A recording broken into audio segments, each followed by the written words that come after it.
Welcome to Old Horse Racing all the time. I'm your host, Al. Today, a live show, our daily live show. We'll be covering all 11 races at Parx today.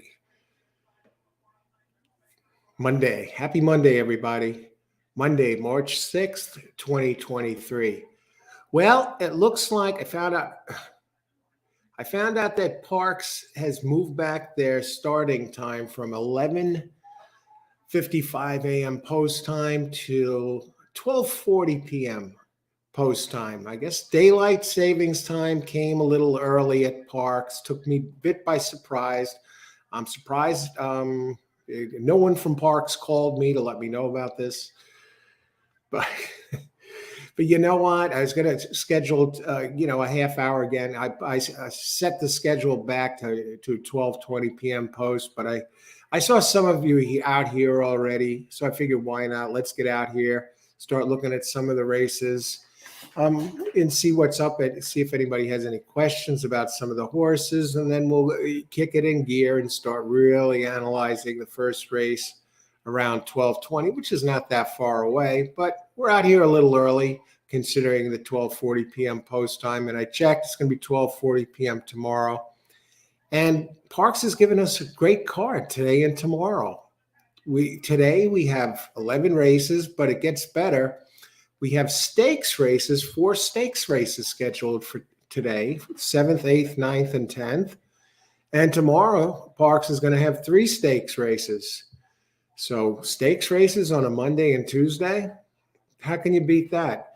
And I'll take a look. I see some of you are here and some of you have been here. And we got Mike here, and he was here. He posted this earlier. A heads up. Thank you very much, Mike. Racing begins at 12:40 p.m. starting today, so might want to make the show start at 12:25. And that's what we're going to do. We're moving the starting time back tomorrow and going forward with Parx on Mondays and Tuesdays. So daylight savings time, that's going to kick in here across the United States, almost all the United States. Next weekend, but Parx, it kicks in today. And so thank you, Mike, and good luck today, Mike. And I see Austin is here already, king of the pick 4, pick 5, multiple times has hit them on the show, and already coming with a pick 5. And I'll tell you what, I do like 2 best in this race too. I think there's some other contenders, sure.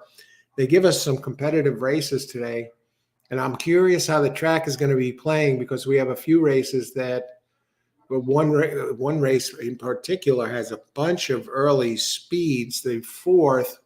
So I want to see how the rail is playing. Maybe we'll get an indication there. Thankfully, all the races on Parx are on dirt. So we should get an idea how the inside posts are getting out of the gate early. Because that 4th race, if there was maybe an all race, that's as close as it comes to it. And there is a scratch, the 2, which looked like the main speed, the early speed, not necessarily the fastest horse. It did have some races fast enough to win, so, which made it really tricky. But I think that race is going to be who gets out of the gate the cleanest. And it looks wide open, and there are a couple of closers or later running types. Maybe it really opens up there. So I'm going to keep an eye on that rail. And Austin pick 5, 2, all pick 4, race 2. Okay, so it looks like Austin, you're staying. Thanks for giving out the selections early. You're staying with that, with basically the same recipe formula moving forward from the pick 5 into the pick 4. And Boris the Blade is here. Boris, how's it going, Boris? And yeah, I see. Good morning. How's it going, Boris? Good to see you. And yeah, I thought I mentioned you in the show yesterday in that race. I should have stayed around for the last 3 races on yesterday's show. I would have had the last race winner, Queen Picasso, first time sired by Kingman. Yeah. And I saw that, and I brought you up in that race, and Kingman did win. And wow, Yeah, I mentioned you. I said that really looked like that race was teed up. They made that. They created that race just for you, Kingman. I remember when the one time when I was playing, and I was deciding between putting four together for an exacta box, and I was deciding between a Pletcher entry and the one entry, and they were both first time starters. Either it was a Pletcher or a Brown entry, and one of the horses was a first time starter. Both of them were, and I was trying to decide between two of them. And I said Kingman. I've never heard of Kingman. And it turns out Kingman is just a tremendous, tremendous sire and was a tremendous racehorse. And then you brought that one up, and so you played a role in my hitting a big exacta in that race. So now, yeah, Kingman, and he had two Kingman entries in that race. And the one that was taking all the money did 0, but the first time starter with Clement, I mean, it was teed right up. Who else? Al, you're a solid host. Congratulations on the well-deserved growth. Thanks, Austin. And thank you so much for, I'm glad you enjoyed the show, and thank you so much for being here and being on the show, part of the show since it's been going, and a big contributor and tremendous player with your selections. And thank you very much, and thank you. Who else? Kingman of the Pick 4. Laloy, how's it going today? Good to see you. Big day of racing here at Parx. And I'll tell you what, again, if you're just joining us, they have 4 stakes races here from the 7th through the 10th. And it's going to be an interesting card here. I was just talking about the 4th race, how if there's an all button in there, a lot of speed signed on and a sprint. And of course you have Ness there on the outside and then some excellent speed horses on the inside. So I'm curious how the inside and outside is going to be playing. And that comes up in race 4. So we have a little bit of time to see if any of the track positions have a bit of an edge. Another fun day, Coach. Yeah, let's have a great day for racing today. 11 races, 4 stakes races on a Monday. Parx. Breakfast is the most important meal of the afternoon. W.A. DePonte, how's it going, W.A.? Have the coffee going here.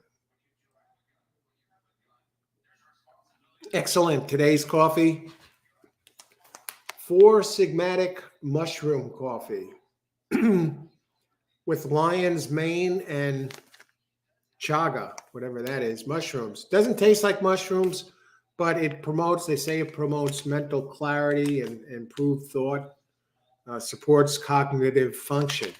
4 Sigmatic mushroom coffee. Got that from Amazon. Doesn't taste like mushrooms, just tastes like nice, smooth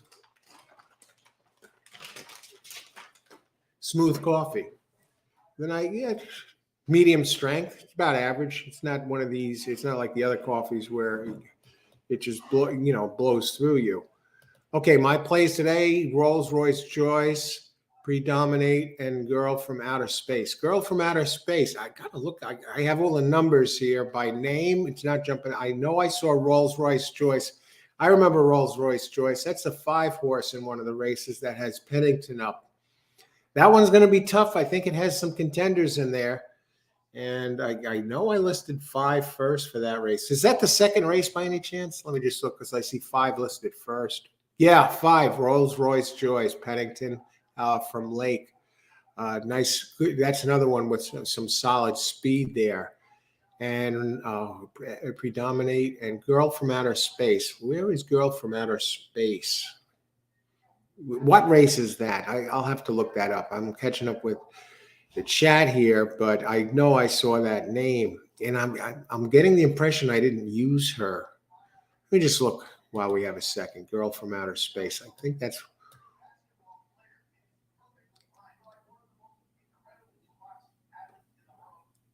We got Commissioner Dave running again today, by the way. He in the 3rd race, that deep closer. He usually seems to find a way to sneak into the board. That's number 5 in the 3rd. And the question is, I think this one might like it longer today. You might not get there. Where is Girl from Outer Space? Girl from Outer Space, number 7 in the 7th. That's right. I didn't use her. I used one. I like one best girl, Trouble, in that race. 1, 3, 4, and 6. But we'll look more at Girl from Outer Space. I remember now she's the big closer, and Anthony Nunez has been riding this one all the time. Good luck there. We're going to take a look at that one, Girl from Outer Space, and more WA DePonte. But the Rolls-Royce choice, that's my top player in there. I figured it should be at least in the exact, if not winning. Good luck, WA. Hope you're a good coach. Did you have a winning day yesterday?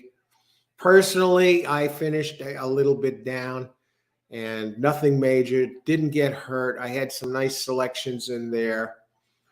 Actually, what turned out one of my better selections, which was a show horse that came in that paid $17.20 to show, and I did a multiple show play on it, and I gave it out, and it did get in. It almost got second. I did make a change on one of my plays, which initially would have had it. It was a fun afternoon. I was ahead a little bit for a while, deeper into the card, and then wound up finishing a little bit down. And there was some big hit in there somewhere. I'd have to go back and look at Parx. I did look at Aqueduct. We talked about Aqueduct the other day, and that crazy exacta in the Gotham, where the 26-1 over the 5-1 only paid $162 for $2. I was looking at over breakfast this morning. I was looking at the Aqueduct payouts, and again yesterday there were multiple exactas. Now, if you're playing the exacta they give the payouts not for $2 in the paper in the New York Post. They give it for what the $1 exacta paid, right? And I saw multiple exactas that were under 4-1. I think one for $1 returned $2.60, and we had a couple that were like $5 and very low payouts. I mean, why? How could you play that track? I don't know if this is all new since I've been really focusing on other tracks outside of NYRA for the most part, except for the Saratoga season. Of course, I have an eye on Saratoga. That's always a good meet, usually an excellent meet, outstanding meet. But this Aqueduct winter meet, I mean, if you want to make money, I mean, unless you're into crushing it for hundreds of dollars a race and try and grind out, a tiny profit, you exotic players, you're not going to get paid. I think the Pick 6 paid for $1 for $650. I don't know. I got to go back and look, but it was just. Yeah, I don't know what's going on there. It's in a major market in New York. You would think they would pack the fields. But everyone has jumped ship to Florida for the most part, the New York talent right now. And hope Boris, let's see. Hope your day's good, Coach. Okay, I just got to that. Frank, hey, Frank, how's it going? 512. Good morning, Coach. Good morning, Coach. Good morning, Frank. Good luck today. Irene, how's it going, Irene? Good morning, everyone. I got a little better explanation from a podcast. Don't tell me, is this about the odds on that 7 horse regarding yesterday's Gulfstream morning line? Okay, what's up? Number 7. Now, that was a Kingman entry that was 20-1, and Irene was watching the simulcast, one of the shows. I don't know if it was FanDuel, TVG, or the Gulfstream station itself, but they informed the viewers that the number 7 in the finale was opening line was 20-1, and they changed it to 9-2. But they didn't change it on any of the online wagering platforms. And of course, the PPs, they were written in advance. Well, so what do you got on that, Irene? Okay, they were saying that Peter Aiello is the first to admit that he's a much better track announcer than he is a morning line maker. He issued the revised morning line for race 11 in a tweet. Maybe I should apply for the morning line maker at Gulfstream Park. No, I wouldn't want to do that. I wouldn't want that burden. But I can't, I did apply for the morning line maker position for NYRA about 14 years ago or so ago. Maybe it was 15. Yeah, I think it was 15 years ago. I think it was in 2008. And yeah, it was 2008. And I did apply for, I think it was two. Anyway, it was maybe it was a couple of years later, but I did apply because I noticed that the morning line seemed way off. And they were very nice about it, but I didn't get the position, and they weren't even advertising for the position. I went there myself and offered to do that, but back then I didn't understand the morning line as well. I was fairly new to handicapping myself, and the morning line is not made to who the best horses are, because I was picking horses at that time. I was really starting to win and hit some nice shots. And I was thinking to myself, how are they making some of these horses 3-1 and whatever, and when other horses are clearly faster? But, as I learned more about the game moving forward, I realized that the morning line, job of the morning line maker wasn't to pick winners. It was to pick who the public would pick. And you know what, Irene? I think the problem there, I think now looking back at the morning line, I think that 20-1 was actually much more like it, because I think most of the public, the wagering public, aren't aware of the sire Kingman. And number two, that 7 had a rotten first race. I know it encountered some trouble, but even with encountering some trouble, it should not have been open. It should not have opened at 9-2. That was way, way, way too low. And the only reason that one did take money, I believe, is because I have to think initially they thought they were in on some sort of a bargain. But if that one had opened at 9-2, I think it might have went off higher than it did. But I think the 20-1 line was fair. It was fair because that one, by at least its lone race, there were others that were much better than that one. And you know what? The race proved it. And if I were him, I probably wouldn't have said a word about the damn thing on Twitter. I don't know what was going through his head. He should have just left it alone, because the speed figure spoke for itself. Let's see, Irene, I've never had a Twitter account. I need to get one. I think it would be a good thing for horse racing news. It is. And those of you who are interested in Twitter and want to follow me on Twitter, let me bring up my Twitter page, and I'll give you that link right here. 1220. All right. And the name of my Twitter page is basically this. It's just called All Horse Racing All the Time. And this is my Twitter page. If you ever go into Twitter and you like to follow me on Twitter, there's not much. I don't put much. I do put some of the show links up. And there's the Twitter feed for those of you interested.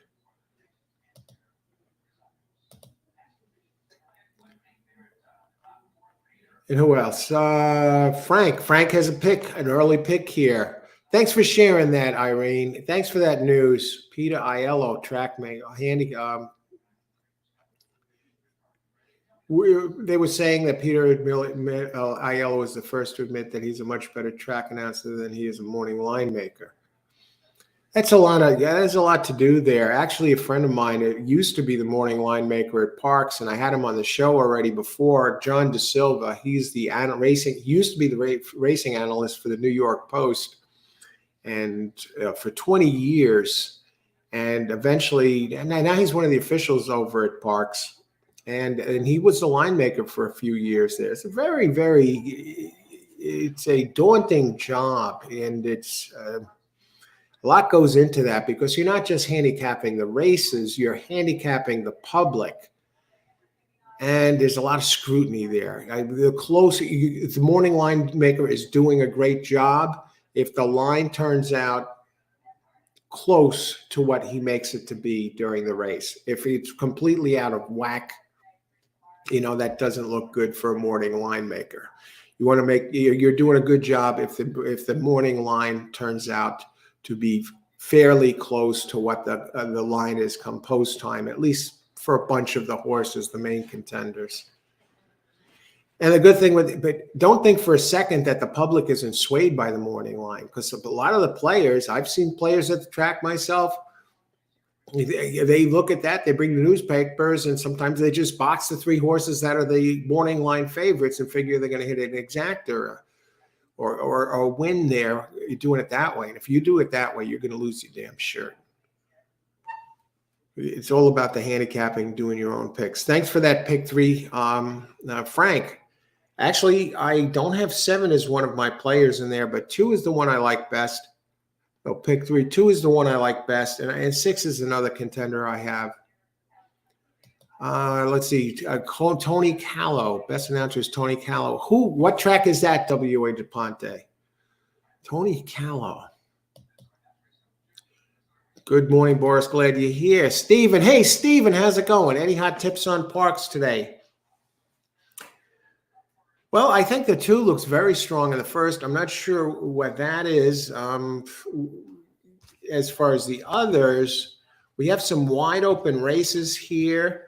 I believe the 7. I think the 4th might yield a longer one with all of the speed in there. Where it's loaded with speed, and if there is a wicked speed duel, I think some of the closers can sneak in there. Number 3, for example, in the 4th, I'm looking at, and number 3 is Cause I Said, opens 8-1, and he breaks inside. That's one the kids sit at a price. And the Ness is going to take a ton of money in that race. Starship Laban, who opens at 5-2, and there's another one inside, the 1 who with Pennington and a Dangerous Moore. And there's another one, Tiz Gracie, who's kind of from Lake, who's winning at a big clip, who's 7 here at a nice clip, 7-2. And Lake has another entry that's part of the big speed duel in 6, Empress Adana. So the 2 Lake entries are 7 7-2 and 10-1. And the 6 has a chance really to be the speed of the speed, and is going off as the 4th choice. So that's a tough race. And you could make a case for just about all of them in this race. If you're going to hit an all button, you use 7 in that leg, and none of them are over 8-1 would be the one with the highest morning line. And it's probably going to be less because of the scratch. Even the 2 had a shot who was the speed of the speed, but it got scratched. She's a super freak. So I think we may have a shot with all the speed in that 4th race to get a somewhat unexpected outcome there. Justin, good luck today, Stephen. Justin, race 1, 3-7, 3-6-7, and Justin cashed in on that Kingman entry with Clement and Jose Ortiz, that 4-5 exacta in the 11th. Justin, great job yesterday, and great job. Good to see you today. And you guys have a pick right off the bat, 3-7 over 3-6-7. All right, good luck, Justin. Stephen, what do you think about Forte and a future bet before the odds go down? Can you still get a bet on what? Can you actually place a fixed bet on Forte right now, Stephen, somewhere? Now, I was curious, when is the next futures pool? I want to look that up.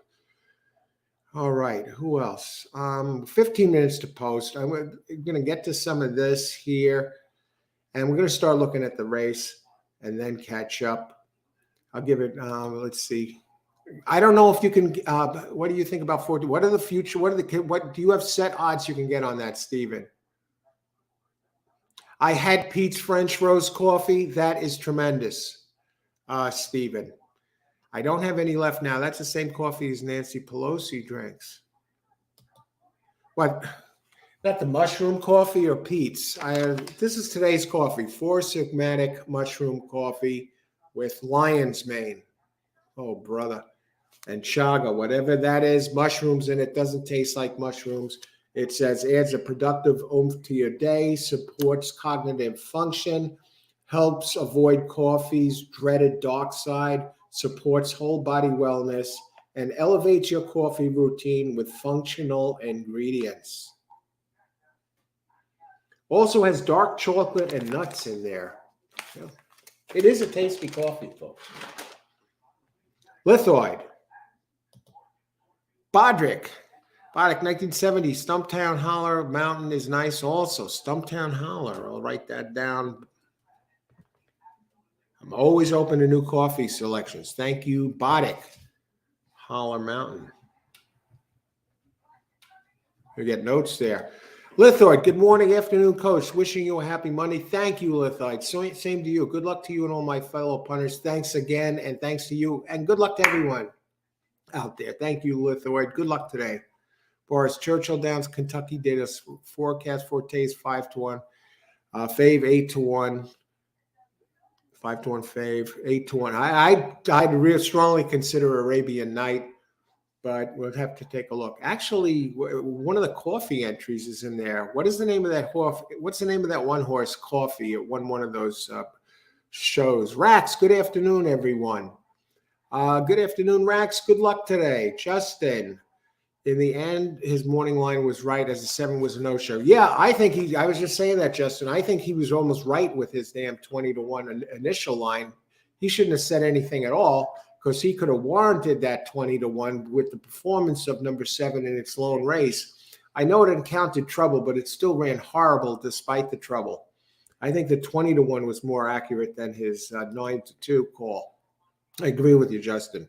It's nice to join you guys. Thanks. I'm glad you enjoyed the show, Rax. Let's get it done today. Boris, good afternoon, mate. All right, Chris Burton, good luck, everyone. Let's cash some tickets. Yes, go get them. Good luck today, Burton. Good to see you. Paco Lopez riding at Parx today. He should stay there. That's where he's boss. And this is the link to my Twitter page. If you like to follow me on Twitter, I don't do a lot of tweeting, as they call it, but I do post here once in a while, but I do put my show links out there. The best internet handicapping show. Glad you enjoy the show, Austin, and everybody that's here. Thanks for being on the show, part of the show. Rich, do you have the scratches for today's card? Yes. Matter of fact, I do. I will get them up in a little bit. We have 8 scratch this race. I have them written down. And but then we don't have another scratch to the 4th. And I will get that up, Rich, in just a second. Love the number 5 in the first race. I have 5 with a question mark next to it. We'll get to that.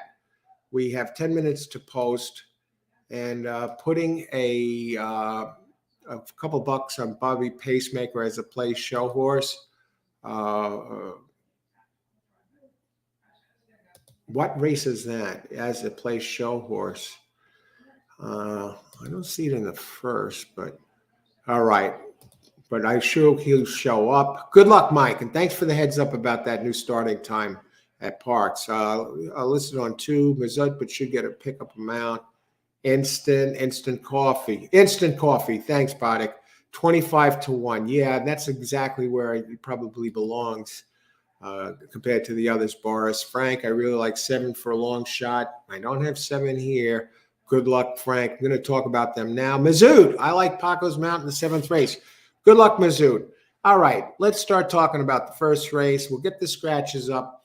First race, you do throw a firster at us. Number 8 is scratch. 6 furlongs, maiden claim, 40K. And I like one of the things I like about the 2, it's getting Lasix and is dropping. What are the odds on the 2 now? Like 3-5? 6 furlongs, maiden claim. For maiden 3-year-olds, weight 121 pounds. Let's look at the 2. Not the 2. Yeah, the 2. 9-5? I think that's a great price on number 2. You know what it is? 2 isn't the fastest overall, but it does have the big speed edge. Speaking of speed in that first race, and it's 6 furlongs, and it cuts back in distance, and it should get a sizable lead and just run away. And if it finishes anything less than second, maybe I don't know what to make of it. And if it does, I mean, number 1 scratch, great. I'm glad that one's out of number 1 and 8. Now, so there's a late scratch here. 1 was just initially the only scratch. How about the second? Any scratches in the second or third? Okay, no. All right. See, they come in here with some of these late scratches here. And I will talk a little bit more about these. Now, 6 furlongs, we got a sprint. Let's see how the inside's playing today. Because the fourth race, we got a bunch of speeds, and one of them is on the rail. And now race one, there are some others. And I heard some talking about the 3. Justin's talking about the 3. I know that one. I can't go there.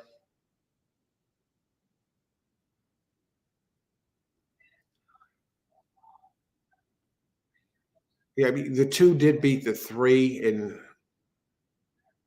what happened? Chased outside and faded. January 3rd, Park 4th.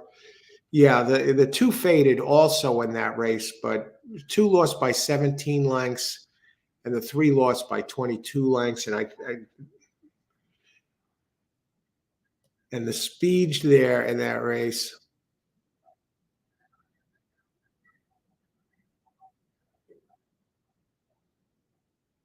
Yeah, 2 got a big jump over the 3, so I can't go there this race, but not ruling it out. I ruled it out personally, but if you see something in that one, by all means. The other one I looked at, okay, at number 2, you have John Service, 21% trainer at Parx, covering over 2,800 races. You have Abner Adorno up 13%. And now Service is not really that hot with Abner Adorno. I'm not sure why he gets the mount. Does get Lasix, and when he adds Lasix for the first time, he's 19% Service. And him and Abner Adorno together are only 9% in 77 races. But I think the horse out of Always Dreaming is going to put in a good effort today. At least should get the lead. Now, number 4, Capital Conquest, got whipsat, and also it's dropping from maiden special weight to maiden claiming. Now, 4, going back to sprinting, has done some better racing, and it's ran at a higher level, and it's also from Scott. Now, that's from Scott Lake. The other one is John Service, who's also solid here, 14%. And Ruben Silvera, top jockey, up 19%. Lake and Silvera together, 18%. It goes back to sprinting, which I like. And the last 2 races were on a wet track. And I'll tell you what, it's for every first maiden race of 5.5. I mean, that may be good enough to get it done. So I definitely see 4 as a contender, and I definitely see this race spinning off 2, either first, second. And the 5 is another one. It makes a second start, drop back early, but if it gets blinkers on today. Now the trainer, limited body of work. He has cashed 9% adding blinkers, but with a 6.03 ROI. So when he hits with blinkers, I guess it means something. And 6, an obvious choice, very consistent from Linder Jr., 19%. This is a tough race. It's not an easy race. Because so far, I do like I think the 5 might be interesting, making second start.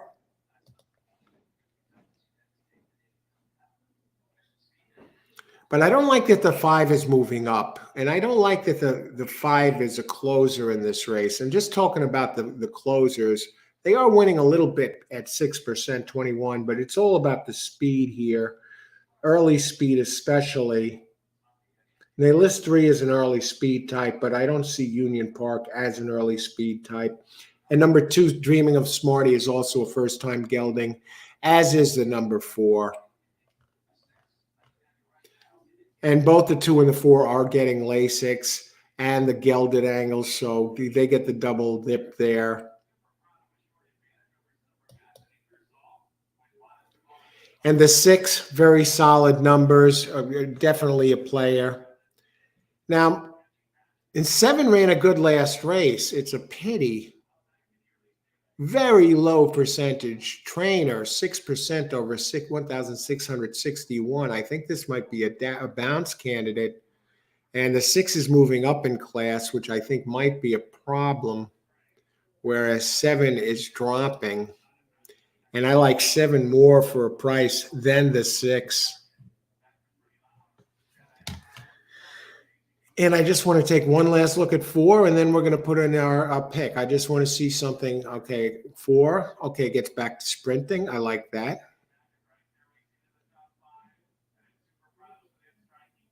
6 has been. It's hard to. It's hard not to like the 6 a little.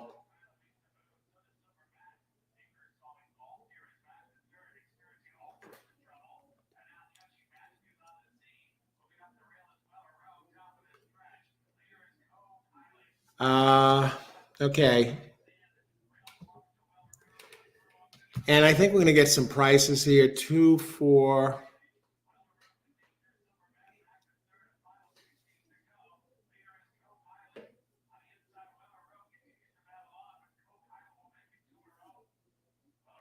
All right, let's do it. We look some in.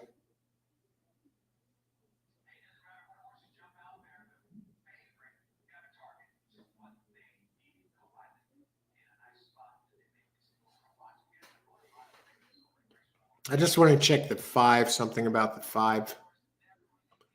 And something about the pace.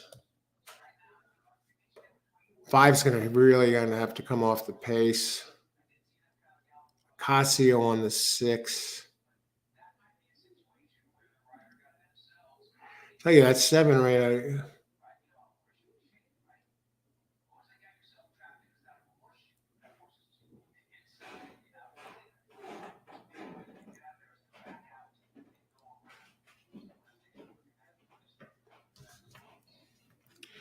Okay, we'll do it this way.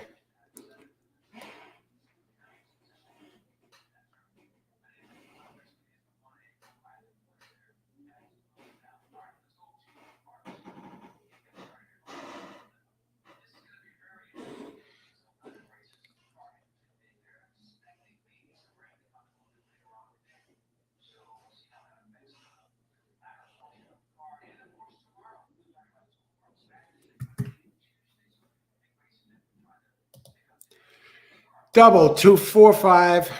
Double 2, 4 with 4, 5, 6.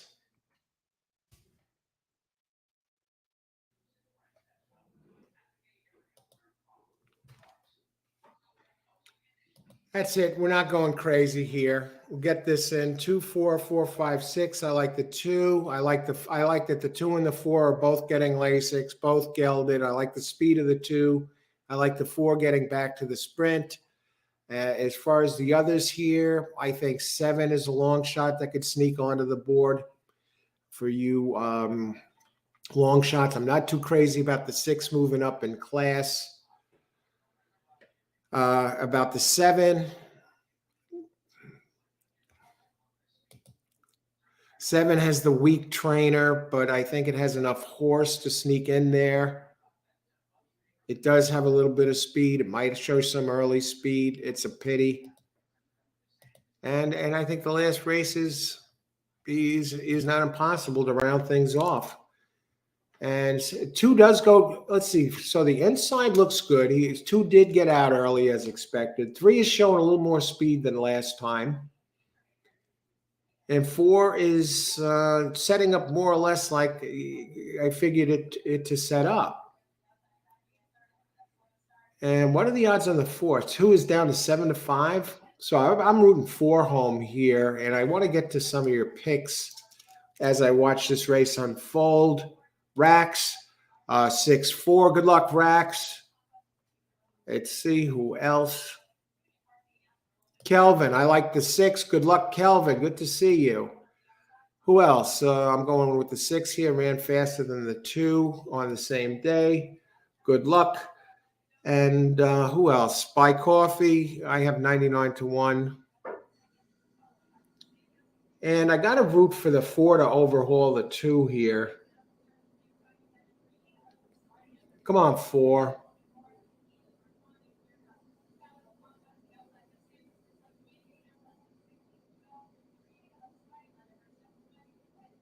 All right. We got the first leg of the double home. We beat the chalk. Wow, we didn't beat the chalk. What an odd shift. 6 was 7-5 just a few seconds ago, and now suddenly 2 is even money. Wait, how did this happen? What was 4? 4 went up 5-1. 4 got, I think, got nailed by the 6, or did he? Yeah, it was 2-6-4. Very chalky. You're looking at an exacta here of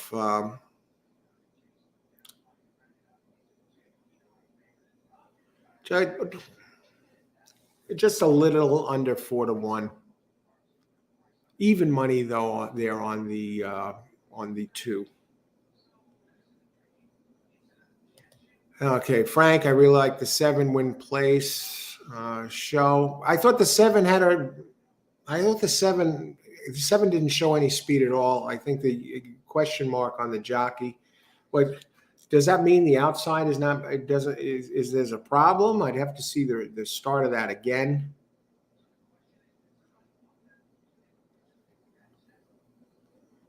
Let's see. And Mike liked the 5. I thought the 5 was a little interesting. I didn't like the pace when I looked at it, Mike, but let's get it done going forward. And thanks again for that heads up about the start time. Who else here had this last race? Forte is going to win the Derby. He looks like a special horse. That Arabian one, the one that Baffert has is one that looks tough. But I got to see the PPs of them. But that 2, I mean, yeah, well, we've seen of it. And I hear the 2 is going to run, not the 2. Not the 2. What Forte is going to run in the Florida Derby. I hear that point him to.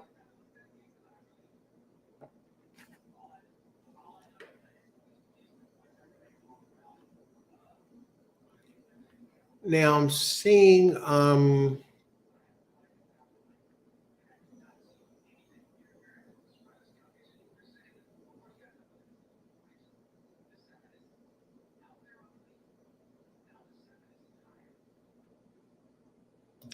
all right, now I see what you're writing about. I saw that. Okay, great odds on instant coffee there. Buy stocks 99-1. You can't go wrong with that. That's why if you can get in early, if you see one that might turn out to be live, you get a good shot there. It's very tough to pick them that early. I'd like to see when the next one is. The next. See, Rax was on 6-4. They were in the money. Lithoid, the exacta, 2, and Austin did hit the first leg single of the pick 5. Great job, Austin. And great job, Lithoid, on the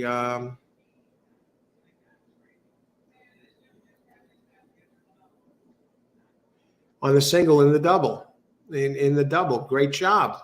Good luck in that double, Lithoid. John, who could catch the 2? Yeah, no one there. Hey, Joan. Good luck today. Tommy Hilfiger. Good luck today, Joan.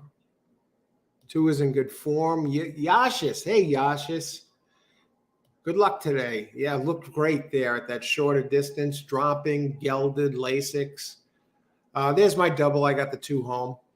Need 4, 5, or 6 to complete that. 4 in the second and 1 in the third way out of their field. Okay, John, we'll have a look. Let's see, 1 in the third way, 2, 4 in the second, and 1 in the third way out of their class of their field. All right, good luck, John. Let's see, who else?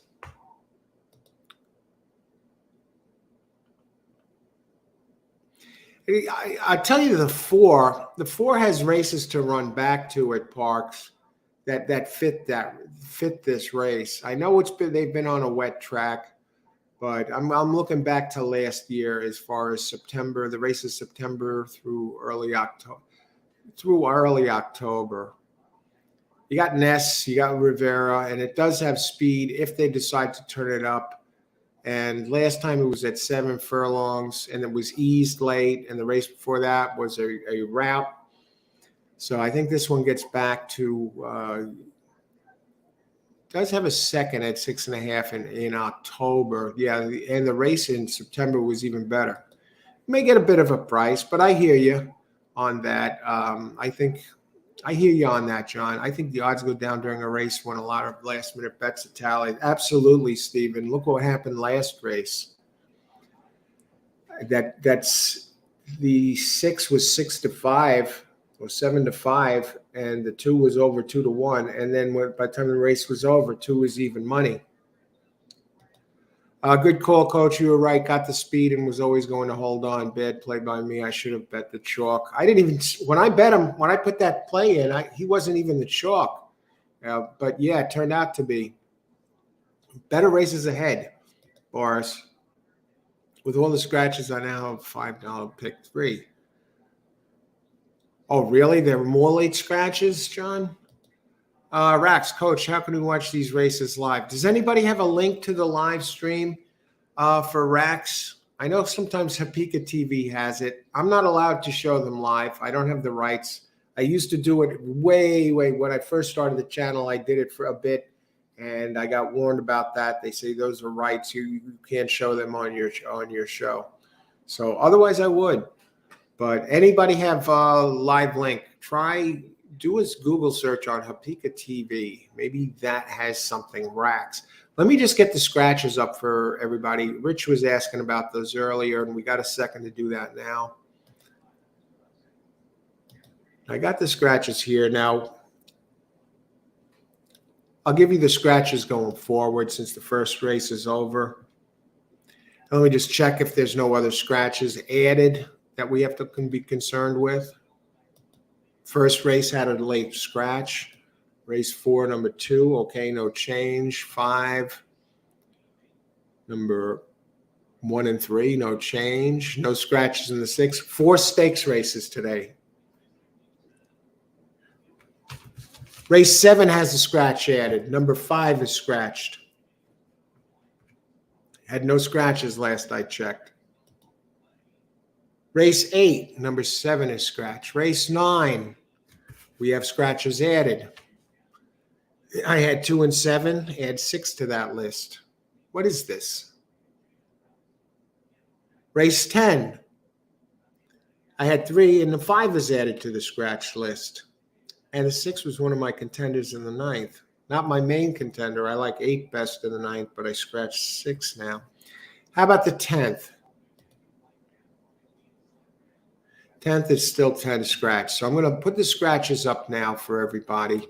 If you need Brisnet PPs, there's a link in the description area. Just expand it below, and you can click on that link and get Brisnet PPs and see where you don't have to pay for it, as long as you know the trainer or the sire. Okay.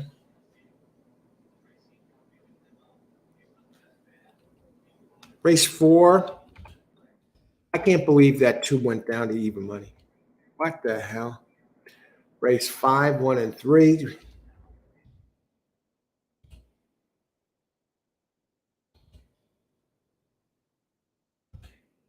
All right. Race 6, no scratches. Thank you. Race 7, number 5. Just about done, folks. Hold your horses. Race 8, number 7. No pun intended. It actually was a pun intended that time. Race 8, number 7. Race 9, 2, 6, 7.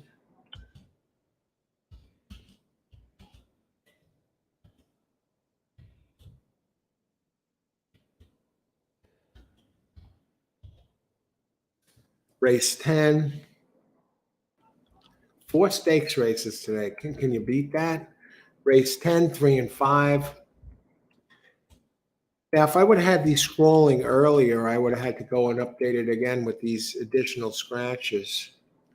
And race 10, 3 and 5, race 11. And then we're going to go right to it, folks. Number 10. Next race is an interesting race. All right, save. Oops.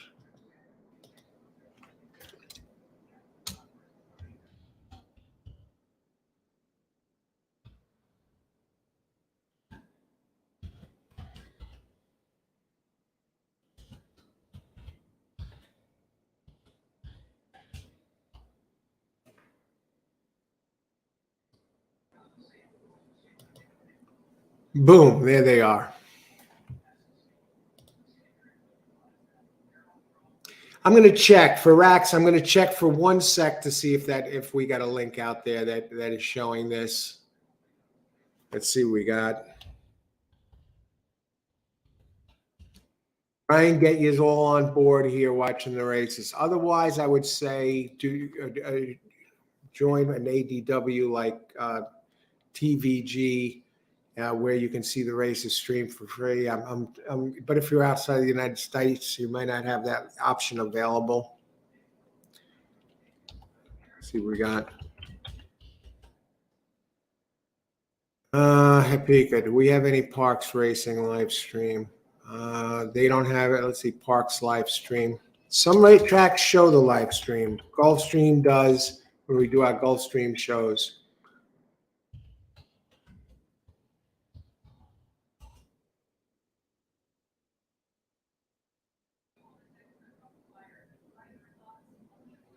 No. Rewatching. Let me see what this is showing. I don't. If anybody has a live stream for racks, by all means, please share it with them. I don't see any. Parx has its own site. Yeah, John. I think you got to pay for it though. I think it's through what, Bet America or something. One of these you got to pay for. So otherwise, Twin Spires, that's one. Yeah, Timothy Bowers. Twin Spires has all the races. Check out Twin Spires there, Rax. Thanks, Timothy. Chandeep. Hi, Chandeep. How's it going today? Good luck today. And Mahoning Valley results. And Boris the Blade is all over it. Thank you, Boris. Boris comes in. Yeah, Boris to thank for this, Chandeep. Thank you, Boris, for the Mahoning results. Now we go on to race 2.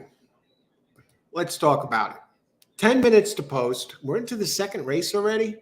I landed on 5, and 5, you're getting a nice price. Now, I have in my double, now the 4 is actually bet down from 6 to 1 to 2 to 1. So somebody must have seen what I saw, but probably more likely they just saw Ness, I'm going to gather, and they just bet him. I think the 6, Peyton's College, is a big chance for a win here. Very wide open field, but let's talk about it. It's 6.5 furlongs, optional claim, $25K, purse $28,000 for fillies and mares 4 and up, which have started for $16,000 or less, and which have never won 3 races. Never won 3 races or a claiming price $25,000, and which have never won. Please, can you just give us the weight in which have never won 3 races? Weight 124, non-winners of a race over the last month gets 3 pounds. Great. 3 pounds makes a difference. Gravity's involved. They wouldn't bring that into play if the poundage didn't make a difference. Sometimes they got to pay for the even a couple of pound weight break. Any of these in for the claim? That 4, Ness's 4, Carol Girl is in for a claim. Out Dancing, the 7 is in for a claim. Now, I think the 7 has an outside shot here. Now, I know when I went 4, 5, 6, I didn't want to spread 4 wide with this, so I just went with the 3 best shots. And I thought 5 is the one to beat. Now we're going to look at the pace for second here. And I got to think the 5's going to come down. Rolls-Royce Joyce, been running at the distance, usually runs quick fractions. Pennington, this is going to be the 4th time riding in a row. Not a sure thing to make the lead. I think the 7 might sit off the pace. What I might do here is use 5 in some boxes because I love him now at 7 to 2. 2 is going to be running. 2 has grabbed the lead the last 2 races. Now the 5 doesn't necessarily need the lead, Now, 2 with Andy Hernandez at 6 furlongs ran much slower earlier than he had the previous couple of races. Andy Hernandez now has ridden this one. It's going to be the 4th time in the last 5 races, including last race. So we'll talk a little bit about the 5 to get the ball rolling. The one I like best. I mean, it's in good form now. It's come out as a 6-year-old firing. Looks like they gave this one some much needed time off because he's reacted in a positive fashion for Scott Lake. And you got Scott Lake teamed with Frankie Pennington together. Pennington is a 23% jock going back his last 597 races at Parx. So he's like the big man on campus around here. Elder statesman, the hot shot there for years, since I started handicapping. So he's been holding court here for a while. Oh, even though Silvera is the fresh blood, he gets more mounts than Pennington does these days. You know, Pennington still going strong at 23%, so I'm not going to ask for his retirement yet.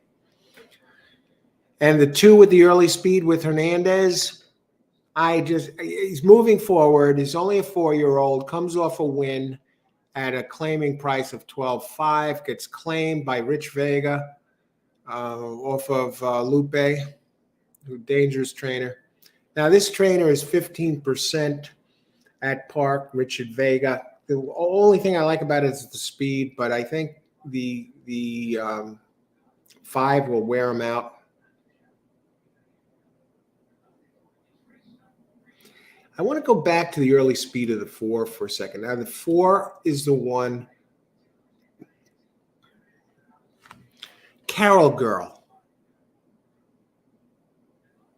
I mean, this one had flashed big early speed up until October, and then they started running this one out of town in Delaware. I don't know what the hell they're doing. And then in route races, and then at Laurel at 7 furlongs, when this one had been running good in the 6.5 range. Now it gets back to that, thankfully, and gets Ruben Silvera up. And this one does run some fast early fractions here at Parx. So this 4, we might see a speed duel with the 4 or 5. That's the thing that concerns me about this, about the 5. And where Peyton's College comes into play, the 6 is running well as a 5-year-old. It's Peyton's College is doing the best running she's done, and she's officially a mare now. She's fully matured. She's not a filly anymore, and she's come back. She's won. She has 2 seconds and 2 firsts in her last 4 races. So she's getting better. She's aging like a fine wine, and I think she's a big player. And I'm almost tempted just to use this one, the 6, and use this as my key player. And I know I like 5 best, but I'm concerned about the speed duel with the 4 and 5. I'm thinking Peyton's College, who is usually in the money, first, second, running well now, has Miguel Sanchez up 20%. Trainer Philip Aristoni, who is 17% with Sanchez, and he's 15% overall at Parx. I think this one is running well now. And I'm wondering, I don't want to box 3 horses or any of that this race. So I just want to check the running style of this. Out dancing, and she fits this race well. In that there's early speed in here. Well, there's no real early pure, at least according to Brisnet, though I tend to disagree. I think 5 is early speed type and 4 is early speed type.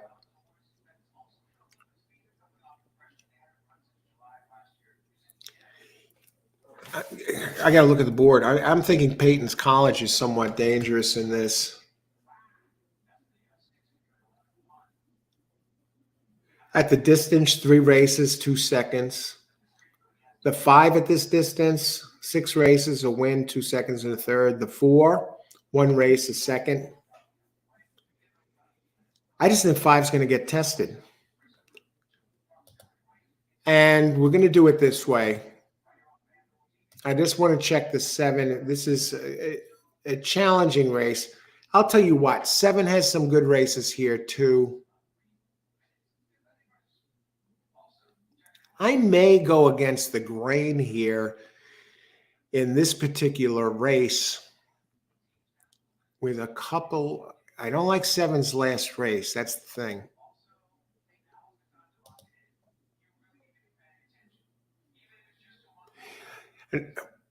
And the 8 has a very solid trainer with Loca. Look at Paco Lopez's winning percentage here, 29%. I don't think, is he going to come in here and dominate right off the bat?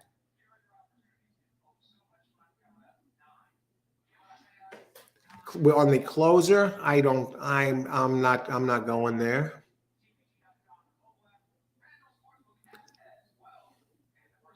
I think we're going to see a lot of speed.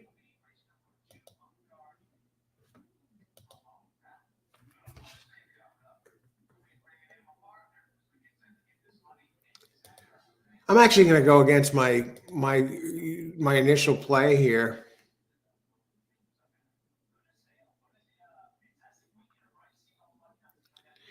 I'm going to go for the other ones. Exacta, race 2. And now I've got 4, 5, 6 in this. Race 7, race 6. Exacta.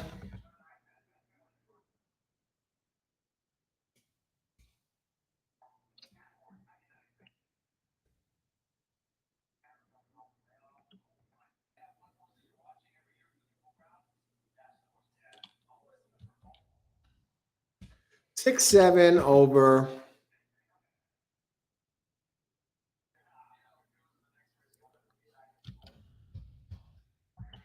All right.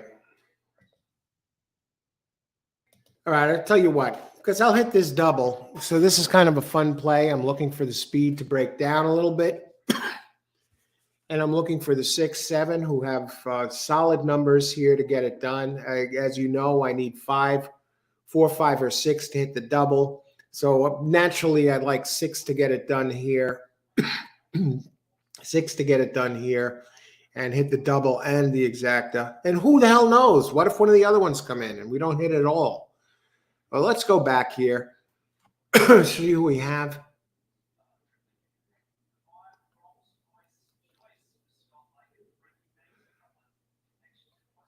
Four, 5, 6, 7, super. I think you got a good shot. Good luck, Timothy. Number 4, Ness. Juan Carlos. Good luck, Juan.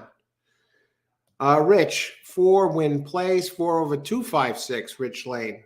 2 has a lot of speed, Rich. Good luck. And 4 is definitely a contender. Now, I do have the 4 in the double, but I don't have him on top in the exactor. Neither do I have my top pick, the 5. This is a case where I have went off my top pick of the race just because I continue looking it over. I make my selections beforehand, and then I fine tune it as I'm watching the board, and I look more at it and see what they look like out there and make adjustments. Sometimes it works, sometimes it doesn't, but I do the best I can. Lithoid, race 2, 7 to win, exacta 7 over 3, 6. Yeah, if 7 wins, and I'll miss the double, but maybe I'll get paid something that covers the cost of both. Good luck. 7, 3, 6, daily double 7 with 3, 2. I like 2 best next race. Frank, my first 5, 1, 2 of the day. Good luck, Frank. Best shot there is 5 out of those 3. And Rich, 4, 5, 6, 7, super box. Good luck, Rich. Race very difficult. Racks, I agree 100%. My long shot is the 8. Good luck, Frank. Maribel, how's it going? Good luck today. Good to see you. Number 4, I'm going with 6. 6 has been very clean. 2 wins in 2 seconds in the last 4. Good to see you, Foodie Bloke. Good luck today. Mizzou, 2, 6, 8, box exacta. All right. 2's got to get out there and get running early. And I think the 6 is the one that you have a good shot there. I think the 6 you're in good shape. And if one of those bombs could come in, good luck, Mizzou. Let's try a 1, 2, 7, 8 exacta. All righty. Then my exact is 6-7 over 4-5-6, and I need 4-5 or 6 to complete the daily double. And 5 gets a bad jump, folks. 5 does not get out of the gate. Look at that. What happened to 5 there? Parx Racing, Oriana Marquez. Hey, Oriana, good luck today. Yes, we are covering all the races at Parx. Boris, number 4. Good luck, Boris. Thanks for joining us, Ariana. Let's get it done today. Who else? Thomas. Hi, everyone. 248. And I'll tell you what, that 2 looks great, like a world beater so far here. Good luck, Thomas Sills, Boris, Carol Girl. All right. 4-1 odds on Carol Girl? Go Carol Girl. But 2 is running away with it, folks. 2 the speed. When 5 didn't get out of the gate, that opened a can of worms here.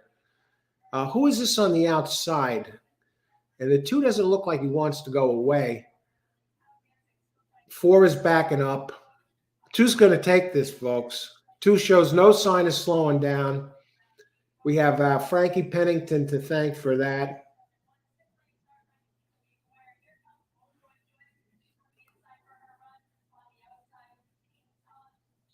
Look at this.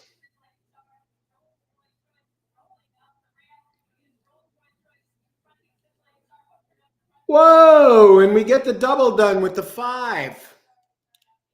Oh, I didn't see that coming, did you? Sharp, 7 with 4-8. Sharp to win. Sharp, good luck today. Good to see you. Giacomo, 4-5-6. Exacta box, 50 to win on 4. Okay, I'm just saying hello and catching up here. We got I want to thank everyone for joining us.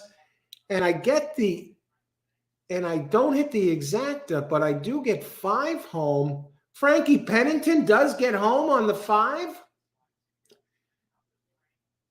And he came back. He came back to complete the double. Okay, hang on a second. I like the 8 at Parx, but ice water in the veins. I considered that a loss, and that's a horrible fold by the 2. I like 8 at Parx. Good to see on break. Better races ahead. Let's get it done. 4 is very good. 4, something happened to the 4, Chandeep. And thanks. Yeah, good luck today, Chandeep, because that 4 all of a sudden dropped out of it. I don't know what. It looked like something was wrong with the horse. I hope it's all right. Lithoid 5271. All right. Thank you for those results, Lithoid. What were the odds on the 2? Well done, Coach, on the DD. Thanks, Boris. I didn't even look at the Chandra. Hey, Chandra, any Mahoning results? Are they just they're racing there right now? Chandra, good luck. 3 right now. They're going down the back stretch, Chandra, and 3 is in first and 4 is in second. And number 3 got left in the gate, not 5. Oh, okay. Yeah, you know what I said? I didn't think he got left in the gate, Kevin. I was surprised not to see him up among the leaders in this race. So the 3 got stuck in the gate. Thanks for that info on the 3. But I expected to see 5 up on the pace. And maybe that was a good move. Maybe he didn't think he can get a jump on that 2 and the 4, and he wasn't going to get sucked into that duel. So, I mean, that's a testament to Frankie Pennington. All right. So let's take a look back. Any order?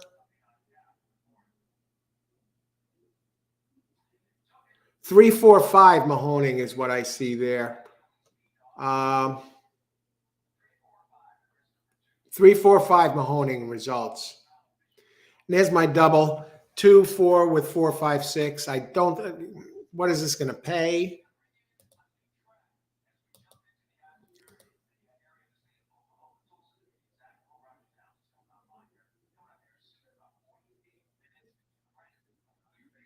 I made a few bucks. I came out ahead. I hit the double, and I lost the exacta. I hit the double and lost the exacta in the second, and that turns out to a profit of what, 25% or so.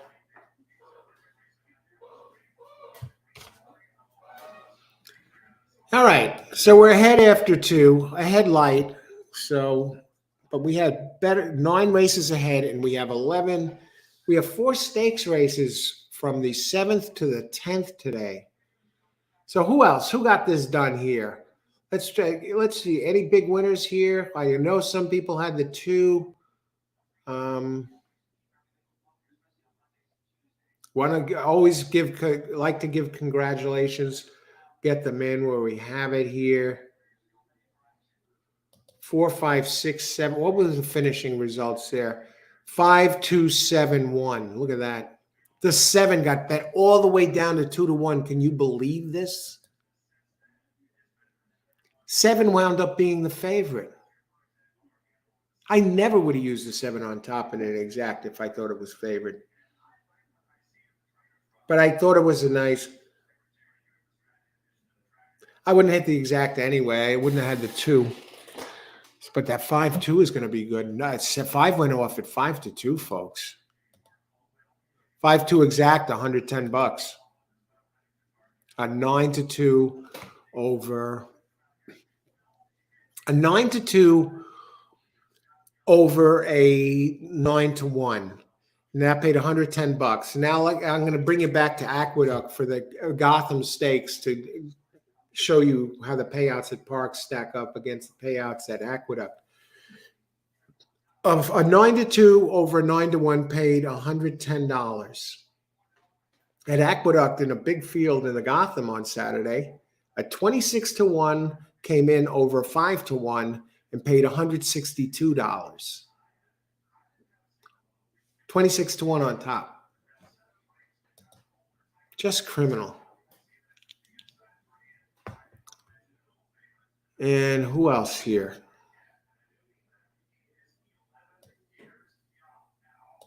Rich, thank you very much for the super chat, Rich. Thank you so much. Much appreciated. And thanks for joining us. And thank you very much. Let's get it done today, folks. And who else? I just want to get some winners up here.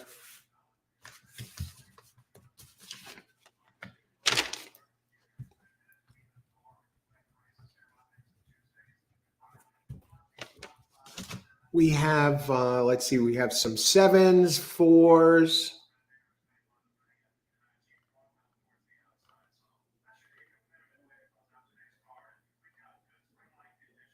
Eight, 4, 5, 1.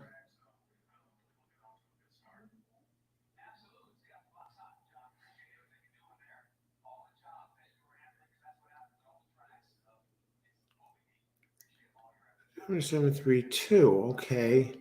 My first of the day. I'll tell you what, Frank. You just that one just missed on that 5-1-2 play.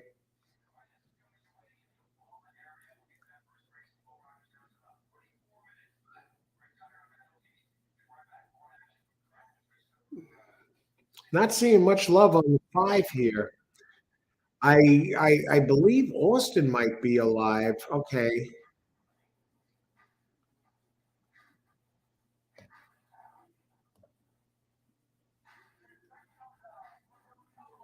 Austin got the second leg of the. I started the pick 4 and also nailed the 5 in leg 2. All right, so that's some of the updates there. Better races ahead, folks. Who else?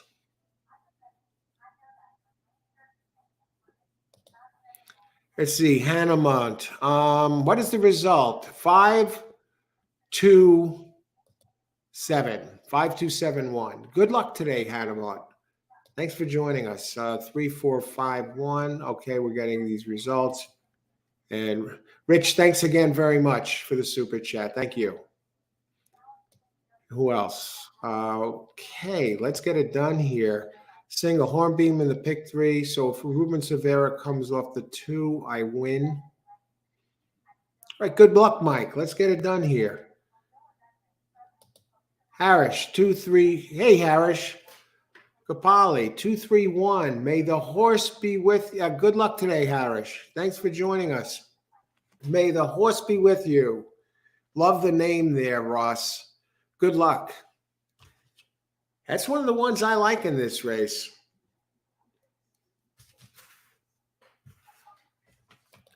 Rich, I'm 0 for 2 races, and so I wish all big luck. Great show out. Thanks very much, Rich. Much appreciated again on the super chat. Thank you. And so I wish all good luck. Great show out. I'm glad you enjoy the show, Rich. And I'm glad you're here. And thank you for being on the show. And I'm glad you enjoy the show. Let's get it done here. I mean, in horse racing, all it takes is one. 5-1-2 would have been, yeah, a hell of a trifecta. You were close there, Frank. You've done this a couple of times here that I know of. I can remember offhand, maybe more. A 5-2, $110 exacta. That's a hell of a nice exacta for 9-2 over a 9-2 over a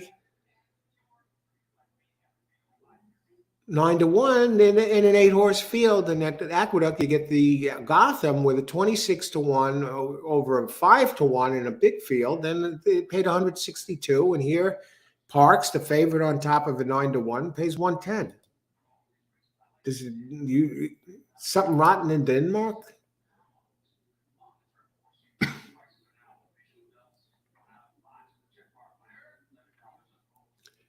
Frank, you're alive in the pick 3? All right. Who do you have in the pick 3, Frank? I'm getting to this race to start it off. But great job on being alive in the pick 3. So Frank is alive in the pick 3. And we got some picks here. And my 2 was open at 7-2. Hornbeam is now 4-5. I want to check this. How many minutes to post here? We have 12 minutes to post. So let's talk about this race, and then we're going to open it up. I'm going to break this down.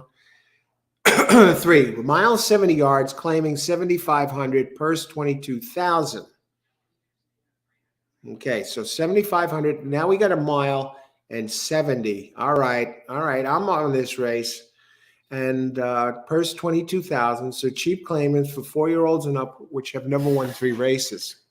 I'm ordering later today, an arm for the microphone, because technically I'm supposed to be 3 to 4 inches away, like right this. This should be about the distance away to have the best sound quality and no echo or anything like that.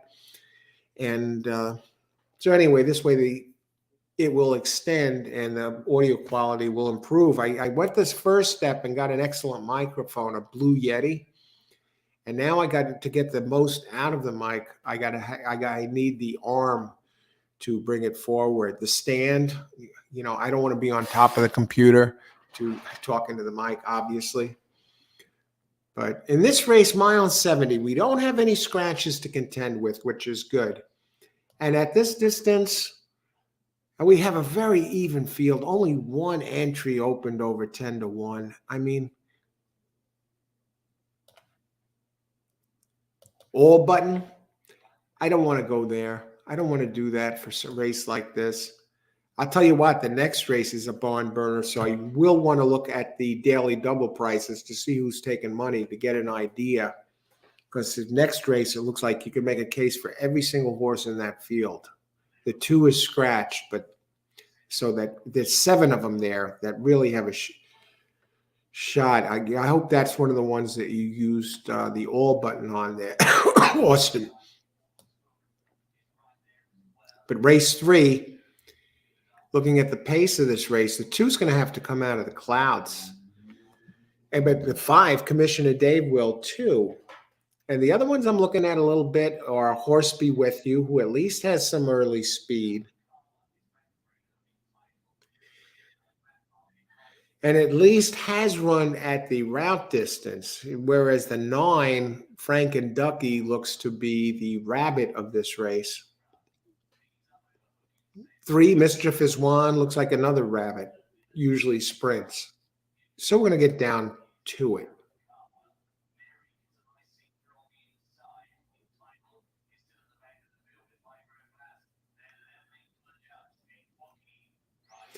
You got Michael Pino, trainer of the 2, who was like a magician last week while we were doing our show, winning like 1.3 straight races on his entries. And this one comes off a victory at 7, and it stays at this level. It got claimed from Krebs and suddenly ran the best race of its life, really. And what are the odds of it repeating? The name is Hornbeam, gets Ruben Silvera up. Pino and Silvera together, 21%. Other one I looked at is 4. Now, this one's going to have to really close to get it done. The 4, Horse Be With You. I like that it has some early speed. Has a couple of routes sprinkled in last year. The last route in the sloppy track I can excuse. The main reason I'm going with this Horse Be With You here is because it may wind up being the early pace. And that's simply it.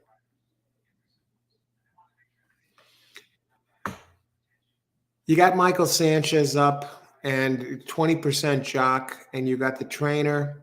Sanchez with Mario Dominguez together, they win 24%. 96 races, 24%.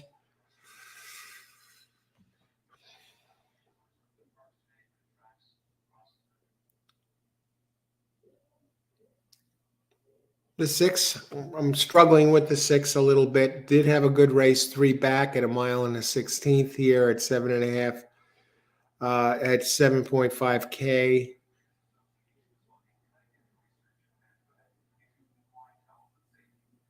The last race, it ran okay. So it makes its second start now with this trainer. Sanchez, Castillo, with Luis Ocasio up. Jockey trainer, they're 0 for 5 together. Commissioner Dave. I'm almost inclined to get Commissioner Dave into this only because of his consistency.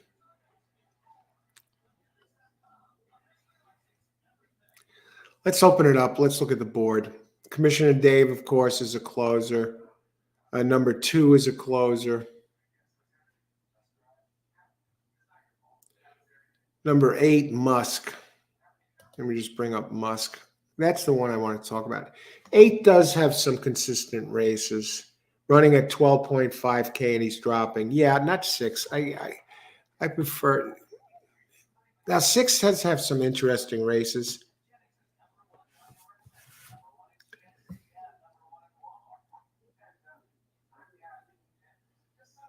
If you want to play around, if you had to go somewhere, I'd probably go Musk is the one that might. You got no closers here. I don't like it.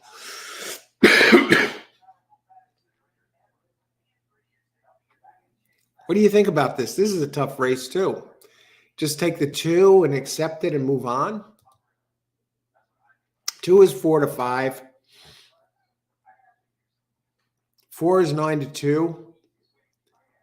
I think you're getting a good price on number 6 if you wanted your show horse or one for underneath. You take the 2 and box him and try and get a long one on top, or just single the 2. Horse Be With You, some speed.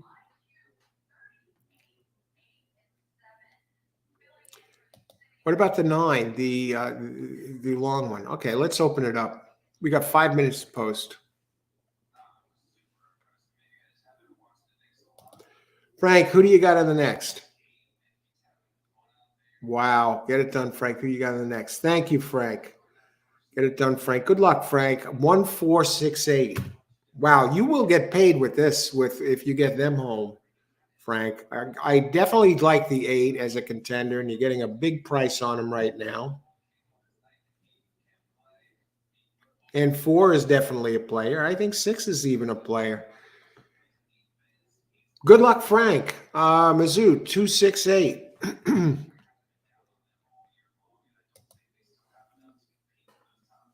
All right.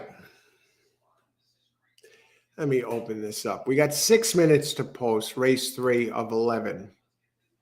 I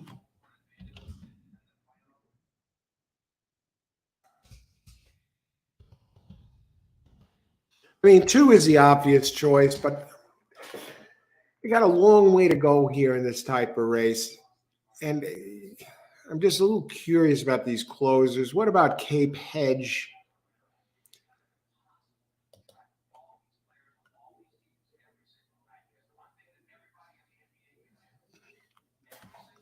I mean, Cape Hedge has some better races to run back to.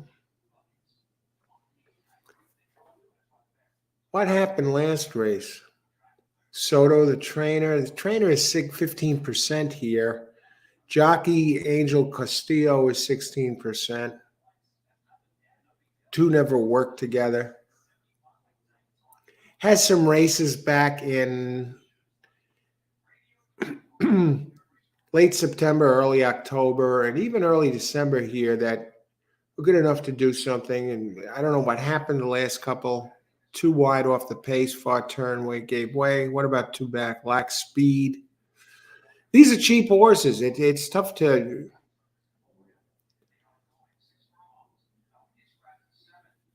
really land on one. I think 8 is at price.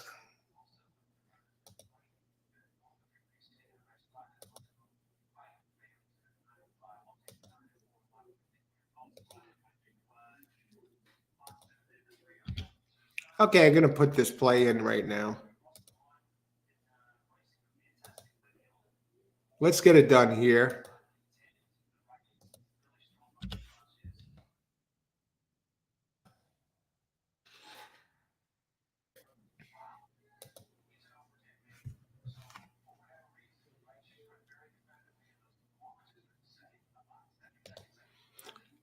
I'm not going to try and reinvent the wheel. I'm not going to try the favorite. I'm putting 2 on top.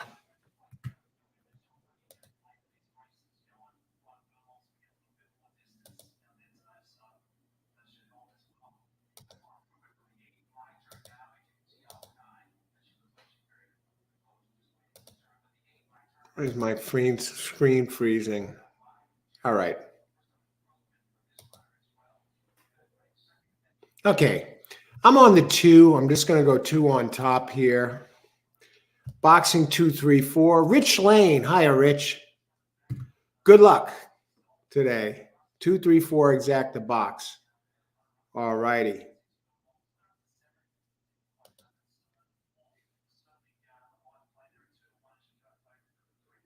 Tony, 2 over 3, 4, 8, 9. You're going the same route I am. I'm just going to put the 2 on top of some here. And Boris the Blade, 10 to win on 4. Be with you at 4 to 1.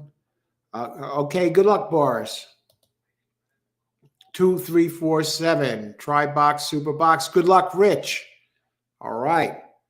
Yeah, I'm looking at the 3. I wanted the 7. I was just looking at Kieverth, Jose, Rivas, 2, 2, 2. Good luck. I think that 2 is going to be very tough to beat. I may actually even go against the 2, heavens forbid me, right? I mean, the 4, the horse be with you. Just because I'm looking, I see there's some rabbits in the race. I think the 9 is going to be there causing a little trouble. I think the 3. I kind of like the 8 a little bit.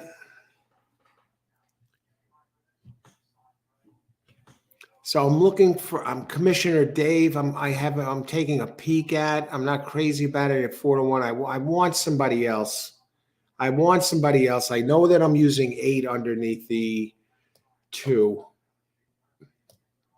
I want to see if there's a long one that can get it done here. I'll tell you what, if you throw the 1 is a 5-year-old, and it's dropping in class for Harold Winter, and he's 31% with this jock, Ante-Up Alex. Just look at the running style of this one here. I just see his fractions. See, I'm out here looking. Okay, he should be out there. I know he hasn't done much, but he's getting a class drop here. And when Winter drops, he is he's good with. He's 14% with droppers. So I think this one's going to enjoy the class drop. So I'm going to go 2 over 1/8 here in the exacta. Not going crazy with this race. I think the 1 has a little bit of speed. Getting 13 to 1 on the 1 and 12 to 1 on the 8. They crazy? Let me just double check before I mail it in on the 8. I just want to double check the 6 and 7 because I think I may go a little heavier with the 1 underneath.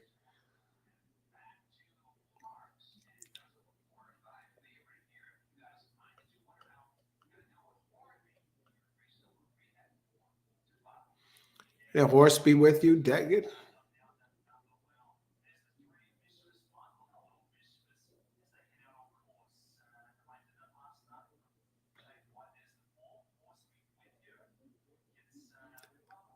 Two over 1-6.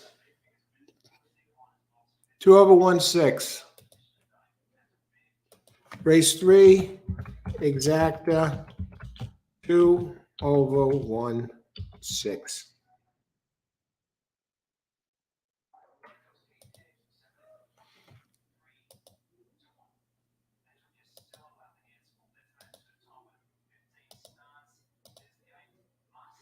I mean, Michael Pino, it just is in good form, right? It looked good. It was already starting to show some improvement before last race, and this one could afford to take a step back and still be good enough. And who do we got here? Keyworth, number 2. Good luck, Keyworth. Christopher's in the house. 2-6 exacta box. Good luck, Chris. You get paid here, Boddick, with the 8 hedge, 164, and you got the 2. Okay, that's a hedge. The hedge could actually do better than the main. And I've done that plenty of times with hedge. Good luck, Boddick, 1970. Glenn, hey, Glenn, good luck today. 24, just like the beer. All right, get it done, Greg. Good luck, Keith, 295, 2956. 9, I think, is going to be the speed. You'll be cheering at least early, Keith. Hopefully late, too. Good luck. Keyworth 2, Giacomo 249. Box 50, 50 to win on 4. May the horse be with you, Giacomo. Pounding the 2, egads. Oh, he's going down. Jayapal. Hey, Jayapal. Philly 4. How is, sir? I'm good today. How you doing, Jayapal? Good to see you. Good luck today with that 4. May the horse be with you. May the horse be with all of you out there. Thanks for joining us today. Let's get it done here. And they are just about in the gate. Leloy, number 1 to place. I think 1 looks really good. I have him underneath in the exacta. Good luck, Leloy. On break, 2 over 1-4-6-8. Oh, okay. 2 on top. I think you got the good ones covered there. But the 6, the 1, the 8, the 4. Yeah, you're looking strong there on break. Good luck. Just need Pino to do what he usually does. Okay, who else? Kelvin, 2 over 5-3. Oh, Commissioner, who is that? Commissioner Dave? Commissioner Dave. We see him get on the board before here. Good luck, Kelvin. Thanks for sharing your selections, everyone. Good luck. Let's get it done. And we got some foreign exchange news. Boris the Blade in the UK. Odds even on the 2 and 7 to 2 on the 4. Interesting. And it is actually number 1 who's showing the early speed here, not the 4. And Thomas Sills, good luck, Thomas. 4, 5, 6. And I got 2 over 1-6. And I think we got everybody. Let's get it done. Rich Lane does weigh in with a 2-3-4 exacta. Boxing. Good luck, Rich. As they head down the backstretch, and the rabbit is way, way, way out front. And I'm a little concerned because I see 2 is going a little earlier than I expected. And 1 is showing no speed at all. Oh, brother. At least the 1 is there. Who is this going on the outside? May the horse be with you? It's the 8 at 11 to 1. There's that hedge play. And 2 is taking a sweet time. And May the horse be with you starts to make his move.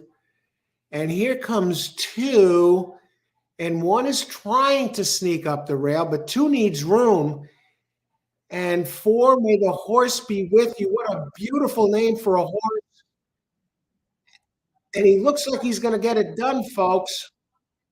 2 is coming, but he shows some hanging him here. Yeah, he is hanging like a chandelier, folks. He's not going to get there. If 2's not going to win, I want the other. I want May the Horse to be with you to win. I don't care about the lousy 2 anymore. 4-8. If you had to want to, no offense. I was just very disappointed in the way. Not very disappointed. I'm not that disappointed.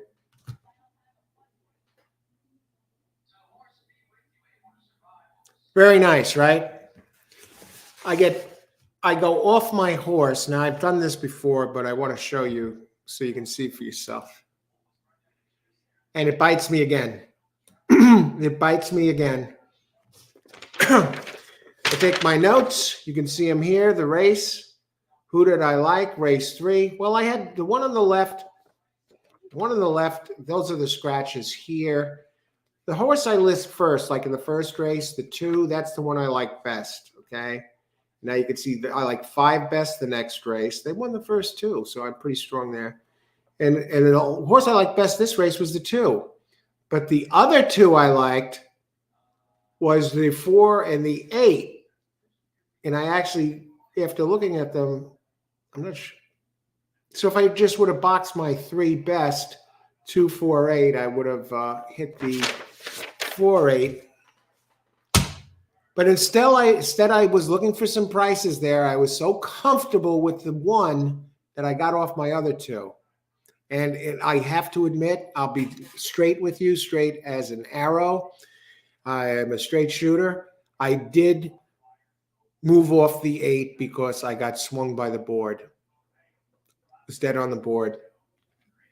What did he go off at? 11-1. What a gift. Now, learn from my mistake that I just made that race here. And I don't do this often, but I did slip back and make that mistake this race. I should have been thrilled that the 8 was on the board at 10, 12-1. I think he was higher than 11-1 when I last looked. I should have been thrilled, and I should have put in that exacta since I was getting prices like that. And especially nothing. You get the idea. Shouldn't have went off. Okay, let's see who got this. Who are all our happy winners here? That 4. May the Horse be with you. What a great name. I love the name, the horse, and great job. I know a bunch of you had it. May the Horse be with you. 4-8, 75-80 exacta. Nice. Very, very strong. And you got a horse that went off at 4-1. So you got a $10 horse there. Who had it? 4, 50 to win, Giacomo. Great job, Giacomo. Who else? Let's go back. I'll try and go in order here.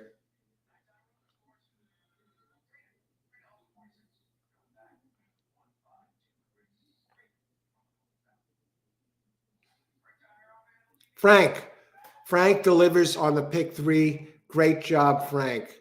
And Frank, you're wondering what that pick 3 is going to pay. Pick 3 with the 4 for $1. $2, it's $157.20. Great job, Frank. That's how you start the day. Okay, who else?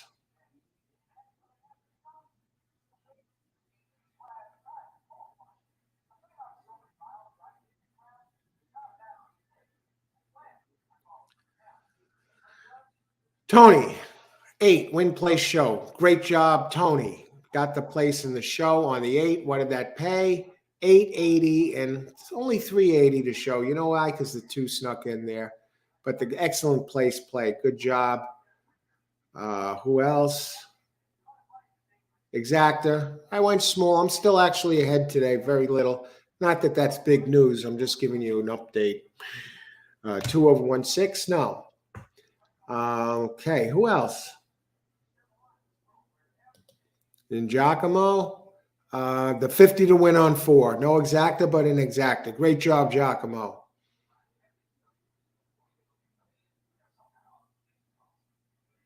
Boris, did you jump in on that horse be with you? Let's see. Who else? Just want to say hello, Javid. Good luck today. I see you had it too. I had it too. A lot of us did. but better races ahead. Let's get it done. Good luck, Javid. Austin, good grief. Yeah, what a time for Pinot. But I know there's a bunch of us, a bunch of us here, not me, but a bunch here that are very thrilled with this last race. But hey, very gracious crowd. Give congratulations where it's due. Better races ahead, Austin. I hear you. 50 to win. Great job again, Giacomo. Philadelphia result, Jay Apal. It was 482. 482. Boris the Blade. Frank, pick three. Yes.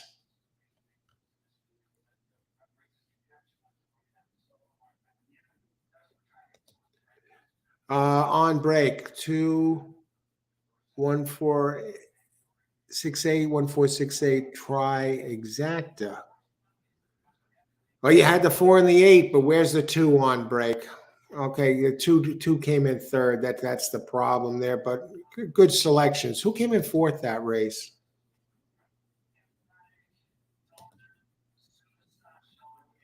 6.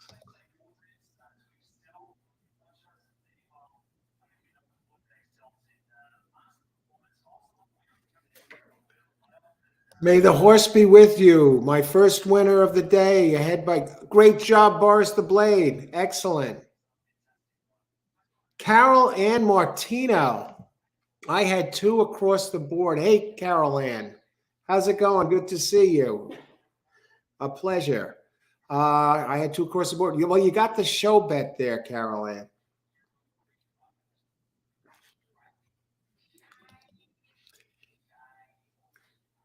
Let's see. Thanks for joining us, Carol Ann. Good luck here. Better races ahead. By the way, next race, I like 3 best. Who else? Uh,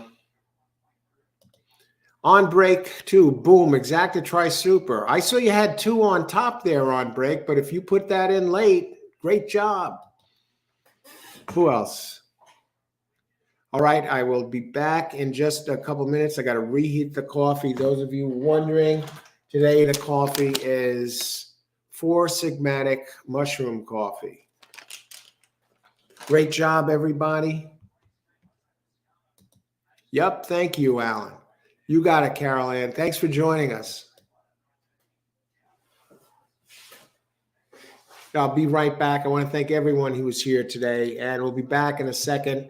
We have 8 races to go, including 4 stakes races on this 11 race card. Going to make a pit stop and heat the coffee again. Be right back.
All right, for those of you just joining us, welcome to All Horse Racing All the Time. I'm your host Al. 8 races to go, 4 stakes races today, 7th through 10th, and a lot of good racing ahead. This race is a barn burner, a lot of early speed signed on. And for those of you, give you a heads up, daylight savings time got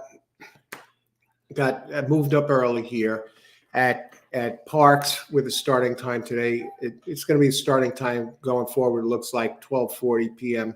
Eastern time instead of 11:55 a.m. Eastern time. So keep that in mind going forward. And we have a really tough race here. And I may go to Austin's playbook and use the all button, something I rarely do in this race. Scratch of the 2, got rid of one of the big speeds. But we got a bunch of other early speeds signed on. We'll get a real good look at how the inside and outside is playing. Keep a keen eye on how these horses break from the beginning. Be on the lookout there. And let's get rolling on this. Philadelphia result. Mangish. Yeah, we had the 8. Mangish, good luck today. Thanks for joining us. We had the 4, Horse Be With You, came in first. 8 was second. 2 was third. 6 was fourth. 2 missed the break, tried to rush up. Geez, I was wondering why the 2 was up there that early. I guess if he would have ran clean, I don't know, but maybe this is a sign that speed is holding a bit today. And I'm not sure that he would have got there even if he got a clean break, but that certainly didn't help matters. And we look at the board here going to race 4. I think it's 7. I don't even think the 7 is impossible here in this race. I landed on number 2. Let's talk about the race, and we're going to see what everybody has to say about it, and go from there. I think this is a difficult race. A lot of contenders that fit this race, especially with all the early speed signed on. Okay, let me just bring this up.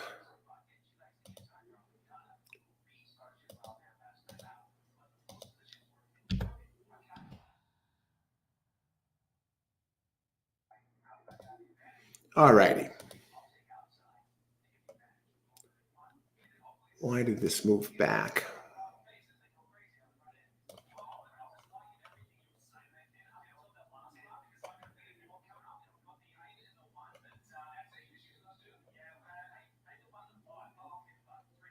Okay.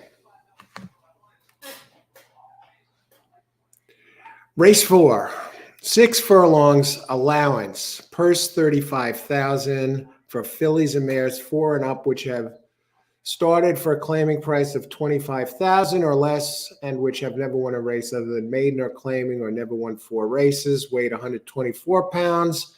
Non-winners in a month get 3 pounds. The 3 pounds do make a difference, and the 2 was scratched. And that figured it could have been the main speed, but there were other speeds inside here as well that figure in this race. So who is the speed of the speed, and how does this shape up? Well, now it looks like we got 2 of them here. It looks like 1 and 6, Darling Donna, who I could make a case for all of them in this race. Darling Donna is a speed, and Empress Diona, the 6, I believe is a live one. The one I landed on, I was looking for a pace breakdown, is Cause I Said, number 3, who opened 8-1. And how is this one looking on the board right now? 12-1. I think you're getting a good price on that. And I'll talk a little bit about that. I think Nest this race at 6-5. I'd probably play against this one. I don't think this one is going to get the lead, the 8. And the 8 runs well on the lead. But number 3 here, Cause I Said, it does have a little bit of speed. It's 6 furlongs. It'll run a sub a sub 23, to at least be in position to pounce.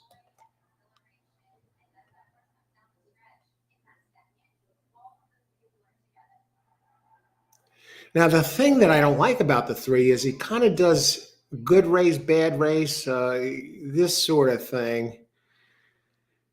Finished third race claiming 15K for Brown Jr. Brown Jr. is 14% here. Gets a good jock, though, Silvestri Gonzalez, who's 19%. It doesn't win often. I think today it might have a chance. But I'll tell you that one, breaking inside it, it's won 3 out of 4, 3 out of 5. One time it was Van Dorf, but came back. Michael Moore, the trainer, he's 17% here. It's Frankie Pennington. He's going to have to send this one. I think he's going to have company. I mean, a repeat of the last race probably gets it done.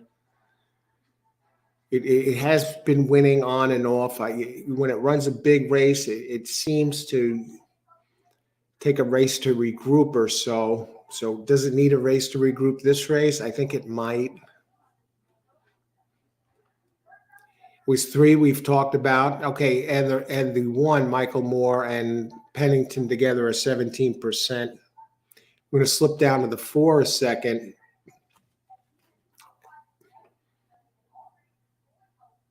This one, our Uptown Girl, does know where the board does win on occasion. At least gets in the money sometimes. At 4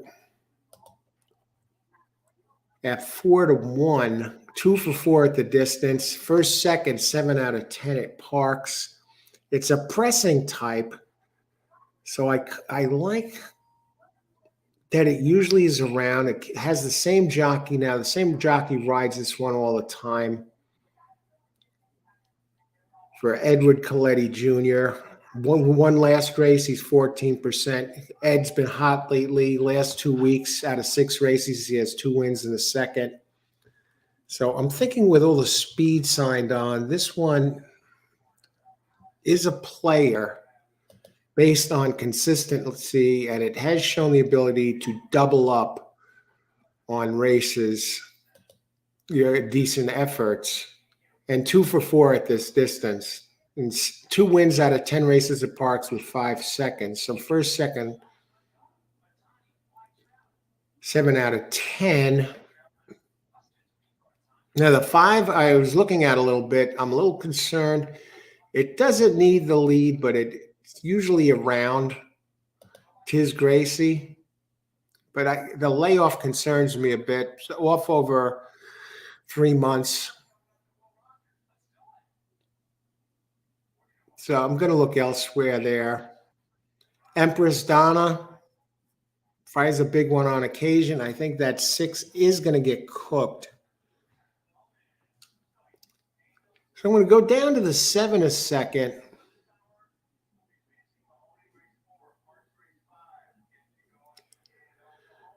How many minutes to post? 7 on the board at 17 to 1. Wow. Broad jumper. Marquez. I'm trying to eliminate here. Jonathan Ocasio up in 7%. Marquez is only 4% overall, 6% here. It has run well, but I have to prefer others. Ness in the 8. I'm going to go against the 8. So depending on what kind of jump we get,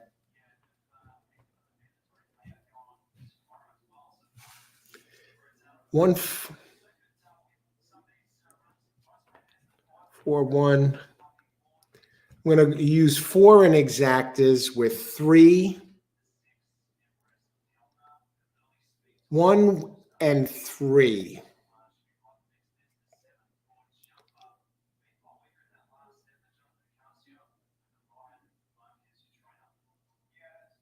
Really, probably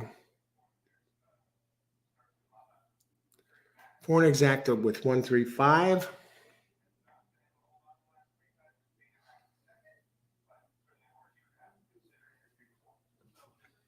I'm actually going to move.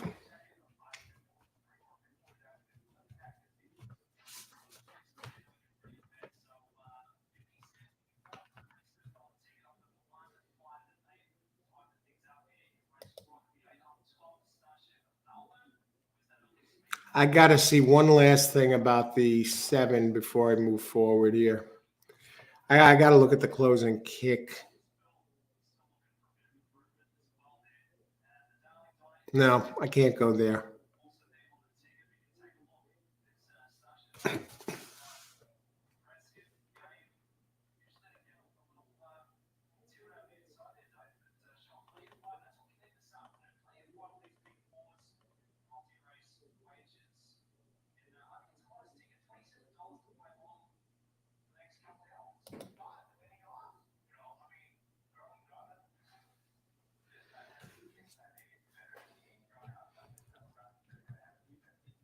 Okay, let's do it this way.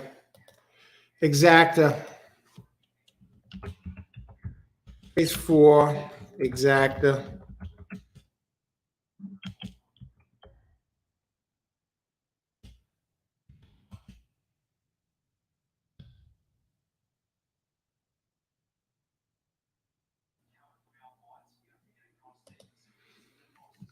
One three four over 1347.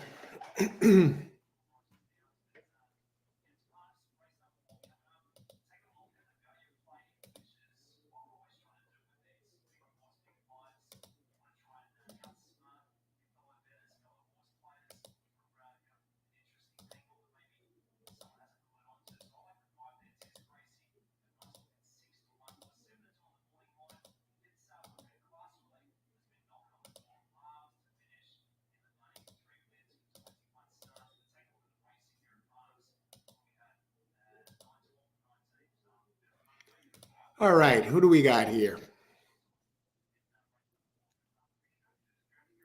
45 to win on 5. Good luck, Christopher. Let's get back here.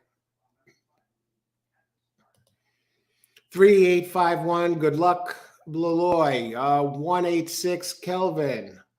18 Austin. Good luck, Austin. Maribel. 5 Will Rod. Good luck on the 5. 2 Mahoney. Good luck, Maribel. Thanks for joining us. 8 at Parx. That's factor. 568 Box Frank. Good luck.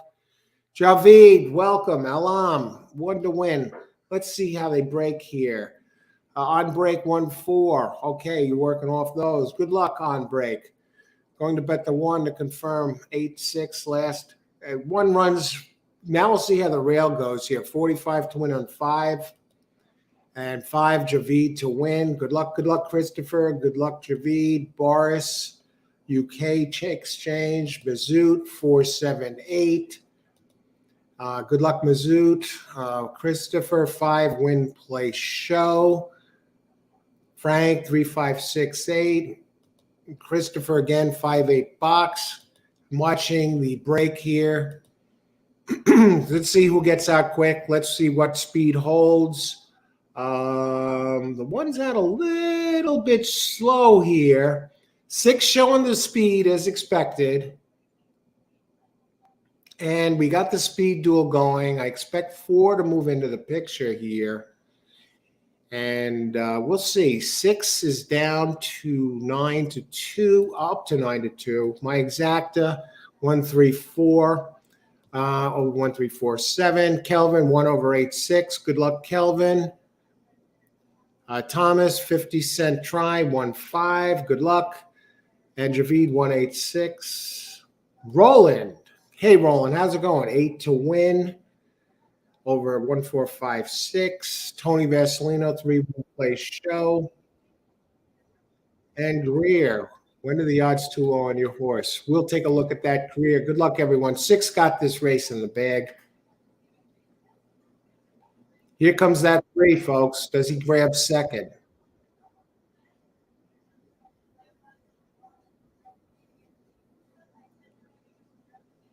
Look at this.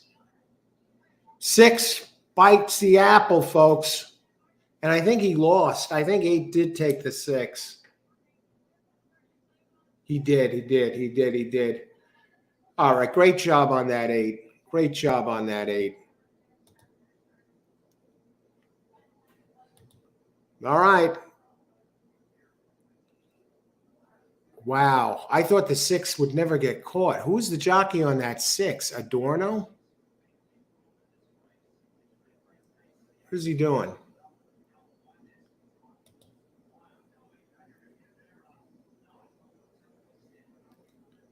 Looks like he's trying. He's not looking over his shoulder or anything. Holy crap. Actually, that 7 did sneak in there at a big price, 33 to 1.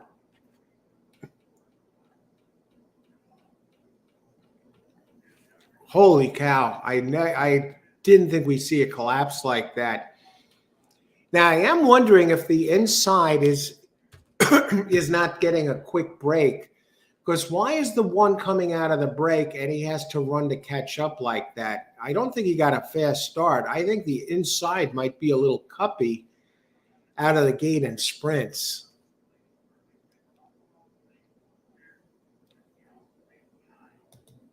So 8, 6, 7, 8, 6, 7, and 3. The 2. Boris, 1 was given the set. I don't know. I'm thinking maybe the 1 is. I think maybe the inside is not getting out quick. I've seen this now a couple times where even the 2 horse that won the race, going back to the first, it had to make up ground. It should have been out of there like a lightning bolt, and we see the 1 get out slow this race. So let's go back. Let's see all the happy winners here. 8, 6. We might be looking at a super here.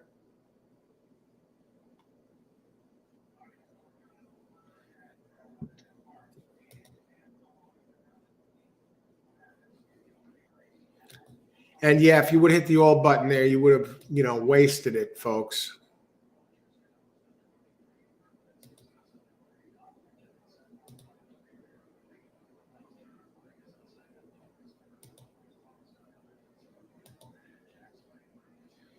All righty. Who else? Who had this?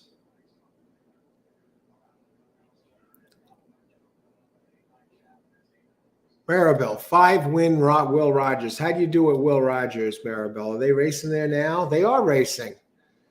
So those of you rooting for Maribel, right now the order of the race is 2, 4, and I believe that is 2, 4, 5. They're lined up. Good luck, Maribel. I like 5, 6, 8.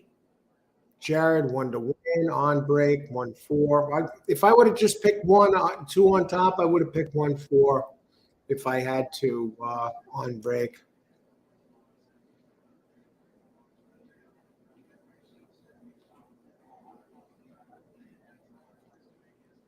I'm surprised still at the collapse of the 6. Maribel, you got some race here. You're running 3rd. It looks like your 5 there needs to get going. He's not going to get there. More races to go. Tony Vasilino, nice job. Excellent job, Tony Vasilino. You do get the 8, 6 done. I like the play there. My play didn't get it done. 1, 3, 4. 1, 3, 4, 7. 7 did get there. Just not there. I expected the 1 to really give the 6 trouble. And I expected the 8 to try and go faster early. And 8 ran a different type of race than I saw. So we're seeing some good adjustments by the jockeys here. Javid, 1, 8, 6. All right, you got the 8, 6 in there. Good job, Javid. Excellent. 8. Roland. No, 3. Daily double. All right. Keith, 816, 816. Okay, you got 8-6. Great job. What a rally by the 8. Foodie bloke. Yeah, great job by whoever rode that. The 6 just really ran out of gas. Now we'll get to Greer. Hey, Greer. Thanks for joining us, and thanks for asking an excellent question here. I wanted to get to the winners there. and then get to this. I didn't want to just blow through a good question. Thanks for asking the question. When the odds are too low on your horse, do you choose another horse or pass the race?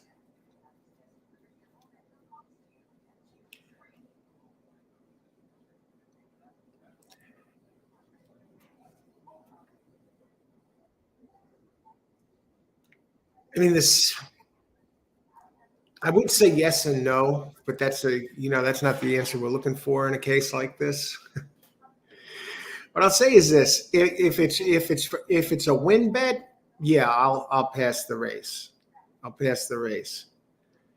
But I might make an adjustment if I were playing an exacta. If I had a few horses and I thought they were fairly even, right? But I like two, maybe exacta, say an exacta over a couple of horses, right? And the horse I like best is too low. And this goes for not just win plays, but also for exacta plays. I might substitute another horse that fits the race well, that I also consider a contender, that's going off at higher odds. Maybe say I like the one horse best, and I liked him at certain odds, and say I like them at 2-1 to win. And if it comes post time and he's at 2-1 or so, I'll probably pass. I'll probably pass because I know the odds will probably get knocked down even lower. I'll be looking for, if I'm playing a win bet on a 2-1 shot, I probably want close to 3-1 at post time. And because I figure it's going to get knocked down, and I want to at least get an edge on my odds, at least maybe a 50% overlay when playing win bets. And that takes into account the, whatever it gets knocked down. And even then it's tough because we see the odds change as the board opens. If it's horses underneath and an exacta, I might change the bet. I might pass on the race. And you see, those of you who watch the show, you see I pass on the race when I'm not getting the odds. And I'll still give you my pick, but I'll tell you I'm not betting on the race.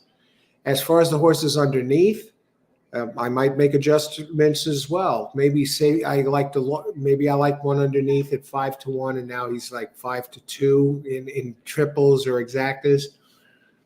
And if there are other horses that I thought had a less of a chance to get on the board, but but you were getting good odds, I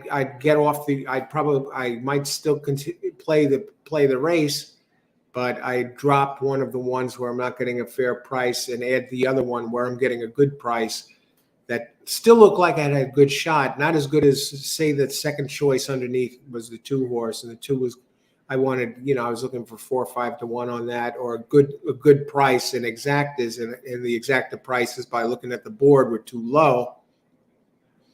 And I saw some of the others I had in there that were borderline contenders, but their race odds were high, like last race, the 7, who I included in the exacta instead because I saw the odds were going up. And it did wind up coming in third at 33-1. So, yeah, I like the 6, but I didn't like the 6 getting caught up in a speed duel and possibly folding. And whereas the 7 had a shot to sneak into that exacta, and which was what I did, I used it underneath. I'll make adjustments. Yeah, sure.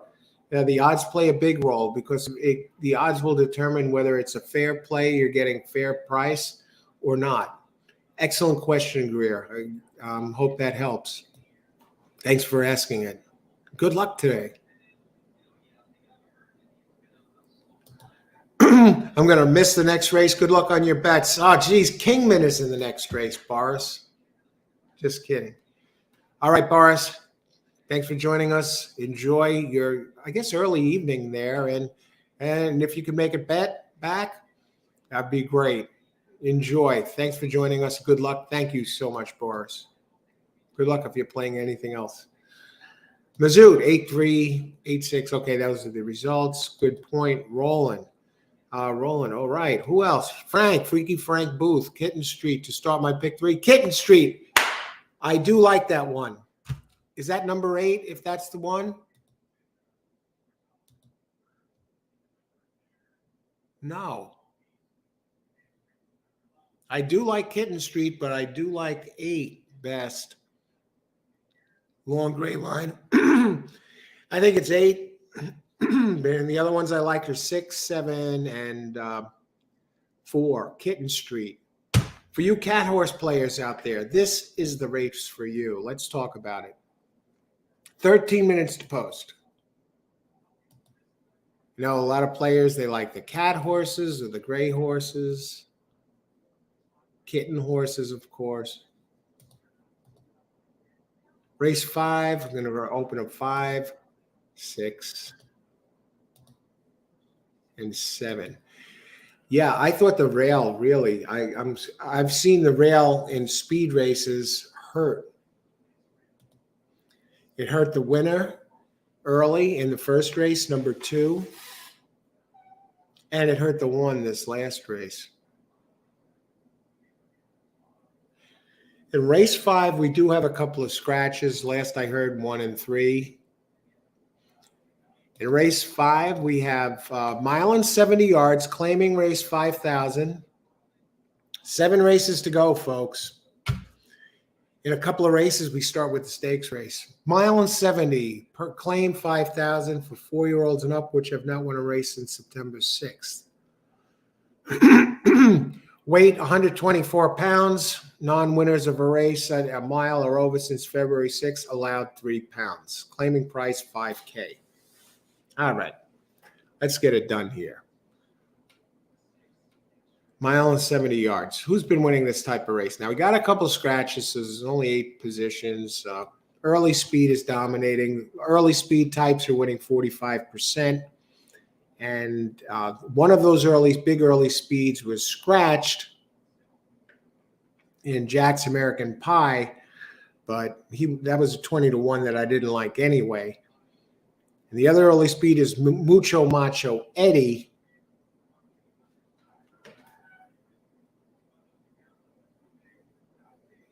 A 10-1 shot.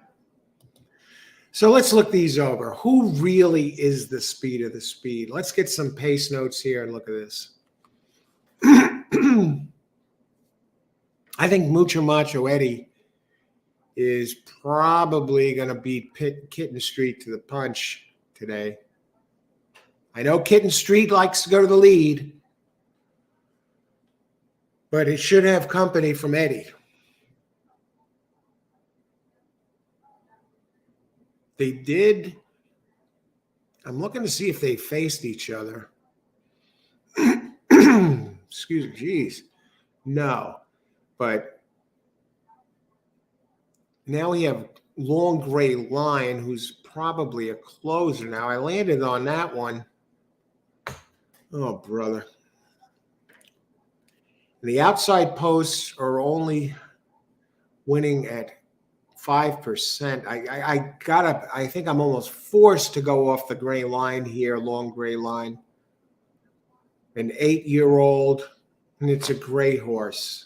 It's a gray horse, and I got to let him loose. I got to cut him loose, I think. Okay, but let's look a little closer.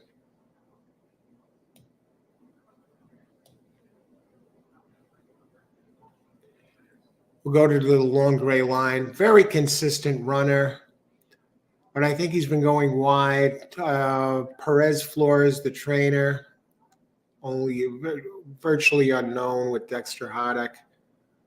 I mean, it has the numbers, very consistent performer.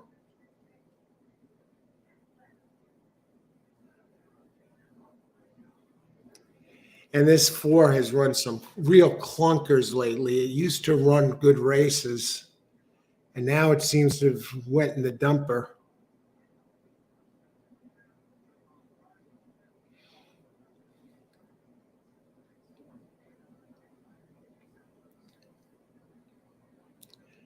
Considering the speed, I'm almost forced to go with Kitten Street here, based on it has better races to run back to. I got a frog in my throat here. Let's get some ice water. Okay. Second off the layoff.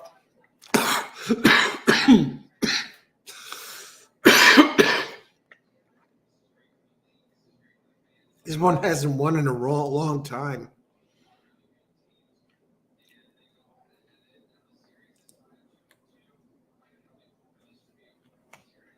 51 races, 0 for 3 at Parx is Kitten Street.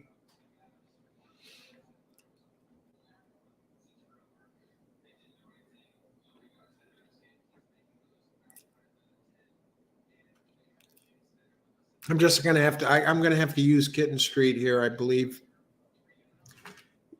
Now, just from Ronald Abrams, 20% here, 3 for 15. Got Silvestri Gonzalez up 15%.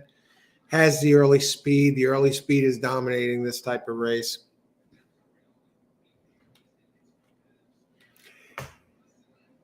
The other early speed is Mucho Macho Eddie. I mean, had been running well, but even then, it hasn't won in a long time, just like Kitten Street. 0 for 17 at the distance. Kitten Street at the distance, 0 for 3. These are not world beaters, folks. These are $5,000 claimers. But Mucho Macho Eddie is in terrible form right now. Did his better running it out of town. The one I'm going to drop down to for a second here is number 7, who does have some races fast enough to win this. Eli Betancourt is the trainer, 8%. Gets it just has some races, multiple races that can win this. So I like 7 open lengths. I'm going to 7 and 6. I'm going to pass on the 4. And I like the 7. You see, he has a pattern that he seems to sprinkle some really good ones in there, even if he doesn't win.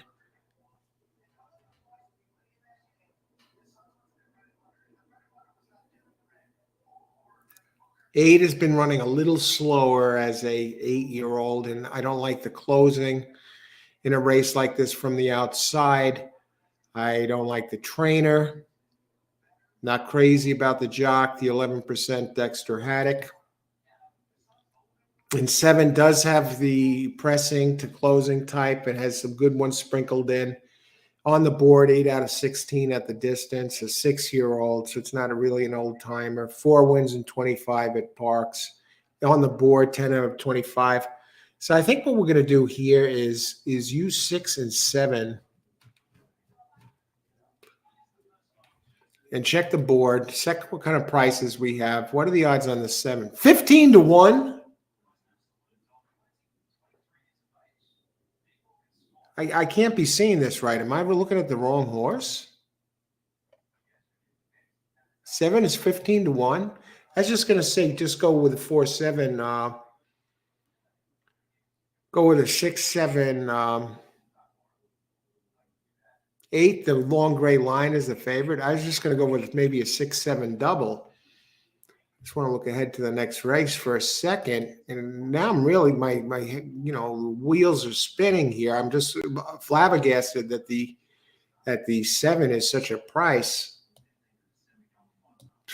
See, I'm looking at the horse. I'm handing now. You want to take a lesson out of this. I'm looking at the horse, and I'm looking at the everything about it. I'm not watching the board, and I'm not looking at the price. And now I see that this one that I'm considering for the win spot is 17 to 1. So we will use it to win across the board here, 7. But we're going to also use it here. I want to look at race 5 for a second, or race 6.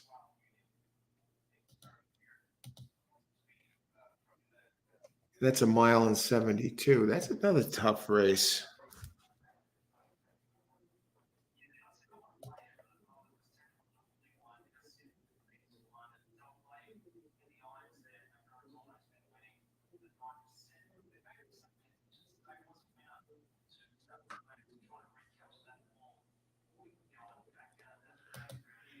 All right, let's go 6-8,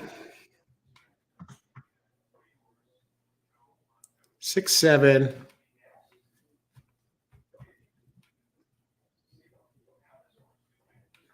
All right, double them up.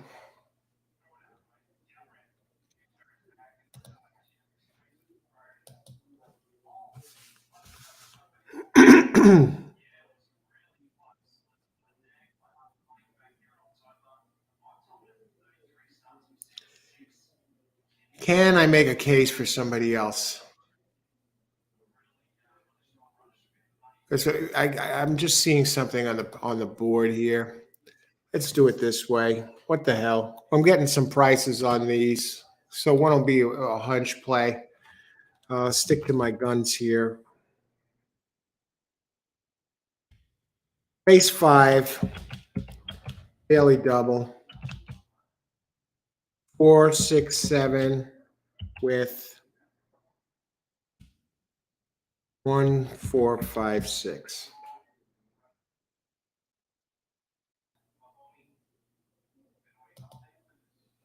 Okay, 4, 6, 7, 1, 4, 5, 6. I make sure there's no scratches, and so I can get this thing in. We got some prices next race, folks.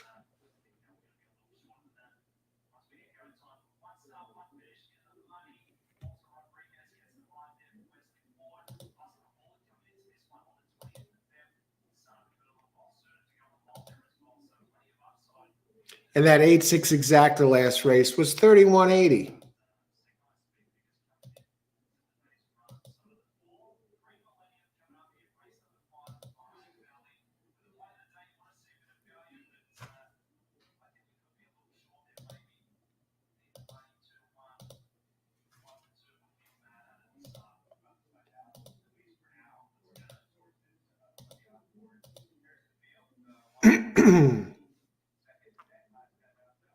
All righty, who do you got here? 468, Steven. All right.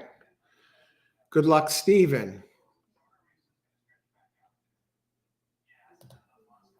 Okay, for pick 3, you're definitely live. If he gets a bad start, the 4 might be loose. That's the only thing I'm a little concerned about. But I think there's some prices. Let's see what the hell happens.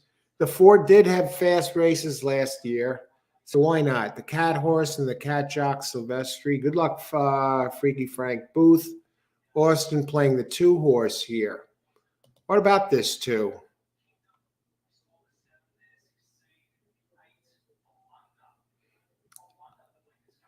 Well, it has a race 6 back that works. And late in April, May, it has some races that flat out win. It's a 6-year-old. Maybe it moves forward. I don't know. It's going to have to dig into the archives, but it does have its back races that fit this. Good luck, Austin. Roland, I was just talking about Tri King Fields 2, 1 with 5 others, and is 10. Other is 10, 6 others. All right.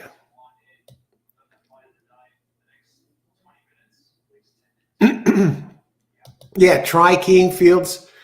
Yeah, sometimes I'll take a horse like one that I really like, especially if it's a longer one that's a win contender with some others, and maybe use one with 3, 4, 5, 3, 4, 5, 2, 3, 4, 2, 3, 4, and 2, 3, 4, 1, 2, 3, 4, 2, 3, 4, 2, 3, 4, 1. You can hit, you got to cover it, but you have a very strong chance to hit. And that's good, especially if you have one that's not the favorite that you like and get on the board that way. Is that what you're referring to, Roland? 468. Good luck, Steven. Frank, I like the exact 8 exacta key box with who? Frank. Good luck, though. 8, Frankie. Ronin Warrior is dangerous, but only 2 weeks rest. Ronin Warrior. 10. Oh, okay. The 10. Oh, you're talking about the 10 here? This is not as easy as it might at first appear, Frank. I agree. Noxon, 10, 9, 6. Good luck, Noxon. Thanks for joining us. Let's make some money here. 4, 5, 7, 9 out of the same race. All right. Roland, thanks for sharing that. That would be interesting to watch. 5, Leloy. Good luck, Leloy. 5, 8, 10 cents only. extended out at the level. Christopher, 5-8 exacta, box 8. Silvestri is my go-to guy. Good luck, Frank. My daily double, 4, 6, or 7. I think 7 is very live. Mizzou, 2, 6, 7 boxed. Another 2-player with Austin. Mizzou, good luck today. 5 win play show. Maribel, 8 to win, the closer. Now let's see how the inside gets out there. 4, 6, Tony Vasilino going with the speed. I feel the need. I feel the need for speed.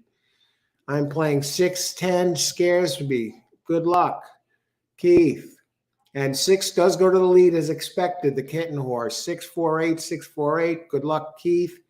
James White, how's it going, James? 410, exacta box, daily double, 410. Good luck, James.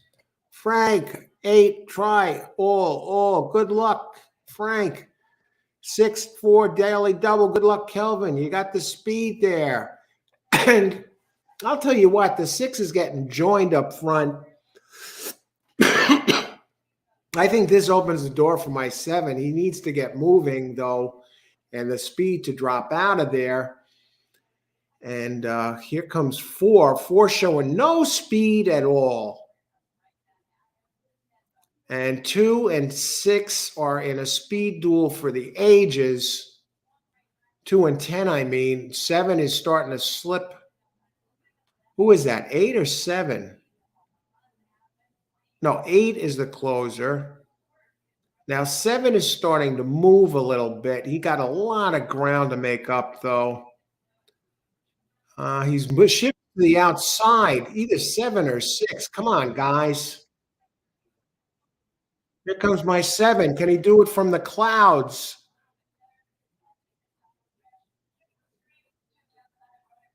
Come on, guys. My 4 is going to get it done, folks. And there's my bomb. All right, we got Macho Eddie home at 7 to 1 to start the double.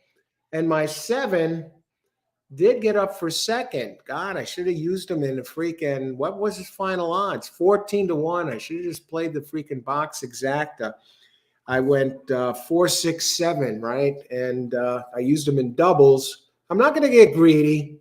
So I got the 4 home at 7 to 1, but I should have added an exacta box into this. Because who got third here? The 2 did come up. I don't think the 6 even hit the board, folks. Yeah, look at this. And I'll go back to my play again for those of you who are interested. A daily double, 4, 6, 7 with 1, 4, 5, 6.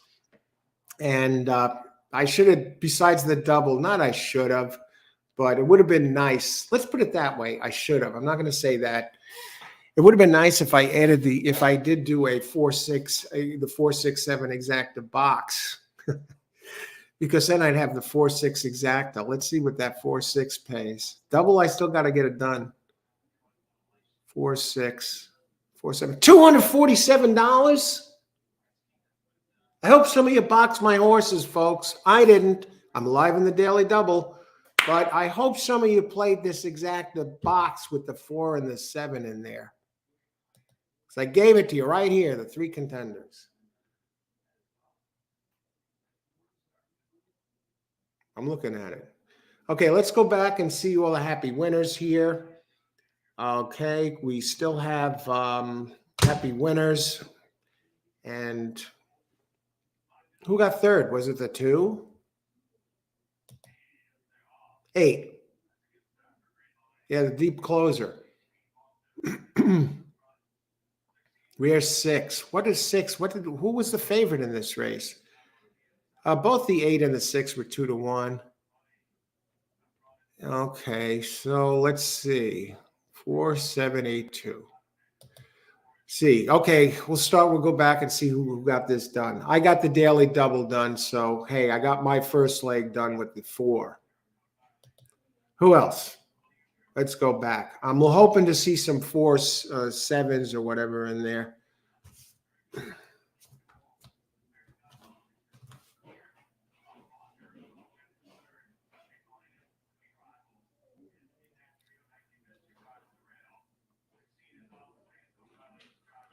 Come on, guys.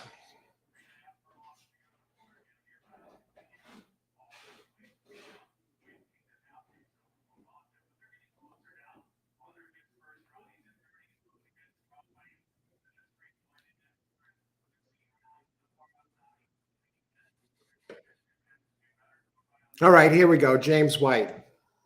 Great job, James. You need 4 and 5, and I need 1, 4, 5, or 6. So good luck. Great job. We got a price on that 4, James. That 10 and the 6, they destroyed each other. I didn't expect the 10 to run early like that. So for all you cat players,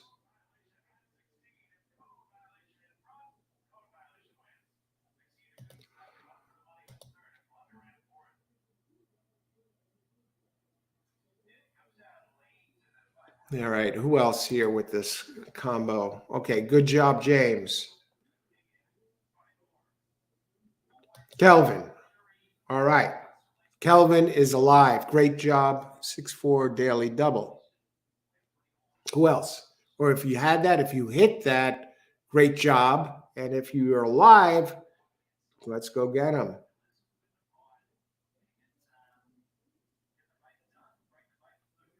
James White. Hello, Al. Good luck, everyone. Oh, thanks, James. Yeah, I was already announcing that you did a great job with that first leg of the double there. And now I'm seeing this. We're catching up.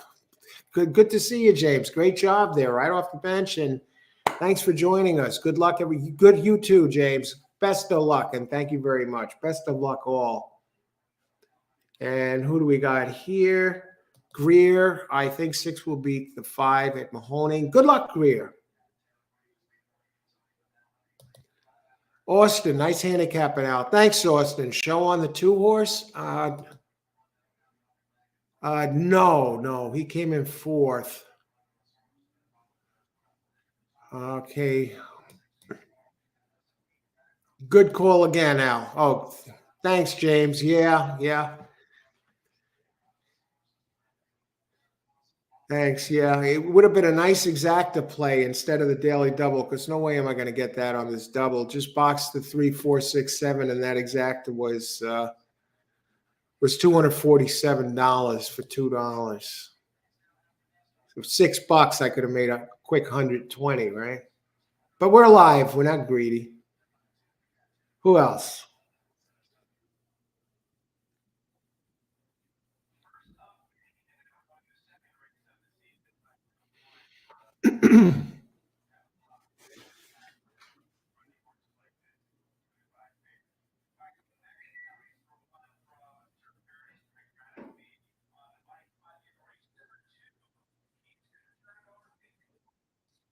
And Roland, you did Roland. Okay, so you bet $21 for 2, 3, 5, 6, 7, 8, 9, 10 left out, 9 only, 50-cent try. So that's a good try, I think, for 50 cents. What was that? $203. If you had that, Roland, great hit. Excellent. All right. You get some winners here.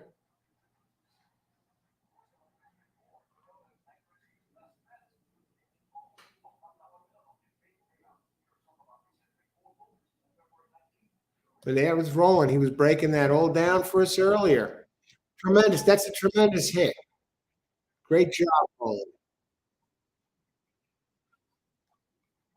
Edison. Edinson. Parx race. Do we have a link, anybody? Edinson, thanks for joining us. We'll call the race. We give the results here, Edinson.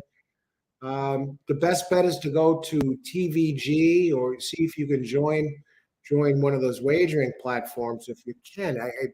I'm gathering you don't have that option. If anybody has a link or can translate for Edinson, please do. Edinson, good luck today, and maybe help is on the way. We'll see what we can come up here for the park links. Let me see if I get Parx race. Let me see if I can get some kind of link here for Edinson.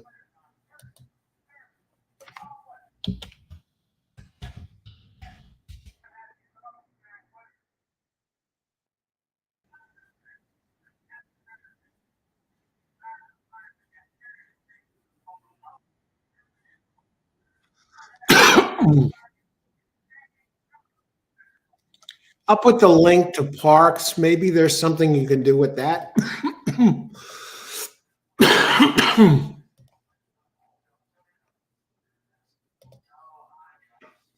And there's a link to Parks Racing. I maybe off of that, Edison, you can find a show. Okay, race 6, 15 minutes to post. I'm going to heat up the coffee again for a second. I will be right back. And let's get to this in a second here.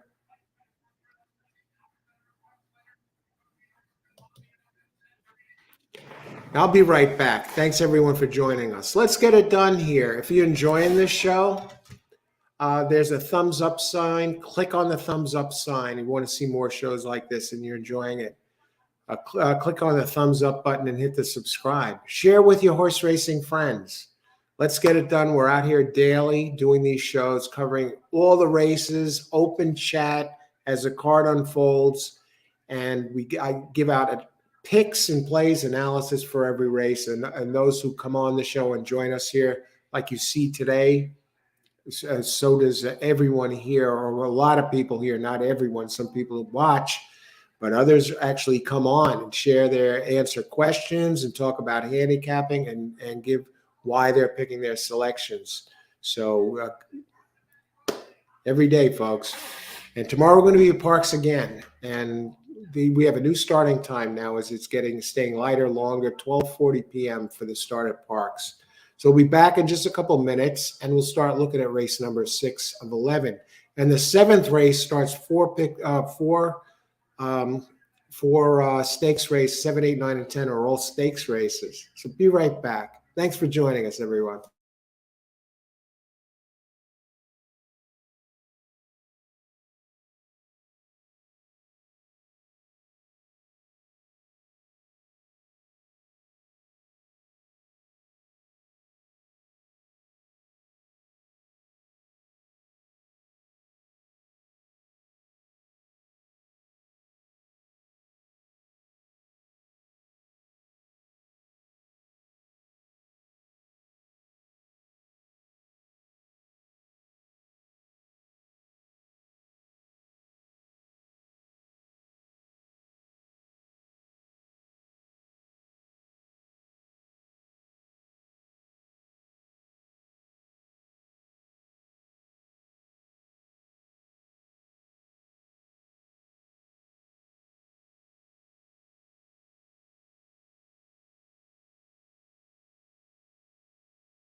All right, we're in the exact center of the card. Welcome to All Horse Racing All the Time.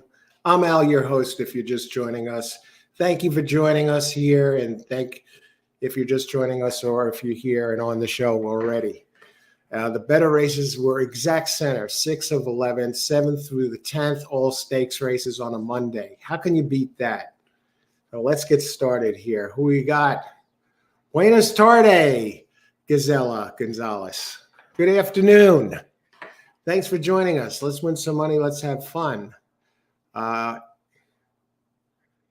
is live, and I hope you're hearing us now, Sa. Good afternoon. One question, gladly. One question, will the favorite win or fade? Let's take a look at this race. We'll address this here, Sa. Thanks for joining us today. We move on to race 6. I actually have 4 of them here in this race, and the favorite is Beach Walker, and I'll tell you, I'll show you my sheet here. I'll make it easy. Scratch sheet here. Anyway, yeah, I do have one that I like best. You see me putting together my double, and I added 6. I have one here. And I'll tell you what I think. I like them best, but I have 1, 4, 5, 6 here alive in the double. So we'll take a look at this race right here, right now, and I'll tell you if he might fade. What I see anyway, and I'll tell you why. I'm not going to say, yeah, he's going to fade. First, we'll talk about the race. 1 mile, 70 yards, optional claim, 25K. Okay, their purse, 28,000. Beach Walker does open 8 to 5. 25,000 4-year-olds and up, which have started for 16,000 or less, which have never won 3 races, or a claiming price of 25K, and which have never won 3 races. Weight 124 pounds. Non-winners of a race at 1 mile or over since February 6th, allowed 3 pounds. Now, I'll start off with no scratches this race. I'll start off by telling you what types of horses and what post positions have been winning. I've noticed that the rail is getting off a bit slow. The inside is getting off a bit slow today. Okay. And this type of race has been won by the speed primarily. 72% has been won by the speed types, and the speed types, example, early speed is winning 45%. The inside post positions are winning, rail is winning 22%, and post 2 and 3, actually 2 and out, 2 through 6 are winning roughly around 13% or so. Closers and late pressers are only winning 14%. So running style, the one actually doesn't have the running style that's been working today. And if you want to talk about early speed in this race, we say there's no early speed. Now, the one is listed as a presser, but he has been running quick early, but he's going to have company today. Or at least it looks like it. And it looks like he'll have company from the number 5, Predominate, who's listed as number 6, was an early pressing type. Now, this one got claimed, okay, claimed from David Jacobson, and exploded with a huge performance at 7 furlongs, maximum moment, that if it repeats that last race, it wins. It had opened at 10 to 1, and it keeps the same jockey as last time. It showed a little improvement the race before at 6 furlongs. I mean, it ran the race of its life. Really, it's a 5-year-old, and it exploded forward with this new trainer, Ruperto Perez. So the one, although he does show some speed early, as do some others, the 4, for example, has shown speed, not here at Parx to be part of this, but has shown early speed at other tracks on the West Coast, Del Mar, Santa Anita, which are pretty fast tracks to begin with, especially Santa Anita. But the 6, he will probably get a nice jump on this field.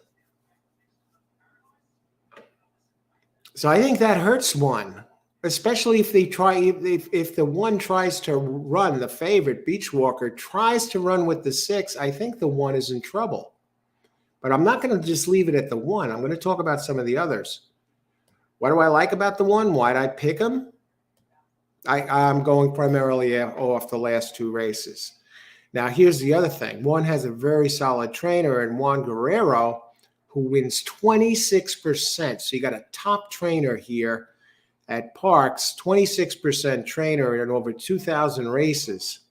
And teamed with this jockey, Abner Adorno, 13%, who's a 13% winner. Together, they're not really lighting it up. They're only 16% together, Adorno and Guerrero. And now the question is, can this one run another race up to this at this level? Usually after a couple of races like this one tends to take a step back. So is he going to go forward again? I don't see him going forward. I could see him maybe staying the same inside. But again, remember, I said this one has been running fast early and the inside has not been getting out well. So I think this one, considering its running style and that it hasn't won in a long time and it's run second the last 2, I think he's up against it today.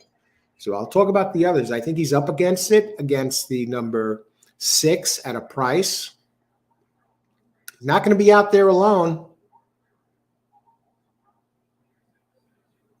And the 4, Jump Forward, you get Jamie Ness is the trainer of the 4. Now this one, Jump Forward, for Ness, okay, Candy for Caramel. And joined Ness's barn. It ran to the front, so he has that early depressing type, and he's teamed with Silvera, the jockey, and this one led all the way and then got nailed. Didn't get nailed, led all the way with Silvera. Actually was second at the first call. So he's 1 for 1 at Parx, 1 for 1 at the distance. And we've seen that it's won a race in September where it didn't have the lead and showed a closing kick. So this one can run towards the front or it can close. And does come off a 6 of 27 workout on the 21st. How many minutes to post? 2 minutes to post? And last but not least, I'm just going to give you, I gave you the 1, 4. I'll give you the 5 here, what I like about the 5. And then we're going to open it up.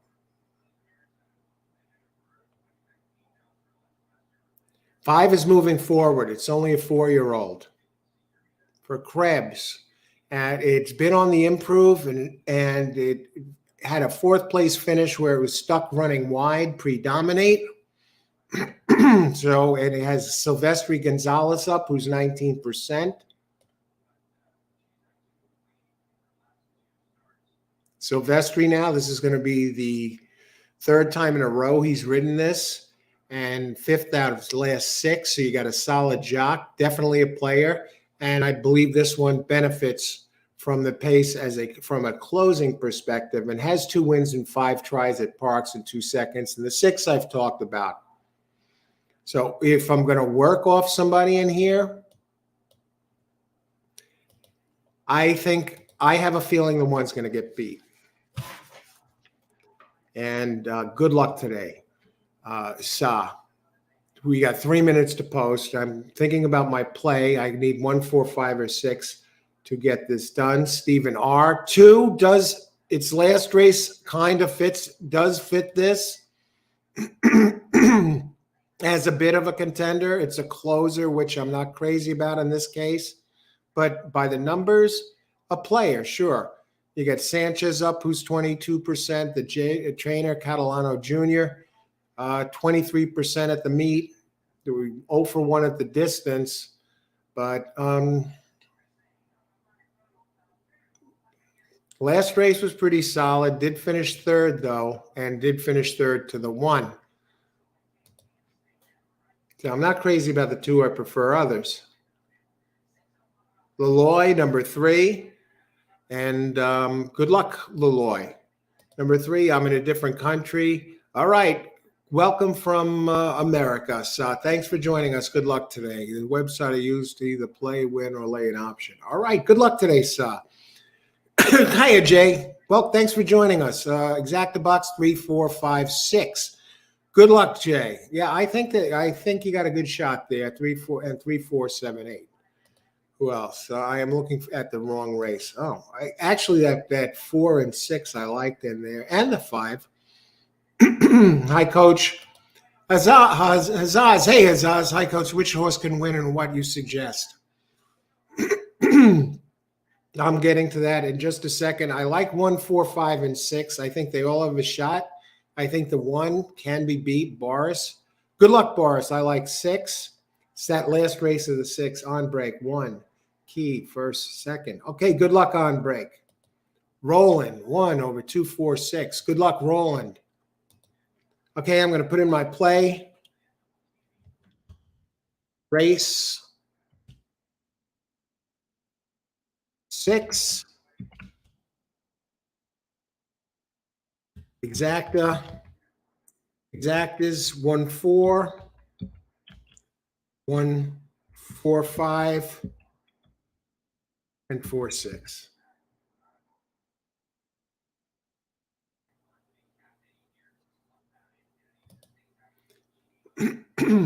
Okay, let me get this in.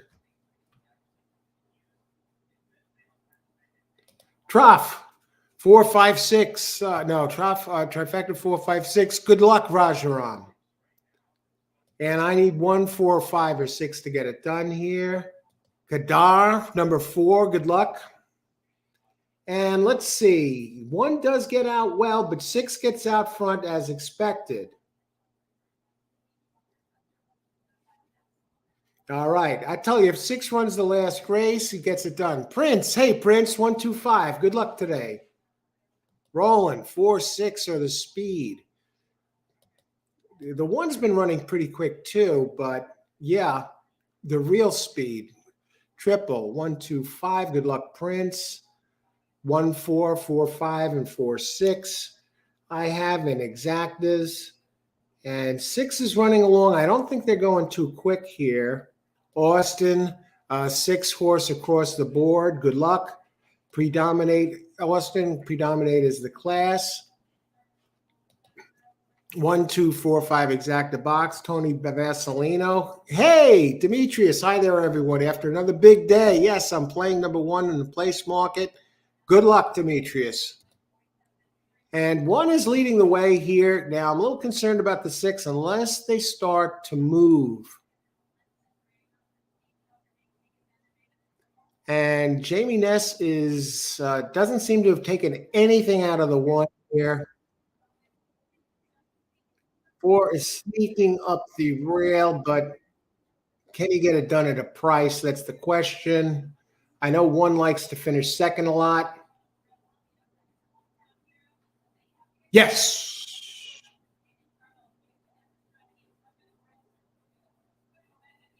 Yes. We get the exacta, and we just hit the daily double. And I did say I thought the 1 could fade, so I hope that helped. There are my exactas. Not going to make much on the exacta, but we did hit the daily double there.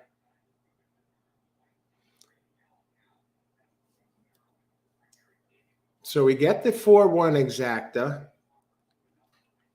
And those looking back will congratulate the winners here. Daily double 467 with 1456. So we do get it done with the 4-4, folks. And the 4 did take some money. Well, not that much, but it did take less than the 1 in the place and show pool. And the 4-1, I actually make very little profit on the 1 as the, I keyed 4 with 1, 5, and 6. The 6 couldn't hold up. The 1 finishes second for the 3rd time in a row. So that exacta paid 14, but the double will pay $44. So we are ahead and move a little bit further ahead now. Moving forward here. All righty. And we still got five races left. Who else? Let's see who got this here. I got to go forward. That was the double play.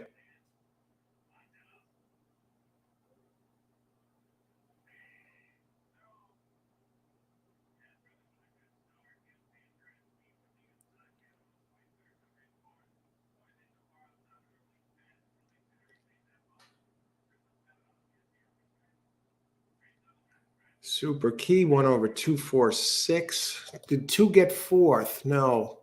Actually, all my 1, 4, 5, 6, all of them. I should have just boxed my 4 of them. That's not going to pay much, but it would have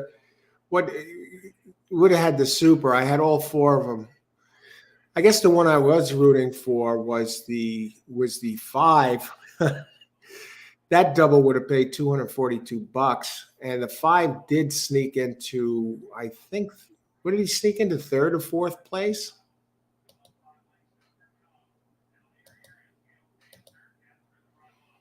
Who else?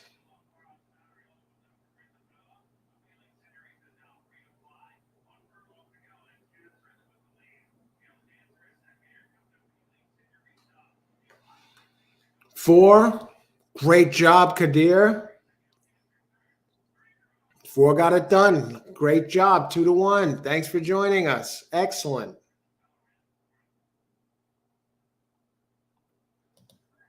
My exacta there. I got the exacta and the double that race. Tony Vasilino, 1, 2, 4, 5. Demetrius, I am playing 1 in the place market, 1.5. Hey, if you got 1 to 5 on the 1, he did place. Great job, Demetrius. Excellent. Did get the place. Who else?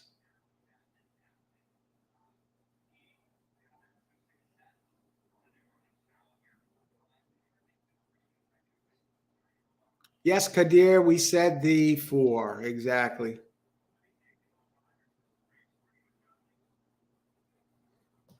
Sa, I called it. I keyed the 4, and I said I believe the 1 would fade. So, yeah, I hope that helped you, Sa. If you did it, I faded. Good job. You got it. Glad I could help. I don't know what the odds will be on the 3 horse. He jogs in race 10. All right. And again, you could see that I used 4 in all bets. I like the 1. I like 4 best. Otherwise, I wouldn't have boxed it with the other 2 horses. I like 4 best, if you notice, in 1, the first exacta, the second exacta, and the third exacta. I have 4 in all of them. So I also like 4 best, and the other ones I liked are 1, 5, and 6. So if the 4 didn't win, I just used the other ones that I thought had a shot maybe to beat it, almost as a hedge play. But that's how that went, and I'm glad we were able to get it done there. And congrats to all the winners that I announced before. And now we will go on to race number 7.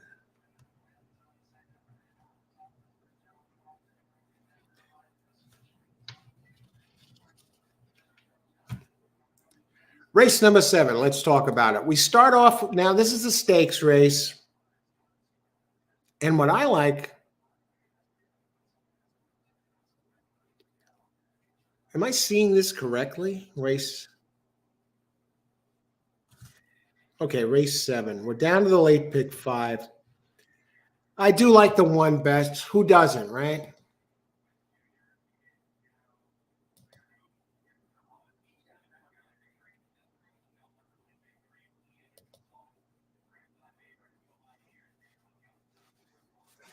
All right. Race 7. Now we got a stakes. This is the mainline stakes. Mile and 70 yards for fillies, 3-year-olds. Okay. So mile and 70. And we have 7 entries. And we do have a scratch number 5. Hopefully there aren't any other scratches in this race. And we got 5 is scratched. And I didn't really like 5 anyway. They're just showing the finishing order. 4, 1, 5, 6. What did that dime super pay? 9.55. All the obvious choices. Would have loved. Wow. Even the 5 didn't pay anything, even though it went off at longer odds in the show betting. 380. Now the question is, can the 1 be beaten in this race? Now I'm looking at the pace of this race. Now the 1's coming from Aqueduct, has run here. It did show some early pace at Parx at 6 furlongs. The 1 I like that's interesting here, if you want to find one, I think the 3 is a little interesting in that it did run at a mile 70 before, and it showed some early pace in that race. And it gets Sanchez up. So this one at least has a solid race under its belt. And on top of that, it has a solid race on its belt, winning at the distance. Holy smokes. Now I'm looking at it in October, it won by 34 lengths.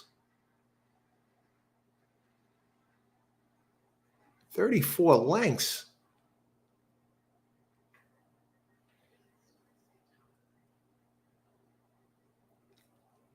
Now, 1 is getting Lasix today. No, he's not.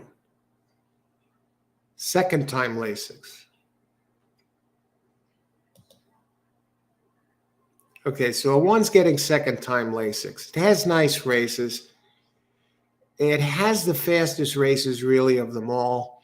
The 4 is getting some Lasix here. And this one does have a race 1, 2, 3, 4 back where it won at 6.5. Race at a mile at Aqueduct. I think it's a little on the slow side. Compared to the race that the 7 won on the 24th of October, I keep going back to that, and it seems to be moving forward towards a good one.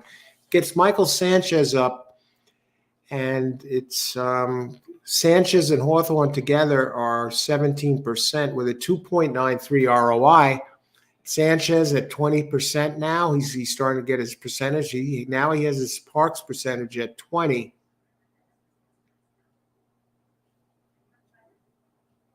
And I'm just looking to see if there's anybody else that can really run with that 3. And the 6 I like a little bit. It's out of Penn. It's won 2 straight. Gets Frankie Pennington. We don't know what to expect from this one.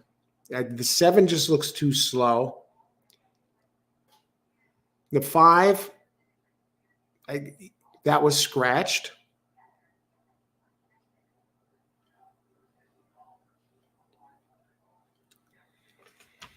The only question is the distance of the 1.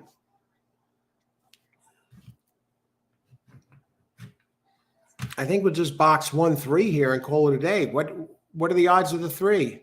9 to 1. I like it. 1-3 exact the box. I'm not going to play any deeper than that.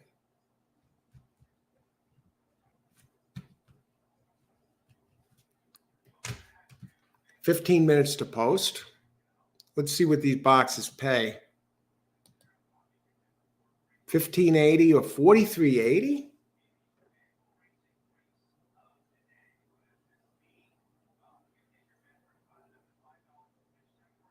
Why is the 2 taking money? Sally. I got to go 3. I got to go 3 at this. The 3's even running Stakes Company and finished a couple back. 1-3 box. Exacta box, race 7. Let me put it in and let's open it up.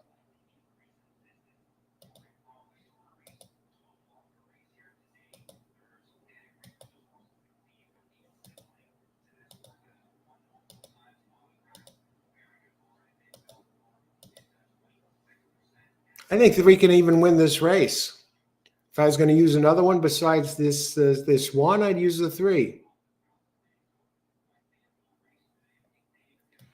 Demetrius, number 1 place market. Tremendous. Yeah, I mentioned that before. Great job, Demetrius. Great job again. That's it for today. Good luck, everyone. Excellent. Come in, make a good play, a solid play, take the money, and move on. That's how winning player. That's one strategy of winning. Pick your spots, make your money, and take it. Great job, Demetrius. A pleasure. Thanks for joining us. Look forward to the next time you're here. Enjoy your afternoon or evening. I don't know what the odds will be, but the 3-horse jogs in race 10. I don't even have the 3 is scratched. I have 3.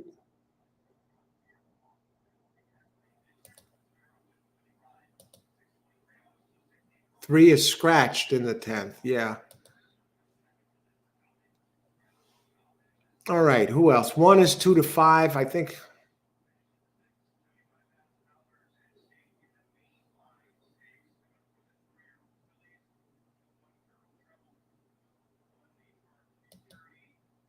Parx, a new track for me. I'll try it today. B51. We have some good races today. Good luck, B51. Thanks for joining us again. Parx. They give us good racing on Mondays early in the week, Monday and Tuesday. 4 stakes races today, B51. This, the 8th, 9th, and 10th. Fave here with Paco is 2 to 5. Is it worth playing or a leg? I'm not betting it to win, but I think it's a good shot to win. And what I'm doing here, is I think I boxed it. I put it up here. I already put the bet in. I'll show it here. I'm using it exactas 1-3 and 3-1. So I have it first or second. 3 has a race in October that's good enough to beat the 1. Is he going to do it today? I don't know, but he's moving in the right direction. So here are my plays. Race 7, it's in. Exacta, box, 1, 3.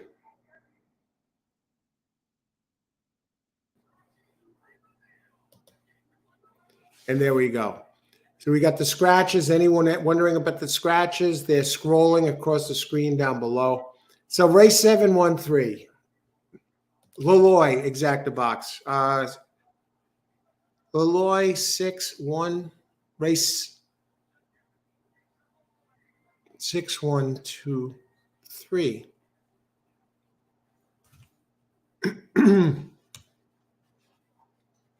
Good luck, Leloy.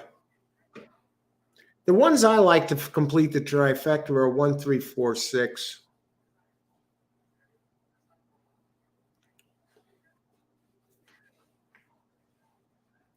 As far as the speed goes, let's talk about these just a little bit more here. We got Frank. I like 4-1 exacta box and 3-1 box. Good luck, Frank. And I like it. Frank, my DD34 with all not playing the chalk. I'll tell you what, that chalk, you got to wonder about the distance. And let's see. That's my play. 1-3 exacta box. I'm not going crazy with this one. The only ones that I liked at all are the 3, 4, 6. So 3, 4, Frank. 2 of those there I think are good. If I had to pick between the 3 and the 4 and the 6, who I like next best, I single Paco. Blakeney, how's it going? Good to see you. Let's get some cold ice water here. I actually got to get some ice water. The ice is gone. I singled Paco twice in the pick 5. Notice Paco now. He's getting his. He finally won a race or two at one of the other tracks at Gulfstream, but still he has such low percentages. But here at Parx, Paco wins. Get this.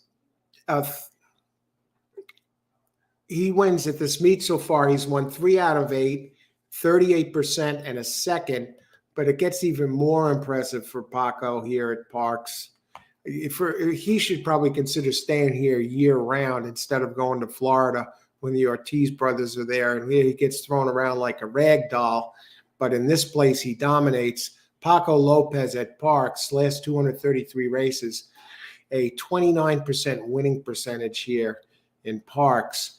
And Robert Reed, the trainer, who's already deadly as it is with his 20% winning percentage, when teamed with Paco Lopez, Robert Reed, the trainer of the 1, Paco and Robert win at a 39% clip together. 39%. And he is getting Lasix, second time Lasix today. And early speed, here's the thing. At Parx, this guy for this filly has won 3 out of 4 and a second. So it's never finished worse than second. Has never missed the board in her career. She's a 225K earner. 225K earner.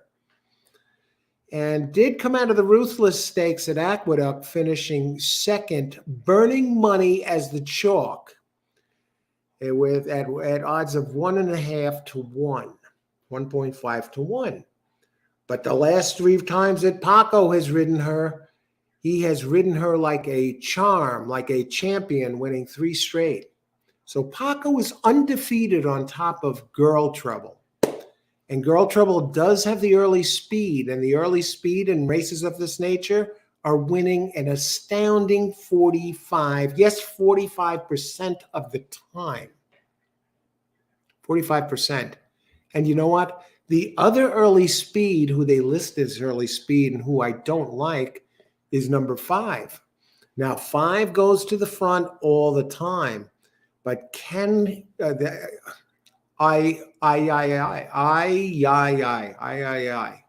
Now, get this. The 5, the trainer of 5 is none other than the trainer of the 1, Robert Reed, again with his 20%. But Robert, at this meet, he's winning at a 33% clip. So forget about that 20% for a second. How many times have we heard the question, what have you done for me lately? I'll tell you what Robert Reed has done lately. He's won 33%, 9 of 27, 5 seconds and 2/3. So on the board, 16 out of 27 times, 14 of 27 first or seconds. Now, this time I think he has a shot to miss second. And I think he might be his own worst enemy in this race if he sends the 5. If he sends the 5 after his 1 and shows this early speed that he showed a few back, and what's going to happen then? I think maybe, does he burn both of his entries out? He does have Jose Gomez up, the Eclipse Award-winning apprentice jockey from 2022. So, but Jose Gomez here at Parx has been nothing short of a train wreck. What has Jose Gomez done at Parx? He's only won 1 out of 44 races. 1 out of 44 races. Any one of us here watching the show or on the show could probably win at least 1 out of 44 races, right? If we rode for one race. But seriously, 1 out of 44, 2% winning percentage for Jose Gomez. The guy is snake bit here. Why does he insist on coming to Parx? Anyway, the 5 looks too slow, and the best thing I could say about it is maybe he's the one that tires out the 1 and opens the door for one of the others. Is 1 going to get tired? I don't think so, but maybe he tires just enough. When he did go a mile on October 14th, he came in third, 10 back. Third. So at the distance, that's a bit of a concern there. Maybe the 1 can't get, maybe he's better suited for 7 furlongs or maybe less. 7 furlongs seems to be his distance here, her distance. I don't know. Let's open it up. 5 minutes to post. What do you think? Paco loves Parx. Yeah, I'm surprised he ever leaves. I don't know if it's an ego thing with him, but I guarantee you he probably would have made more money now if he just stayed at Parx instead of, well, maybe stay at Parx through Wednesday and then go to Gulfstream. Or I don't know. What do you think? Where Paco is good too is Monmouth once Monmouth opens up. Lionel, how's it going? All right. ¿Cuántos están hoy en Park? Good to see you. If anyone can translate, Lionel, Jose, Jimenez, Landez. Thanks for joining us. Anyone can translate? Good luck today. Thanks for joining us. You're playing Paco at 2 to 5. You're playing him alone, Sa? Are you boxing or are you using a daily double? What are you doing? Just win at 2 to 5? Good luck. I think it's the one. I think 1 is the one to beat. I'm not saying it's impossible. I didn't like the 1's race at a mile, and I like 3's race at a mile, and I think he has that a repeat of that race is good enough. But I still like 1 best. I box 1-3. Boris, level for the day and no bet here. The chalk is hard to beat at 1 to 3. Yeah, all right. Even money and treading water, and we're getting ready to go. 5 is scratched this race. No, now 5. So 5, okay. Thank you for that. Yeah, and I have the 5 scratch, Blakeney. So now 1 is even tougher. Let me see if there's anyone can press it. I still, even if 5 wasn't scratched, it doesn't affect my play for whatever that means. I think the 6 does have some early speed. And the question with 6 is, this one's been running at Penn, so will he be able to carry the speed in here at Parx? We'll see. And Frank is here. And Frank weighs in. Again, I'll waste my money on the girl. The space girl won't be the first time. All right, Frank. Girl from Outer Space. Now, let me look at Girl from Outer Space for a second. Now, that is Frank's pick, and that is a closer. And we got a minute to post. Is this one worth a show bet at a – probably not, because I think the 1 is going to chew up all the show money. Actually listed as a presser, and this Girl from Outer Space loves Parx. On the board, 6 out of 8, 2 wins, a second and 3/3. Moves up in class for this, but let me just check Girl from Outer Space. I think there was something that I found a little bit intriguing about her. The whole alien factor, like what's his name, Captain Kirk, right? With the green woman.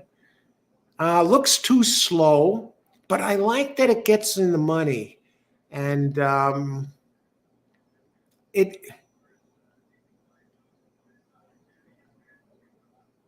I prefer the 6, but maybe the 6 doesn't like it from Penn. 4, tough to get past it. I can't play Girl from Outer Space, but good luck, Frank.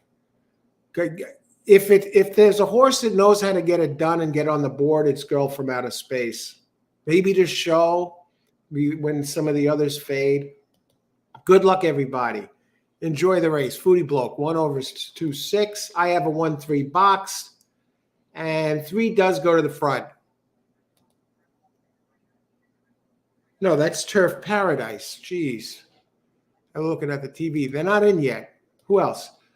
Keith, 163. I like it. I like that, Keith. I like that. Maybe the 6 is a wild card. Winner of 2 straight. Trainer is only 8%, 68 here. Let me go to the end of the 4. I think the 4 is a little bit dangerous. At least it's running Stakes Company. I prefer 4 over the 6, but if you wanted to try and beat 1 and go 3, 4, 6 over 1 over 3, 4, 6, who the heck knows, right? Luis. Hey, Luis. Oh, great avatar. Great shirt, silks there, shirt there, uniform. Good luck, Luis. Thanks for joining us. Who else? Frank is on 1-4. Beloy, 6. Sa on Paco. This should be a great race. Very interesting. And where's 3? Did he get scratched or something? Did he get stuck in the gate? 3 got stuck in the gate. I'm finished. Worst thing that could have happened to me. What's the 1 doing? 3. Who is riding this freaking horse?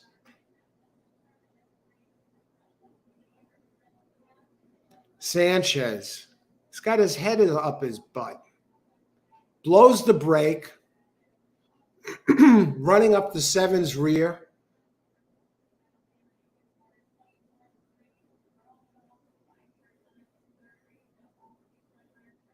Paco is in a dream world. I don't know what's happening. Now he looks like he's starting to go.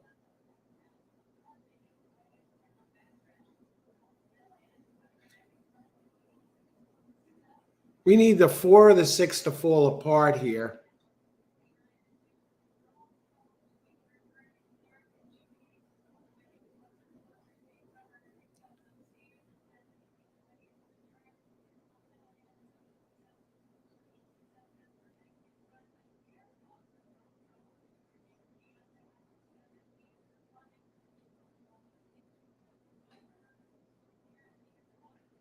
Here comes 1.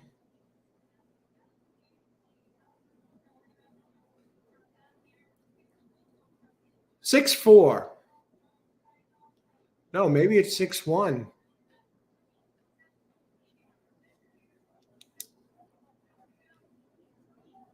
Well, you know what?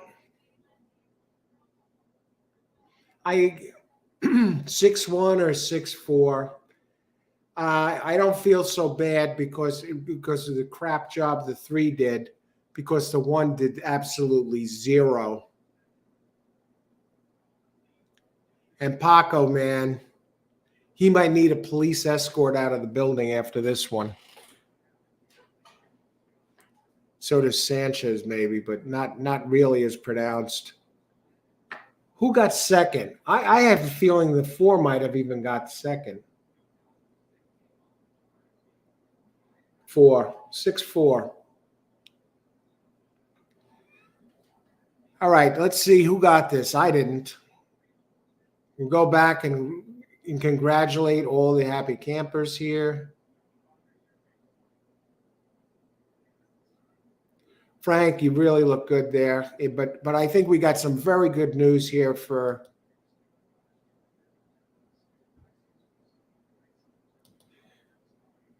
oh, brother. Frank, you had almost on the daily double there, but 6 got it done. My play, 1-3 exact the box. Sanchez never left the starting gate. He did leave eventually. He took it, maybe he was having a cup of coffee in there.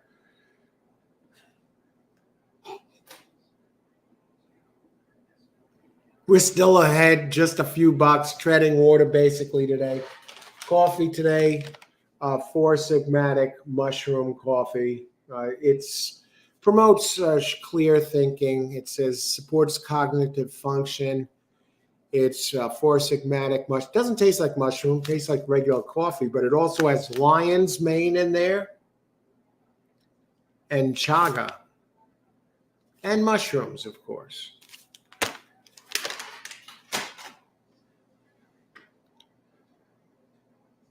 Who else had this? I want someone to congratulate.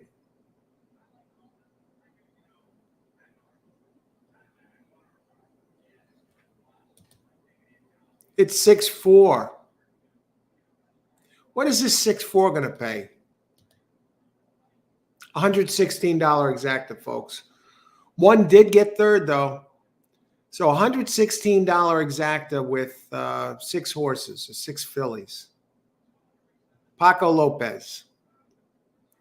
Never took the only thing I could say about that is the inside post. We pointed out that the rail seem to be slow getting out from the inside. But the other thing is maybe they tried something different. Maybe it didn't have a good race at a mile, but I didn't expect this. I figured at least second.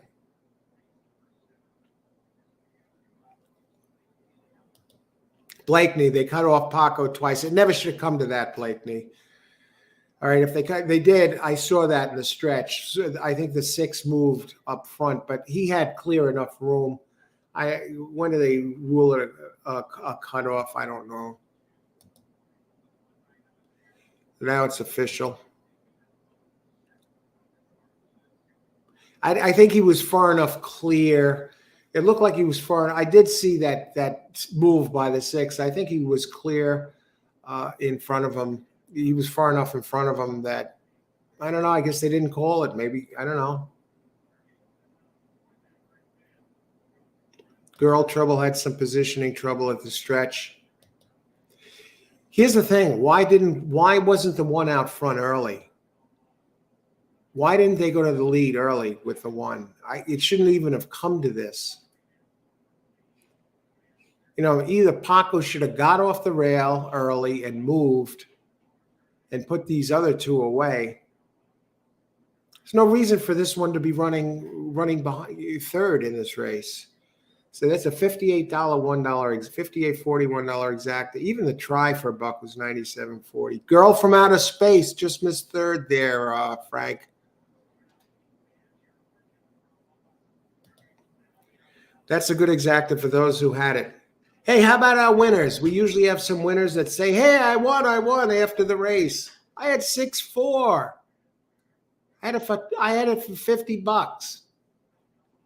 You have those winners. Sometimes I want to thank everyone who shares the selections and analysis before the race, but I don't want to leave out our winners that we have sometimes on the show who give out their winners after the race. After all, they win about damn near 100% of the time, if not 100% of the time. Any winners after the race, going once, going twice.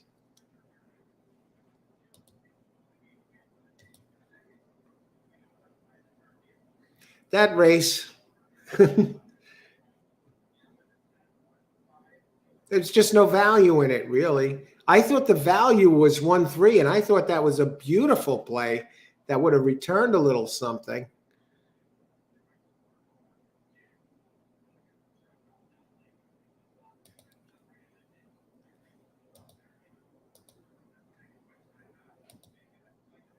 So I'm just gonna get some ice for the water.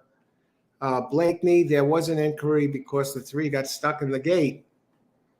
Yeah, there should be an inquiry, but Blakeney, I did see the cutoff there. I don't think he was right on top of him. I think if they were a little closer together, I don't know. Would they have called something? I don't know. But I did see it. I could see what you're talking about there. Absolutely. But maybe they just wanted this 3 to get done here, this 6 to win. Have we seen any takedowns recently in Parx? I'm thinking back. We really haven't seen many takedowns on this show at all. Uh, Hardly any at all. We've been pretty lucky that way. But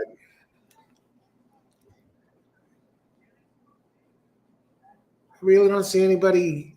I see a lot of people passing on this race.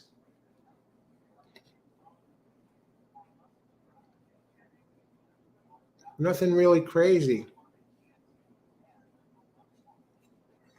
So we're going to see Parks likes their inquiries. I've seen them take lots of horses down in my experiences. Blakeney, yeah, okay. I haven't seen a lot of them on the show, but yeah, I've seen them take horses down. But we've been pretty lucky so far in the days that we do it, or unlucky, should I say?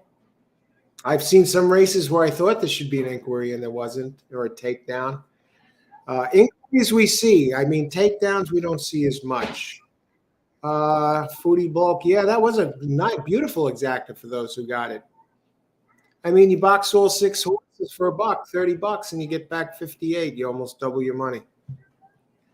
All right, I'll be back in just a little bit. Got to get some ice water, and I want to thank everyone again for joining the show. There's a thumbs up button down below. If you're enjoying the show or you want to see more shows like this, click the thumbs up button down below and hit the subscribe. We'll be back in a few.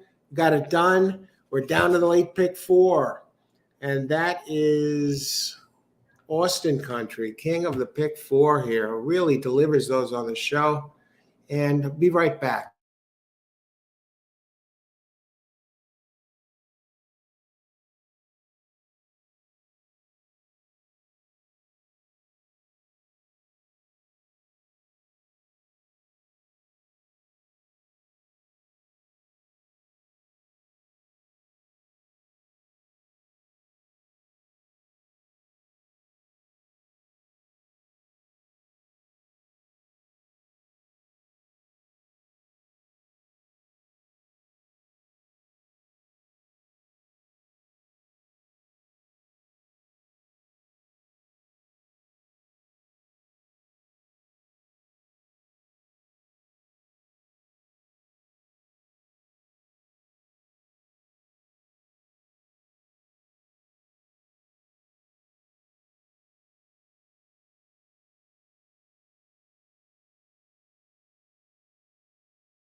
All right, we're down to the pick four: double fisted, ice water, thermal cup, and coffee. What's on the cup, you might ask? It's thermal cup.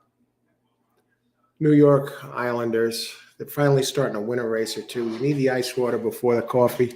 Four Sigmatic mushroom coffee. Thanks everyone for joining us. We still have a lot of business to do here. 4 races left, including 3 stakes races. We just saw Paco get his butt handed to him. I don't know what the deal was. Was it the slow rail? Was it the distance? Was it he got cut off late? Why didn't he go to the front? I don't know. It just seemed like a very unusual result considering how much faster this one was than the others, at least on paper. And at that price, he has some explaining to do. Paco.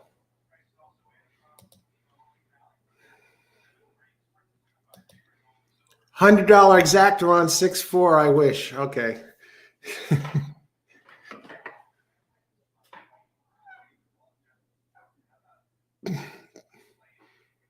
Missouri looked like, yeah, it was a tough play. It was very close there.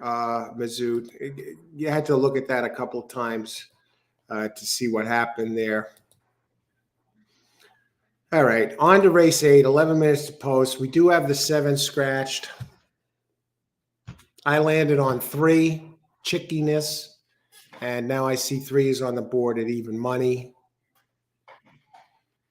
And the other ones I liked, I actually thought I also have 2 and 4 with a question mark, and they're a little bit higher odds. So let's talk about it.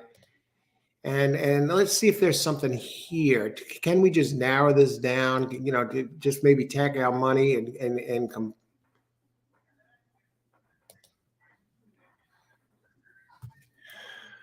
This is not an easy pick for the last race. Looks pretty wide open. That's the problem here. Any surprise scratches?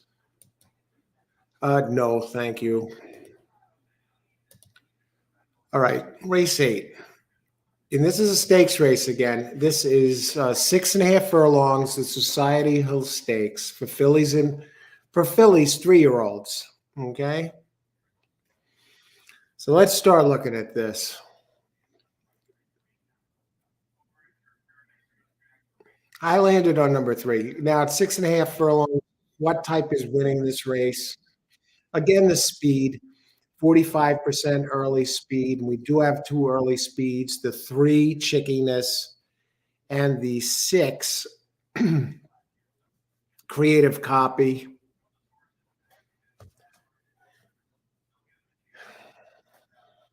A bit of a shame with the 7. I thought that one might have been a little tricky with they don't list it as early speed type. That's a mistake on Brisnet. This one goes to the front all the time and winds up scratched out.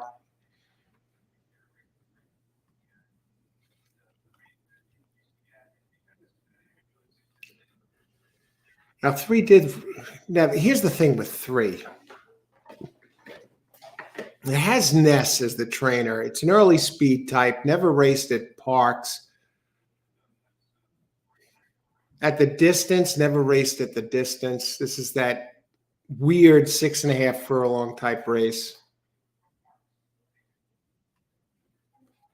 So let's look these over. Who is the real speed in this race? 6.5 furlongs, race 8. Now I'm going to break this up.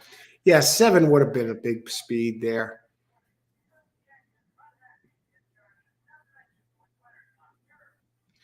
Chickiness has been running in stakes company. So has the 6.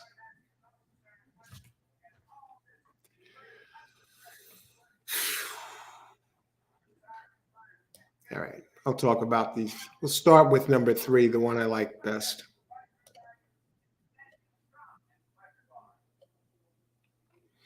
It's just running very clean races. Finishes first, second a lot, every time except for. It's in good form at Laurel, okay? And you got Ness, 26%. Jamie Rodriguez up.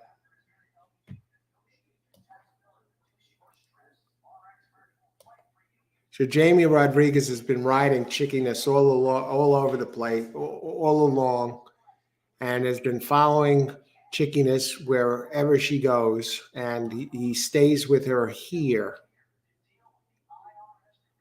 10 races in the money, 9 times. Has a couple of second places in a row, which is a problem. And Jamie really doesn't have a track record here at Parx, at least recent. Let me look otherwise. Does win at Parx. You know, if you go way back, 42 starts, winning 21%. So knows how to run here. Now, the other ones, and these two together, Jamie Rodriguez and Ness, they win 26% of the time together.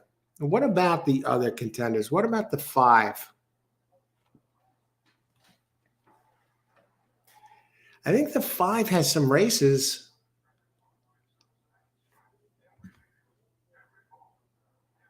that are faster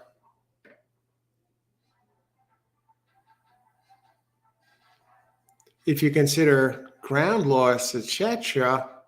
He's won 4 out of 5. At least it hasn't run here either. Number 5, Tappan Jones. Now, Tappan Jones is an early to pressing type and actually did go off as the favorite, but he has some big races that are fast enough to beat the 3. I have to think that the 5 is going to end up being favored.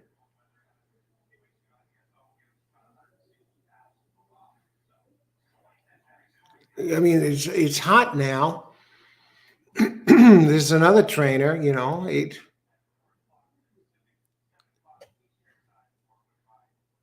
Kevin Gomez here. Now, Gomez follows Tappan Josie from Laurel. So you got the 2 invaders here. And the trainer, Horatio DePaz, Shippers, he's 12%. Ness with Shippers, 24%. I just want to see Horatio DePaz if he has any recent races here. Anything to show. 1 for 9 at Parx. Really not a body of work. 1 for 11 at Parx. Not much of a body of work at all.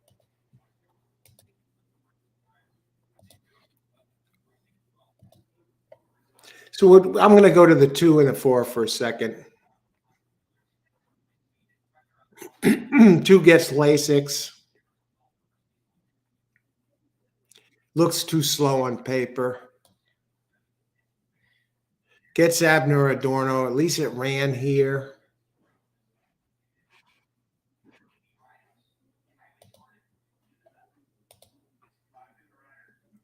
Is there anybody? Yeah, the 3 and 5 are really taking all the money here. I'm looking for somebody for a chink in the armor of one of these 2 by the others. And we're going to go down and look at the 4 for a second. First time Lasix, blinkers on.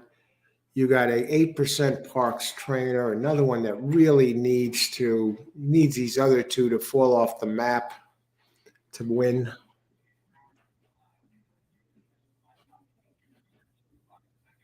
Empress Ariana. What about the 1? Robert Reed, Chasing Dreams.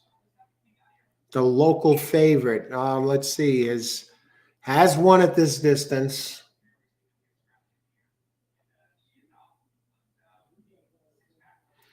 What if these 2 hook up and the 1 sneaks in there? I mean, ran at this track.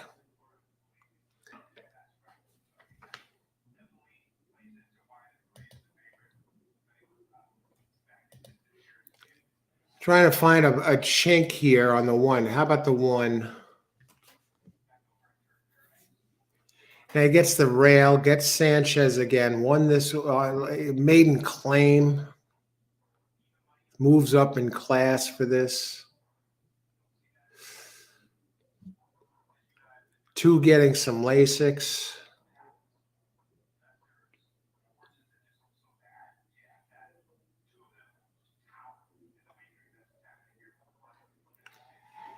What about the 6? Creative Copy. He breaks outside.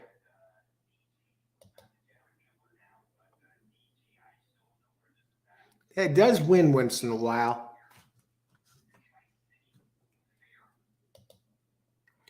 Who would lay the egg here if Creative Copy goes?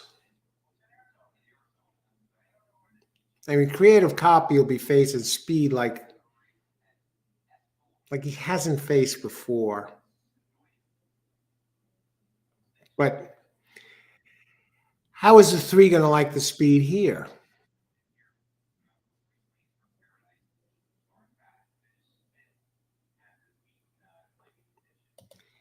What I'm going to do is this. I'm going to go 5. I'm going to look to beat the 5 since there's just some other speed in here. I'll lead with 5 and in race 9. Let's open it up. Let's open it up and see who you got here. Who do we got? 5 over 2, 3, 4, Boddick. I'm liking 5 too. I think the speed duel is 3, 6. 5 to win, small. Okay. 5, 6, ice cold. I could see that. 5 over 1, 6.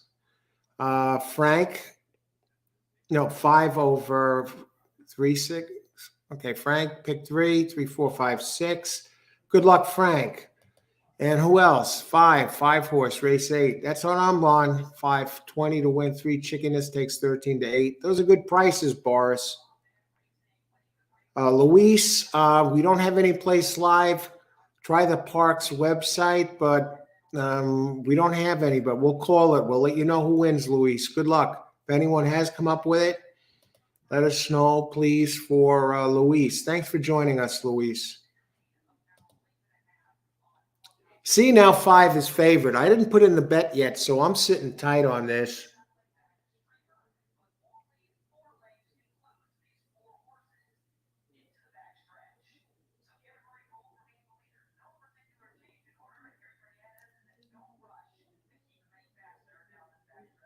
All right. Push comes to sub time. 3 over 2, 6. We're shifting to Ness as the board changes. Race 8.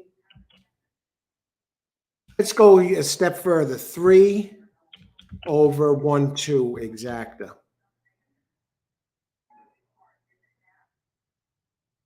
Oh, 3 over 1, 6.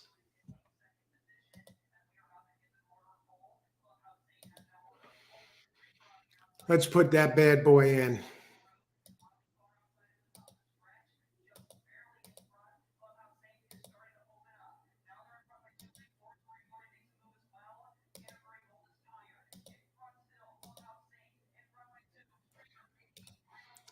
All right, we're in 3 over 1, 6 exacta. Hey, Chalasani. Good afternoon. Good luck. Thanks for joining us. Race 8 at Gulfstream. And my play, I'm going Ness this time. I like the odds. I don't like this other guy on the 5. Is that really a little bit of a, wet behind the ears here at this place. He's only been winning. And we got Reed on the 1 here, Magician. Good luck, everybody. Frank, go get him with your pick 3. Got some nice prices. 5 horse, race 8. Good luck, Austin. Leloy, 3, 6, 1, 4. Who else? And they're off. And there goes 1 is showing some speed. And there goes 3. All right, Reed Jr., baby. Hang on. Stop the race. 3, 1. And 6 is there. Where's 6? 5 is in the middle. But 1 is facing 3. Suddenly bet down is now 6 to 5, folks. What a change in the board there for a second. I don't see the 1 giving up. I don't see the 1 giving up. I don't see 6 doing much of anything, really. I thought 6 would be one of the leaders, but he really doesn't seem to want any part of this. And now the horse race is on as 5 comes into the picture, and 6 is taking the race off. And here comes 5 to engage with the 6, and I think it's going to be 5 here, who overhauls the 3. Now, if this was, and now 3 comes back. No, 5, it's not going to make a difference for me. Now 3 comes back again. But here's the thing. Now, I didn't hit it, okay? And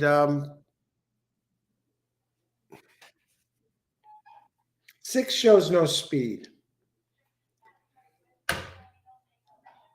I shifted from the 5 to the 3 because the 3 had went up to almost 2-1, and the 5 took all the money.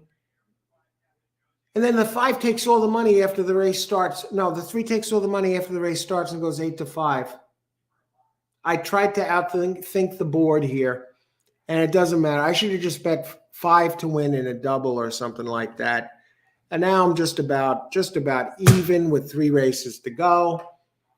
And I'll tell you, this Parx board is a little bit tricky, to say the least. Who else? Boris, you got great odds there on the 3. Oh, 5 won the race.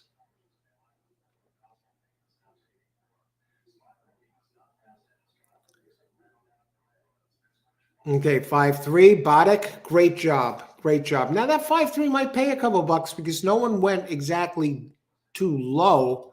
I figure it got to pay at least 6-1, right? I'm going to say 14 bucks. Let's see. 13.20. 13.20 exacta.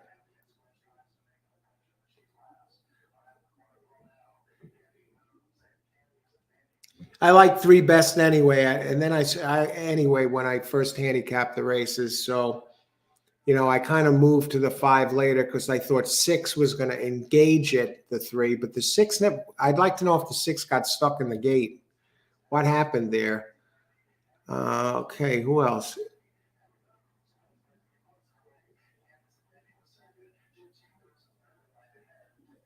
Yeah, I'm not sure. Print high 532. Now, are we giving the finishing order or the picks? Print Hive, like the B there. Thanks for joining us today. Good luck today. Print Hive, welcome. Who else? Okay, not too much here. Not too much in the picks here. I had a 3 over 1-6. I thought the 1 was looking good for a second. And the 6 never got out of the gate. I'd like to know what happened with the 6.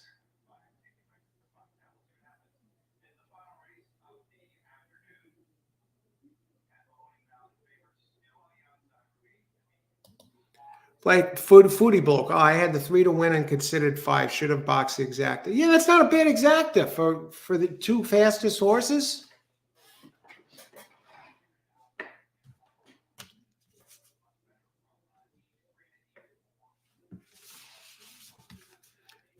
Now we go down to the last 3, folks. Blakeney needs some Yellowstone magic next race.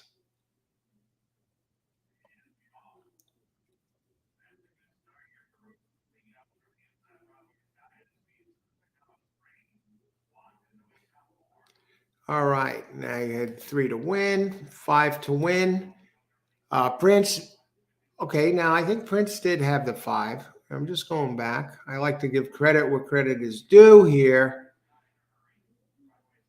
Race 7, exacta box 1-3.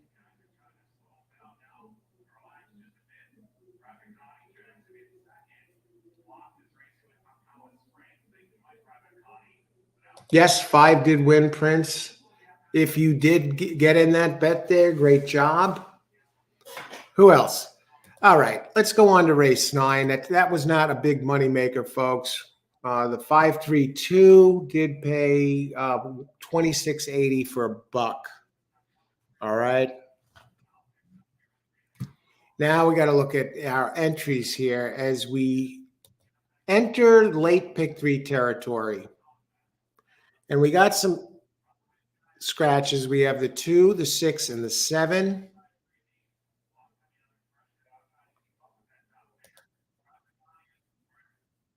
Seeing if there's any new scratches.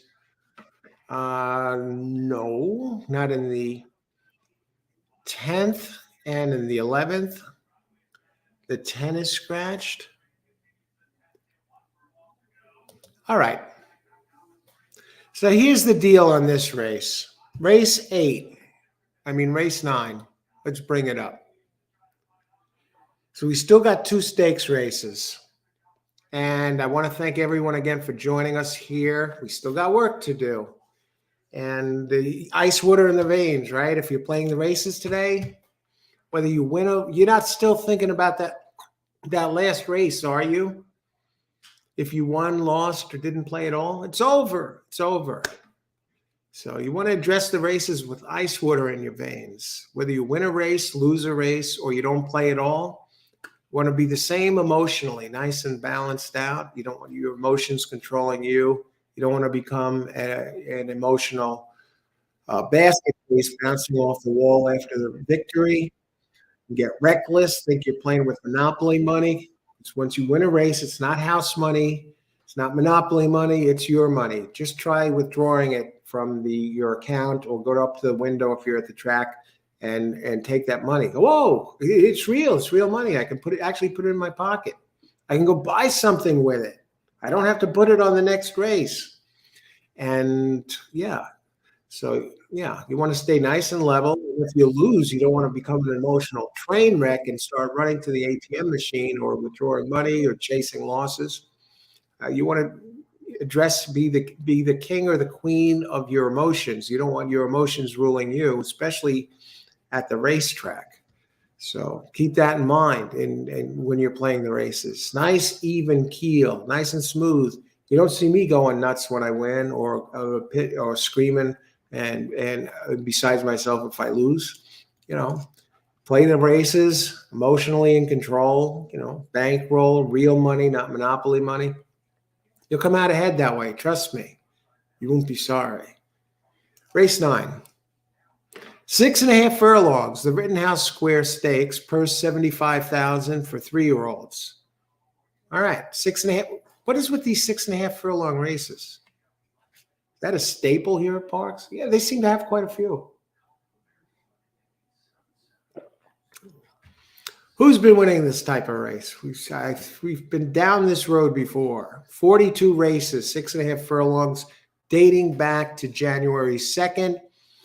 45% of the time, the early speed is winning. And I like this race. Oh, what a bad scratch. A late scratch of my number 6 Belt Parkway. So we lost one of the speeds. And so now my 3-horse, All Eyes on You, becomes a player at a price. I don't know what the prices are now, but it does have speed. All Eyes on You. It becomes a big player at a price.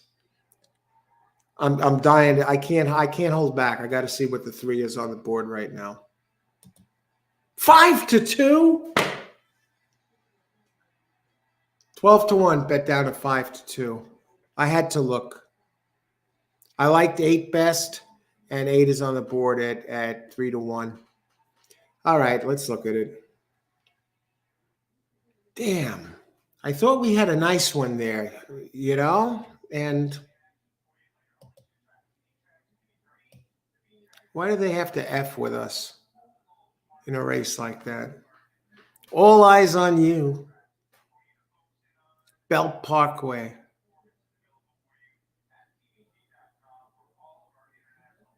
Wow. All right. The other ones I like liked 8 best, Belt Parkway. I like them more now than I did until this late scratch of the 6. I mean 6. I like more so for underneath. But now this really helps Belt Parkway.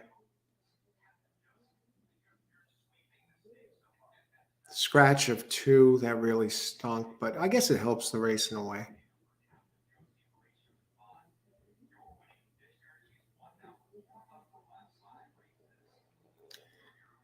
I'm going down to the 8 here for a second. I mean, 8's been doing some good running, but winning 2 straight, and it has a second place finish. Won by 10 the last time it raced at this distance. Linda Simon is the trainer. Now, Linda, here's a problem with Linda. Now, she has a nice entry here and has Anthony Nunez up. Now, she takes over on the 8, the trainer of the 8, right?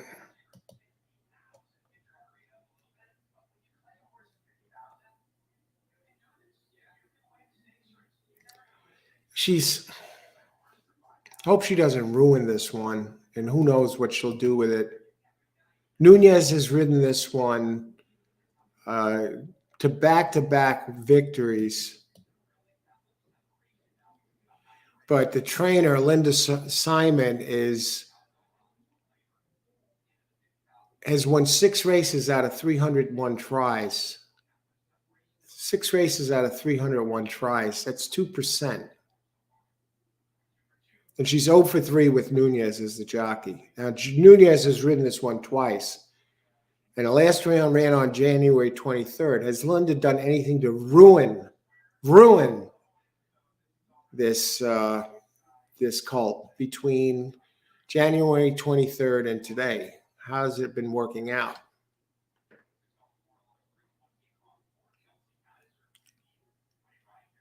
Now, this one hadn't worked out since November 23rd, and Linda worked it 4 furlongs, and it ran 50 seconds. And this is one that had been working fairly, never really a star on the workout track.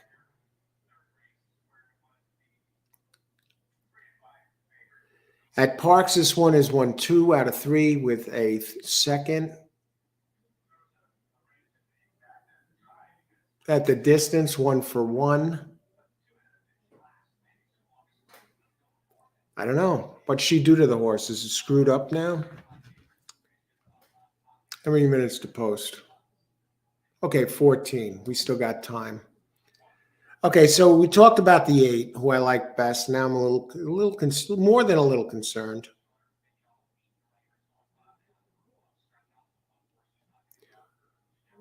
Now the 7's coming in. What's with all these Laurel invaders today in the stakes races? What about 7? No history at Parx. Did win its last race. Has never raced at the distance. The trainer.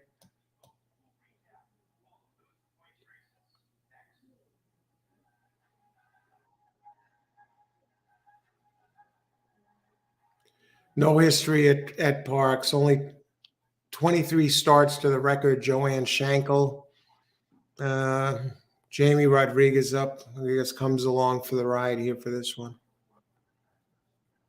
I like it a little.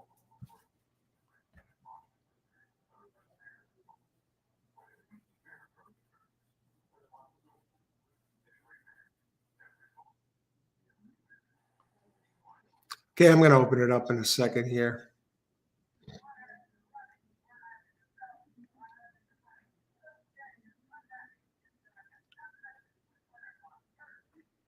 Approve Right has a race for you back. All eyes on you.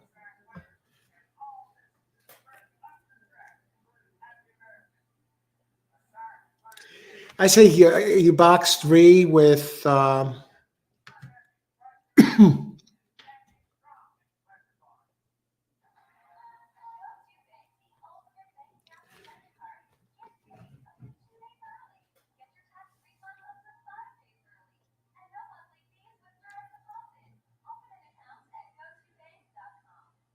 I'm almost tempted to go 3 over 4.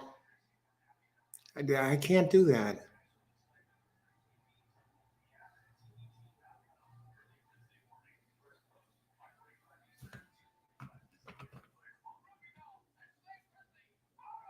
Three seven. I'm looking at box. You will look at the trainer of the 7 on the mark. At least it's a 17% trainer, and you get a solid jock. The 8 is very hard to leave out. Gets the new trainer who has been virtually useless. Let's open it up.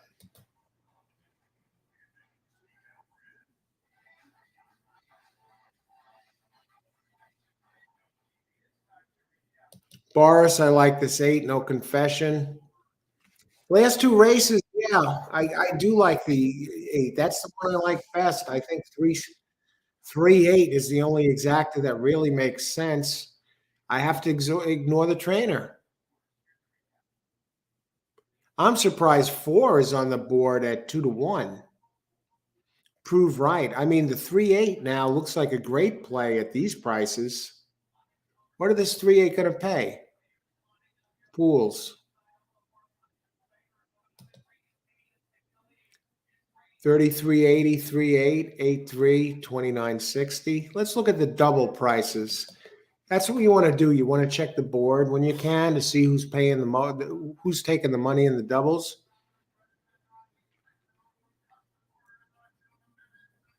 I mean, in some cases, the 1 is taking the money in the doubles. In some cases, it's not really the 3 or the 8 at all. I gotta think the 3 or the 8, one of those two are going to get it done here. Maybe forget the exacta and just lead the double play in the 10th race. I think it goes through 3 or 8. I don't know what these people are looking at with the 4. The 4 does have a very, very fast race, 3 back at Laurel. That's what they're looking at. And the 1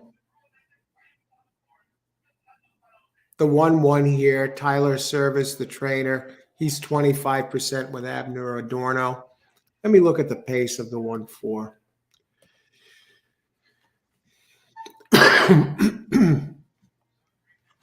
One would be closing, which I don't really like. 4 does have speed.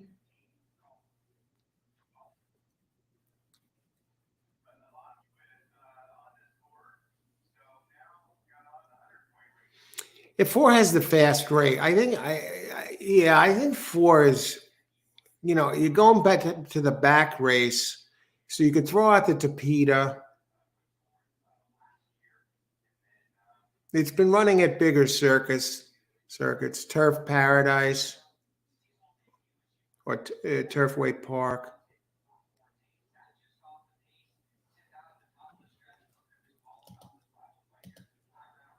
I got to look at this 4 just a little closer.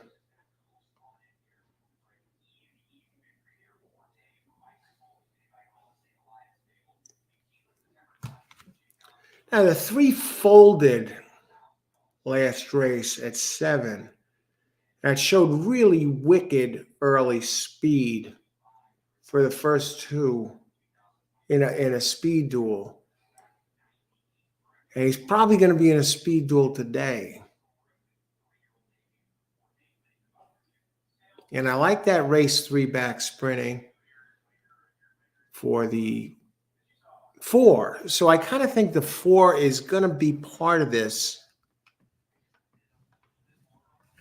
and prevail in the speed duel. I'm not crazy about this trainer, St. Louis. And who's riding this 3? Sanchez.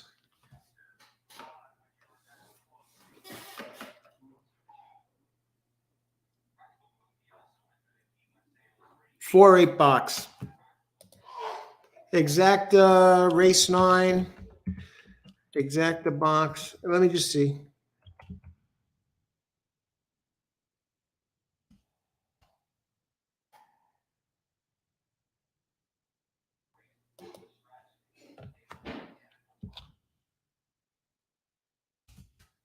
Race 9. Exacta box. Let me just look at this. 9. Okay, you're talking about L D Chimney. Peter Jaworski. How's it going, Peter? I'm going to bring up your 9 in a second.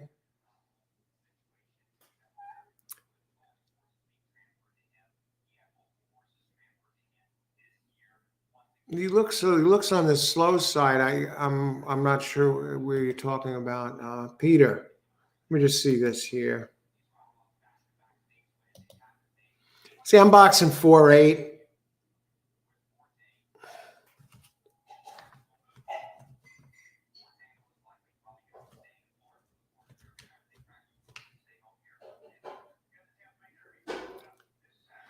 Here's what I'm going to do.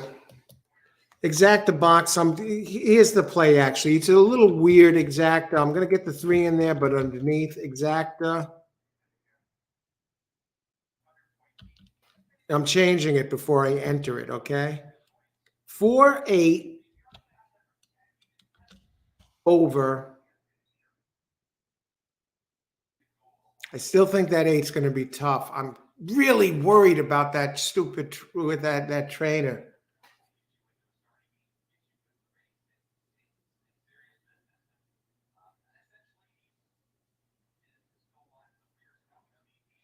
Four eight. I gotta think that the 8 is better than the 4. Let me look at the pools. Let's look at doubles. I just want to see where the money's going.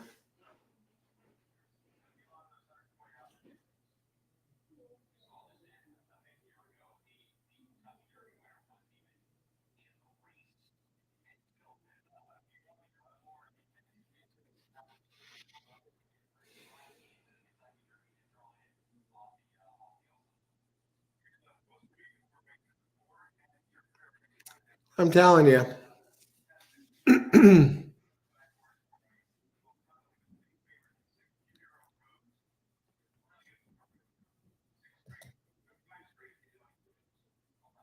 I can't. I'm undecided yet. We still got time. I was going to enter my pick, so just hang back. I'm sticking with your original suggestion of 3-8 back. I just think that the scratch of the 2 and the 6 really open up the doors for this 3 here to get it done. I mean, that was a big edge for the 3 that they scratched out.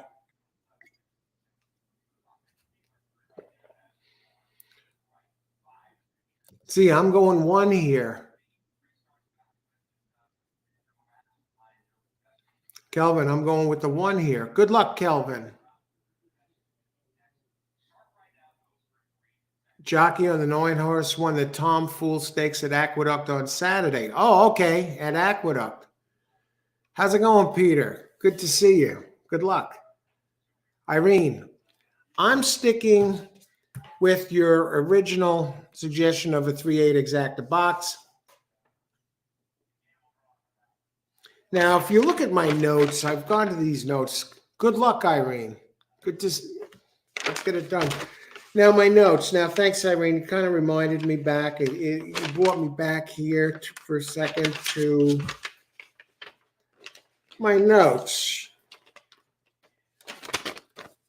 Now, you can see who I like in race 9. And I got the scratches on the side here, too. I added 6 late in between the 2 and 7. And my main plays there, I liked 8 best. And then you see my exacta play here, 3-8. Now, I can't leave the 8 out of the exacta, okay? That's the one I can't leave out. And the 3, I can't leave those 2 out. I can't leave the 3 or the 8 out.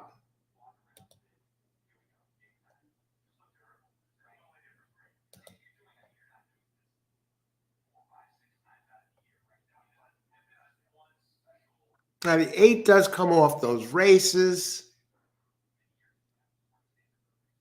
Now, the 8 did lose to 1 here. It actually lost to the 5. Very interesting. But this seems to be a different horse lately.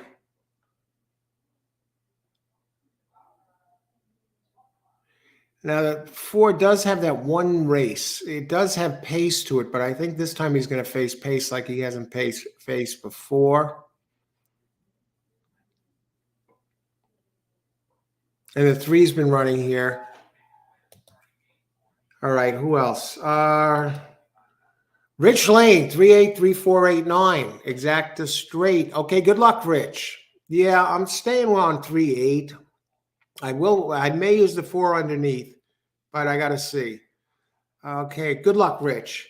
And 389 try box, 3489, 38 exacta.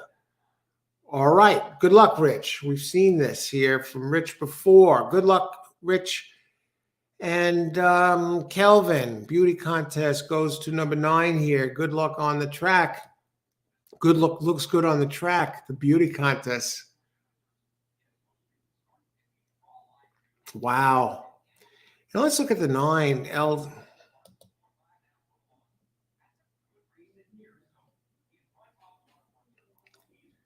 Yeah, it comes out of Stakes Company. It's run here. It's going to have to close into this. I can't go there, but I hear it looks good. Good luck there, Kelvin. I just want to look at the next race for a second.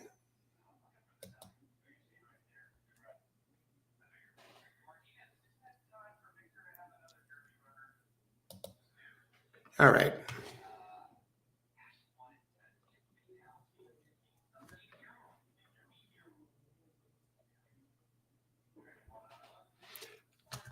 All right, we're going to box 3 and 8. Exactly. Let's do it this way. Race. We're going to try it. We're going to try and get it done here. Race 10. Exacta. 3, 8 over 3, 4, 8, 9. Yeah. I'm going to go there. I mean, I did see that 9 walking around in the suggestions, and it just looks good to me on the track, and every right to improve. And this should be a hell of a race.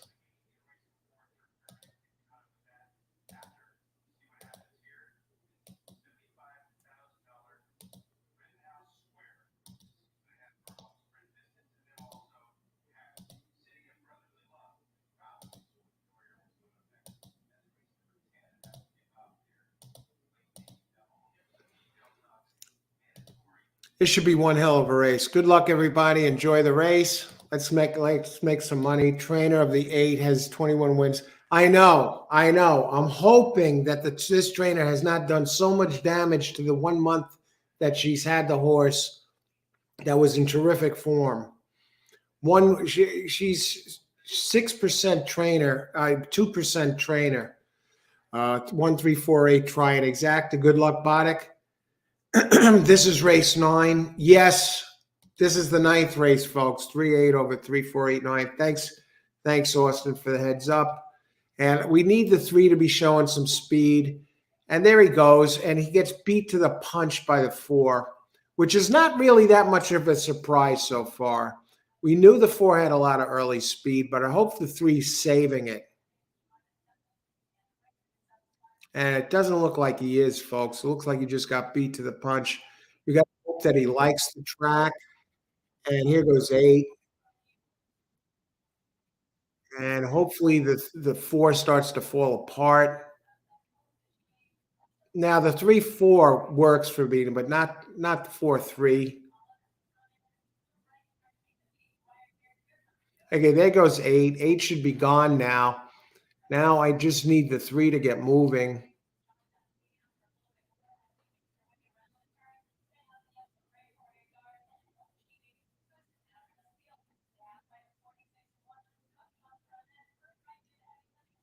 Come on, 9. Run. Oh, that's the 5.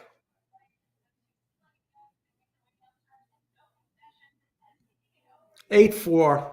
Beautiful. All right. We get it done. What is this going to pay? 38.80, not bad.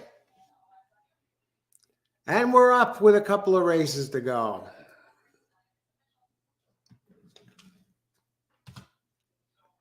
I tell you what, that 8, great job. Thankfully, the trainer did not destroy this horse. And who got third?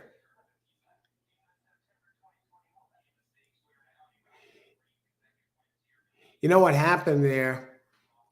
And I'm glad the 3 got bet down. What was he? It would have been better if it was.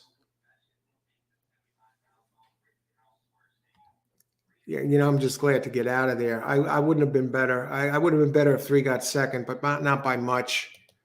It's the 8. Yeah, 8-3 would have been 54.60, but we'll still take it.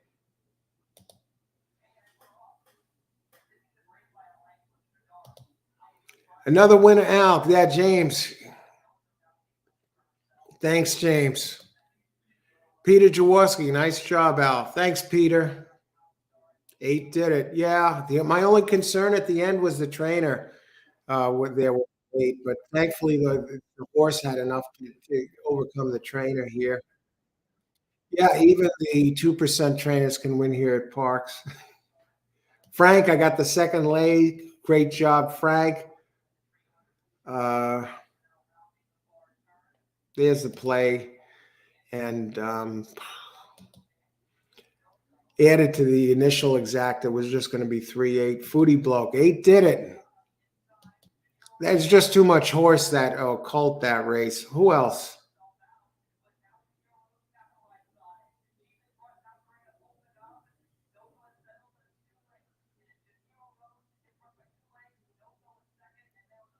3-8. Great job, Rich. All right. Who else?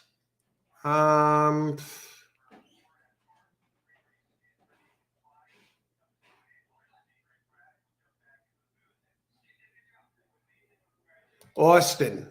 8 horse win place despite the 0 for 20 trainer. Again, 8. Great job, Austin. Lock and load on the 3, race 10. Great job, Austin. Not thrown by the trainer. At times, yeah, you got to figure this is the one that's good enough to be that 1 or 0 or whatever percent. It was actually 2% for tons of races. I mean, 300 races or so. It was just awful. It's probably going to have a party in that home tonight. Trainer, the 8. 6 wins in 301 races going back. 6 wins in 301 races.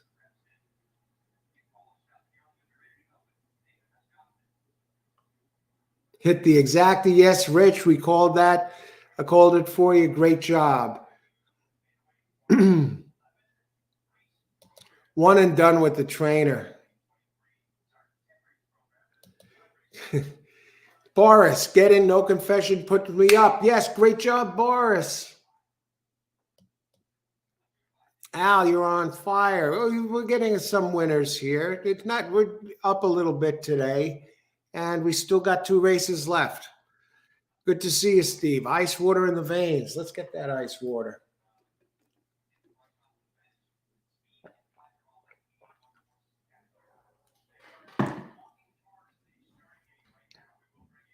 Frank, need 146 for the pick 3. I like 7 best, but 1 and 4 are players. I have 2. Into Mischief, Boddick horse for 30K. Wow. All right. It's Parx. Yeah.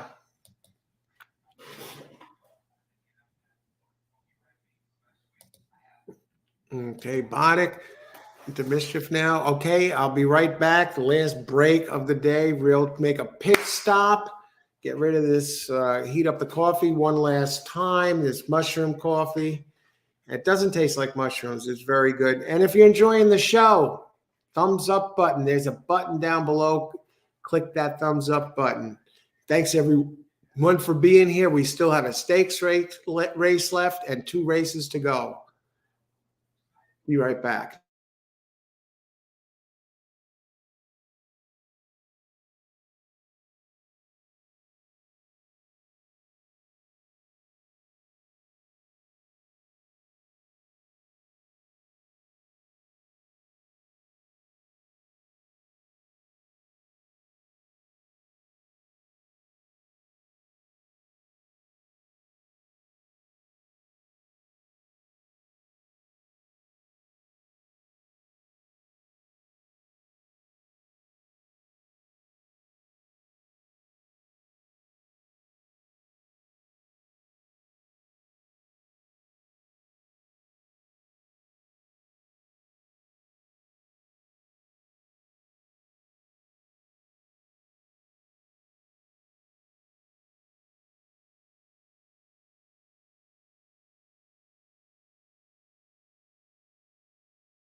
All righty. And then there were two. We've been out here since noon today and we're looking over the card, moving forward. If you're just joining us, welcome to All Horse Racing All the Time.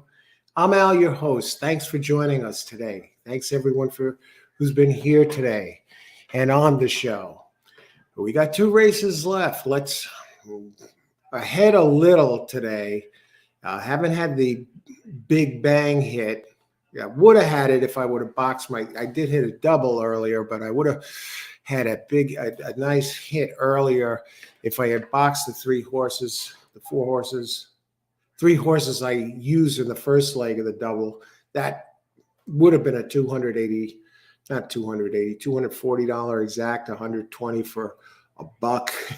But we got the double, and we're not greedy, and we're glad that we're ahead so far, and great job everyone who's hitting them here today. All right, so let's see if a big opportunity presents itself. Yeah, I'm not going to try and force it. Try and let the horses. I try and allow the horses to come to me, and the one I like best this race is number 7, who's actually taken some money. Jackson Road open 6-1. And the other two I liked are the 1 and 4. So let's look at these and let's see if that 90% Maddie with Paco again on a big favorite, Paco Lopez. We saw what he did on the 1 the last time. And remember the 1, the inside, the rail is not getting a good jump. Let's get some ice water.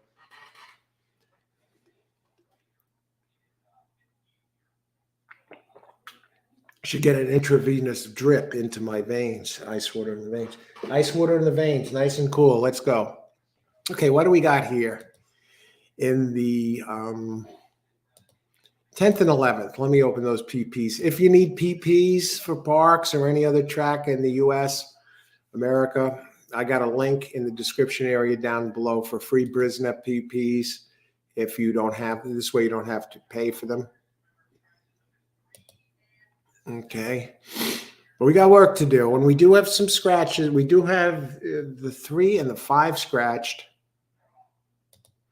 And this is a 1.70 mile, the City of Brotherly Love Stakes. Wonderful. They should have run this one on Valentine's Day. Yeah, Brotherly Love. Okay. For 3-year-olds. Okay, so it's 1.70 miles. The 1 does get Lasix, comes off an absolute clunker at Aqueduct, but Lopez rode this one before, 2 back. It's 7 furlongs and finished second. The 94 Brisnet number at the distance is never. The one time it did run for the distance, what happened? 4-5 wide, turns, eased, walked off. Okay, that was in a G3, ran in the withers at Aqueduct. Robert Reed, very dangerous trainer. But let's talk about it. We have 6 entries now with these scratches. And is this one really the speed does dominate this type of race? 58 races at 1.70 miles. The early speed's been winning 45% since January 1st. The rail's been winning 22%, but the rail hasn't been kind today. And the 1 is an early depressing type.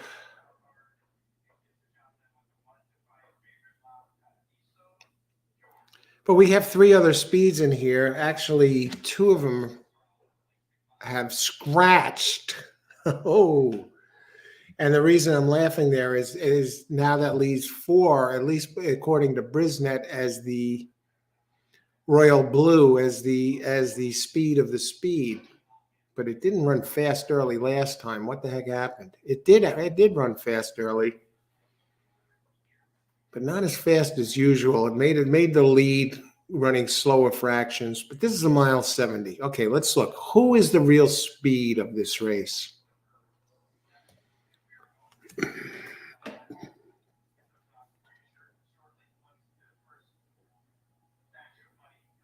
It's probably going to be the 1.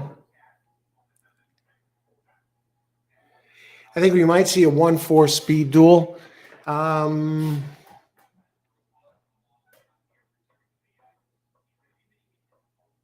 Considering Now, did these face each other before? No. Okay. Now, I like the 7. I'll tell you why.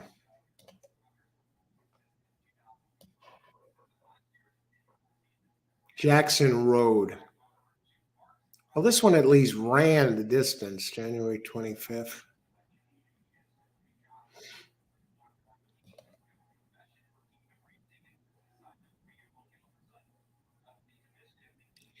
You know who one reminds me of? I'm going to tell you, you know who one reminds me of? Almost to a T? The one that Paco Lopez lost on last time, the one with the great numbers, but not good at the distance, at the challenge for the distance. I got to think this time he gets it done. Kathleen Demasi, trainer of the 7. What are the odds of the 7 right now? Won the last race, did win at the distance. There might be a duel or something. Now, Kathleen Demasi, she is 20. Jockey up is Silvestri Gonzalez, 19%. And Kathleen Demasi, first female trainer in the Parx Hall of Fame. She's been all over the place. We've seen her at Tampa. We've seen her at Parx. We see her at Naira. We see her at Gulfstream. Her presence she's everywhere. And she's in this race. She's 20% with Silvestri Gonzalez, 17% overall in over 5,000 races, 2,600 plus at Parx. She's 15%.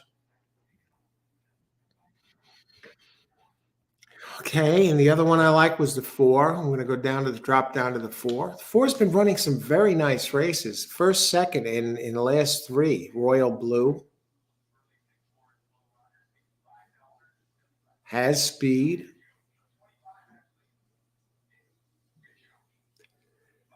Who gets Angel Castillo up 16%. Will finish second last out. Yeah, I think it all goes through 147. Now the question is, who is the winner of this race? Royal Blue. Trainer Castillo is 18% here and 17% with Angel Castillo. Now I just want to look at make sure these guys have ridden these before, before I hang my hat on them.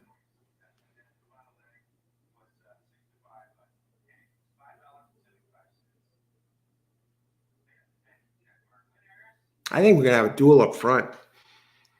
And I think 4 might be the one that gets the jump early based on the rail.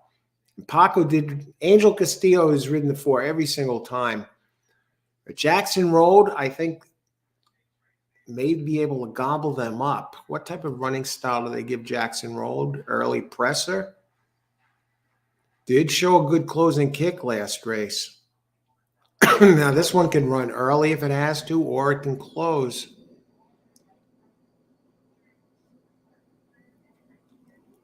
I mean, one's going to try and bury him early. Now, if one goes to, one does get Lasix for this. Okay, so how many minutes to post? 7 minutes. Let's open it up.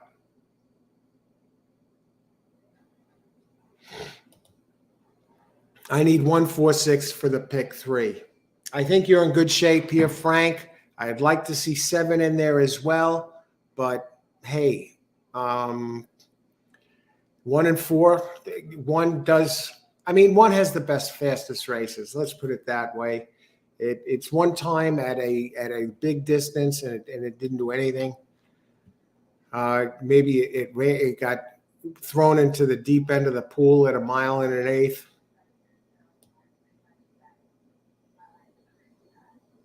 It wound up getting eased. Sometimes a race like that can break the spirit of of a young horse getting whipped like that.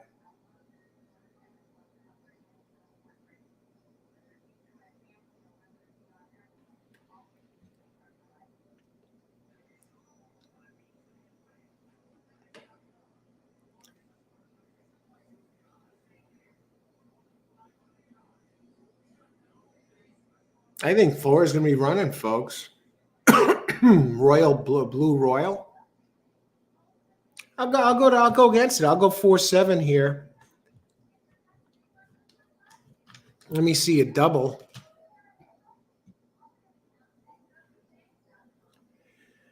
Now 6 has run at the distance too, and you got Jamie Ness as the trainer with Pennington up. Claiming 40. Claimers up in class. Claiming 40. It goes from claiming level to this. I think they're asking for too much from the 4. No. I like 7 better than the 4. No, 7 better than the 6. I mean Jackson Road.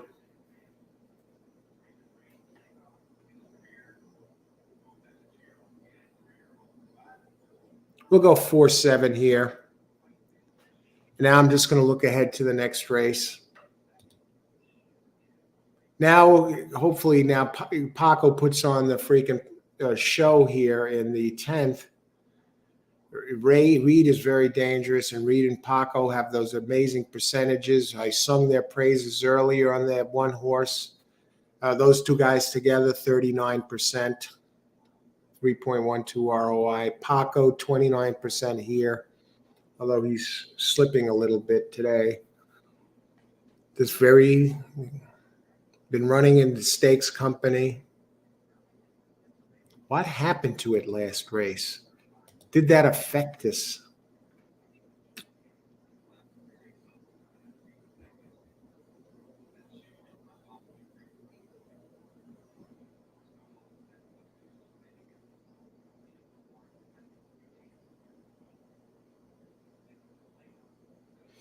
Four, 7. Now I just got to look ahead to the next race, and I'm going to tell you my double.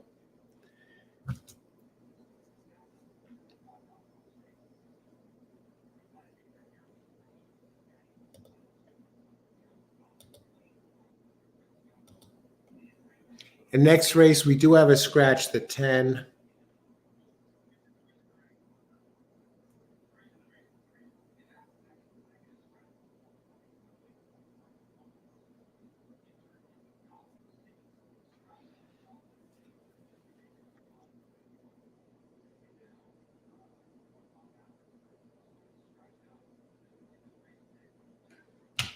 Here we go. Race. The tower does, you know what? Yeah, what a shame, Austin. I was talking about earlier. You must have missed it, but yeah, what a shame. I got 1-4 exacta box. Alberto, good luck, Alberto. And Domingo. Hey, Domingo. Welcome, Alberto. And you got 1-4 exacta box. Good luck, Alberto. Let's get it done here.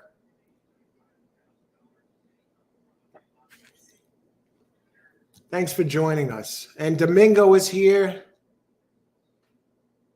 Domingo Moliteri. 1-4 exacta box. Where have I seen that before? Alberto. Good luck, Domingo. Thanks for joining us as well. Alberto and Domingo are all over this 1-4. I really don't like this this 4-5. But the one horse towers over these. He does. I know, except the distance. I'm wondering if that last race took something out of it. And I'm wondering if it doesn't get a good start on the rail there. But the one horse towers over the others. I know, I see it in the previous races. The last race was horrible, though. The chalk is available at odds at 4-9 in the betting exchange. I don't take that horse at 4-5. If you give me 2-1 on the 1, I'll take it. Alberto, it's up to you, though. Thanks, buddy. Good luck to you as well, Alberto. Thanks, Alberto. Thank you very much. Let's get this done here. Rich Lane, box 1-6. All right, let's take a look at Rich's one. Good luck, Rich. How many minutes to post? 1 minute to post. I got to get in the pick. All right, let's do it. Race 10.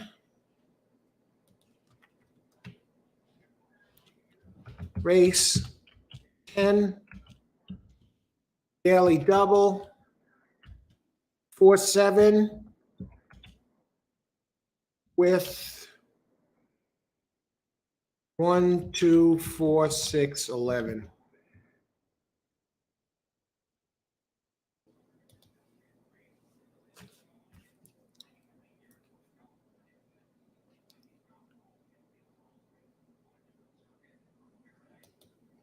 Bardic, not playing this course of the Paco factor mainly. I like 7 over 5, 6, 8.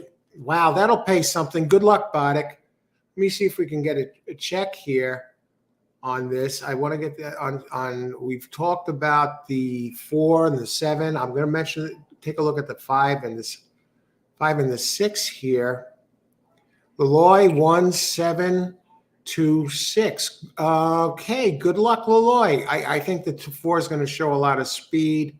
As far as the 5 goes, it comes off a very solid trainer, 24% trainer in Wong.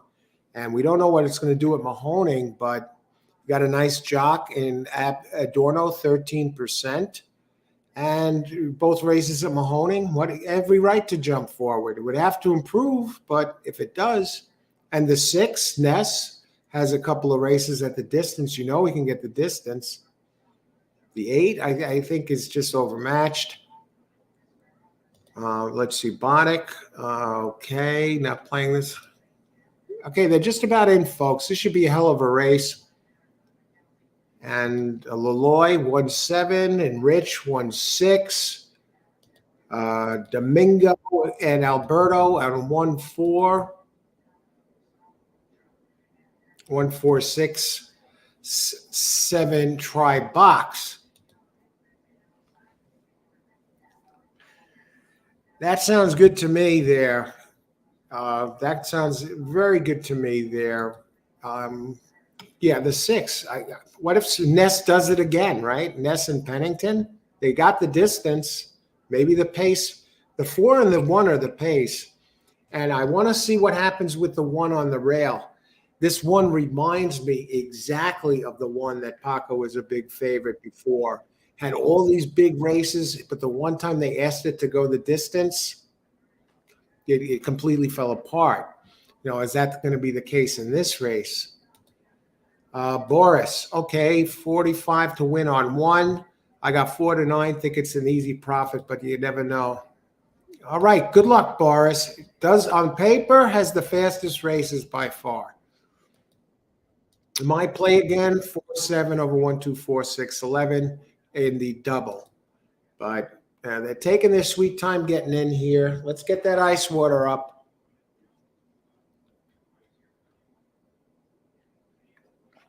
Paco now 2 to 5.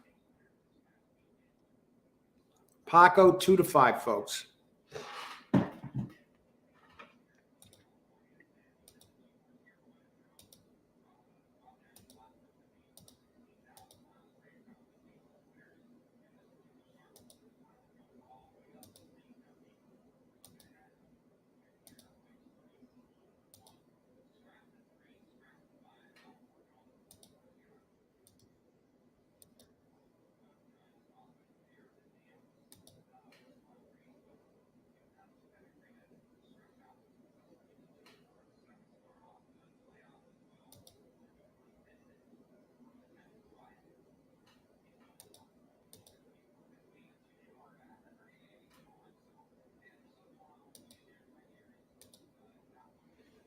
All right, good luck, everybody. Enjoy the race. Let's see what we got here.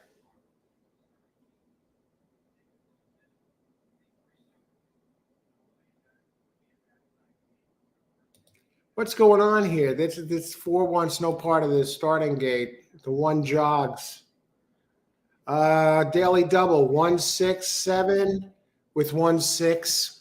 I like it. Actually, a 6 is the one I like best next race. I'm enjoying the build up with Paco on the 1. Yeah. What's going on here with the none of these want to get in there, huh? This should be a good race. Good luck, James. Thanks everyone for sharing your selections, and thanks everyone for being here. Whether you share the selections or not, let's get it done here. One on Paco Lopez. He bit the, laid an egg on his big favorite on the one before. The rail has not been running. They've been getting out slow inside. Paco should probably try and get outside. I don't know. 1 and 4 look like the speeds. You got Kathleen Demasi on the 7, who has the best race at the distance. Able to get the distance. Paco on 90%. Maddie is now 1-2, a little bit up, followed by 6. Ness and Pennington on time to cruise, and they're off. And surprisingly, 1 does not get the lead, but now does, but has to work for it. Let's see what the rail does. Can he get off the rail a little bit? It looks like he's trying to, and he's on the board at 1-5 here. And Paco looks like he seems to have this race completely under control. Or does he? 4 is nipping at the 1 a little bit here at 5-1. The 2 is coming up. 6 is starting to move a little. Demasi dropping back on the 7, but I think 1 is starting to go on cruise control here, folks. And unless somebody has something up their sleeve. 4, they seem to be going easily here into the turn. Now, the question is, does 1 feel the pressure with 2 outside of him in the rail on the inside? That is the question. But 6 is coming. Ness is making a move now, bold move. 1's still in control, and he looks like he's widening from this angle. And 4 is still hanging around, battling 6. I think 6 is going to get him. Yeah, he's wearing down the 4. And now they're bumping into each other a little bit. Hard to say who's going to get second, but the 1 looks like a world beater here. 1-6. He won like a 1-5 should. Brilliant ride. And, Paco, he may not have been able to get out of the building in one piece if he had.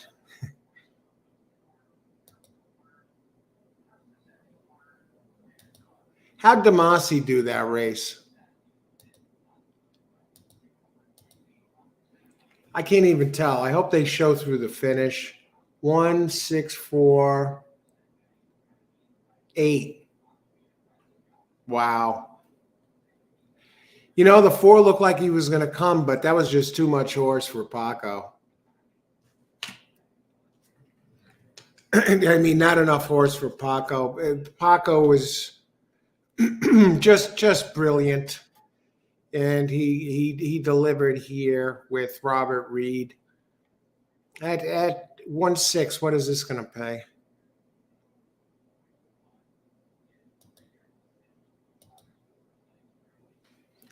Oh, that's 4-1 exacta. And I know some of you had this 1-6-4.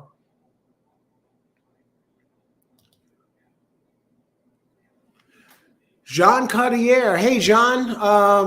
Welcome aboard. Welcome to the show. Good to see you. 4, look close there. I thought the 4 had a shot.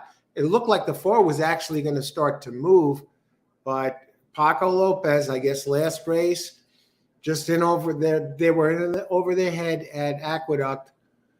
And And Boris, good luck, John. We still got a race to go. And thanks for joining us. Hacked up 4-9. You got a steal there. Great job, Boris. That was easy. I'll tell you what, I wouldn't have bet it at 4-9, but you liked it and you went with it and pulled the trigger. And you said it yourself, easy money, and you got it done there. Great job, Boris. Boris, delivering again. Thanks for joining us, everybody, today. Daily double. All right, James. All right, you got it home. And you know what?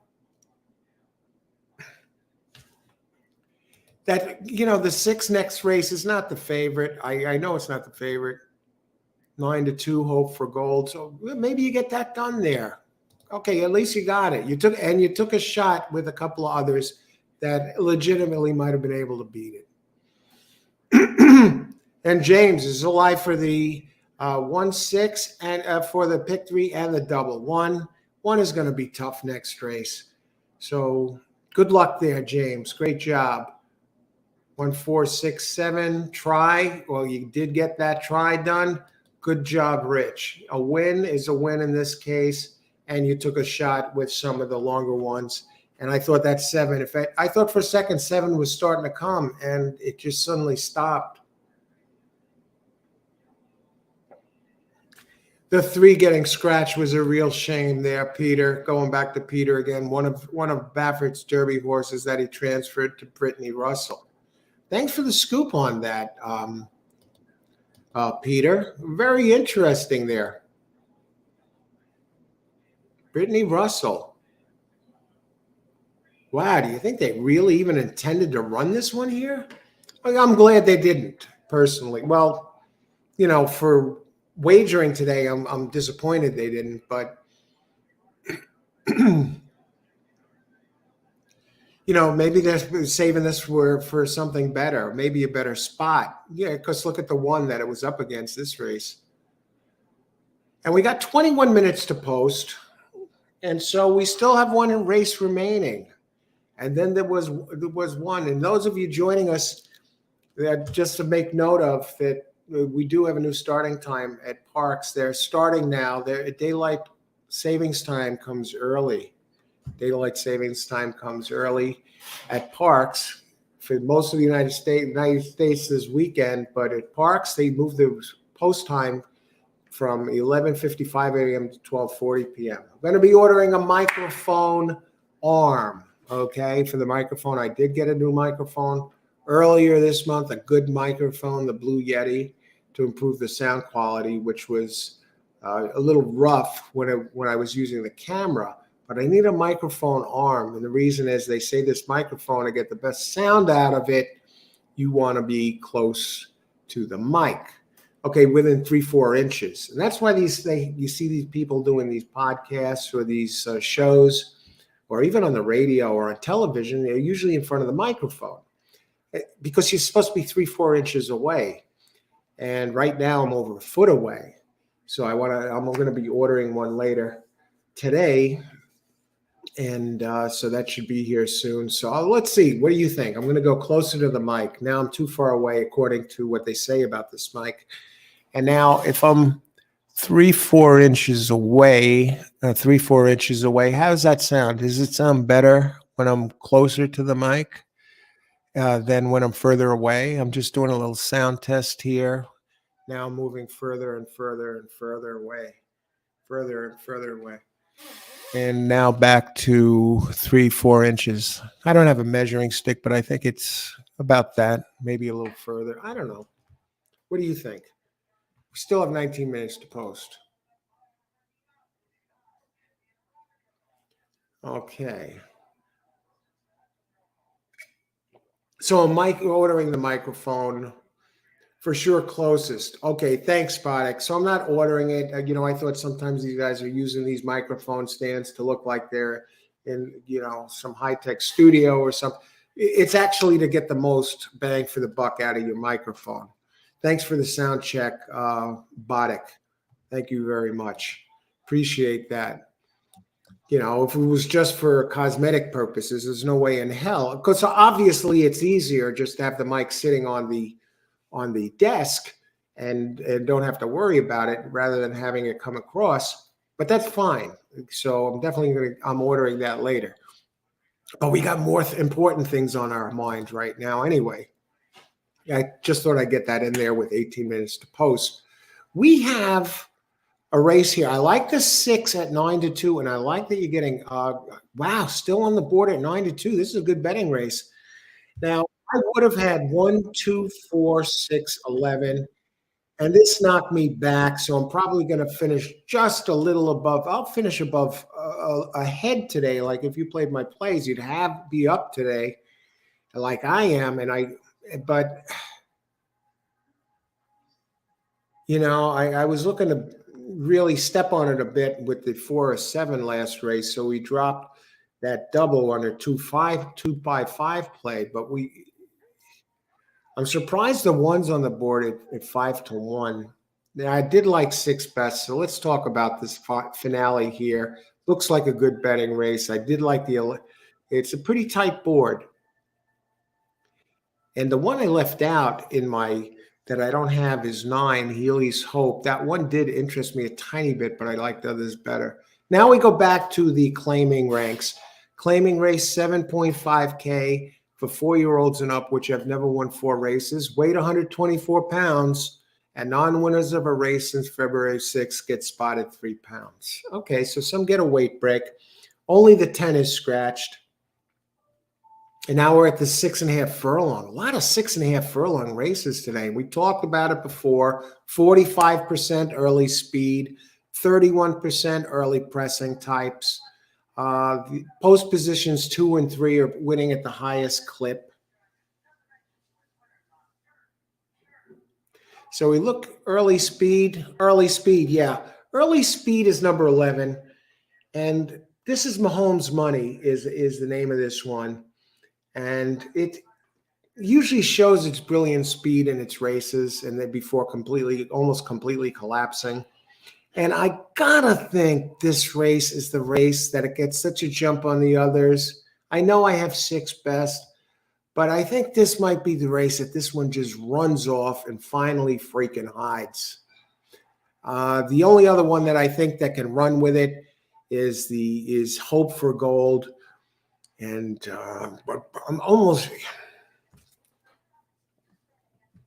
Let's talk about it here. I'm going to talk about Hope for Gold, the one I like best. But 11 Mahomes Money has blistering speed, and this is 6.5. And Mahomes Money, if you want to, how often does this one take the lead? It's made the first call, 4 out of the last 5. I mean, and this time I really don't think it can be challenged early. It'll be this one's race to lose. It'll have to run to the front and just completely collapse and get run down from behind. You got Mo Reddy, who likes to run pretty quick early, goes to the front on occasion, gets his regular jock. But he never has shown this kind of early speed. Even last race when he made the lead at 7 furlongs, this time this Mo Reddy is not going to lead this time. Otherwise, he's toast. And I'm almost inclined to just throw that 4 out completely, which I will. I had him as a contender, but now I'm putting it in the crosshairs and want to get it done, plain and simple.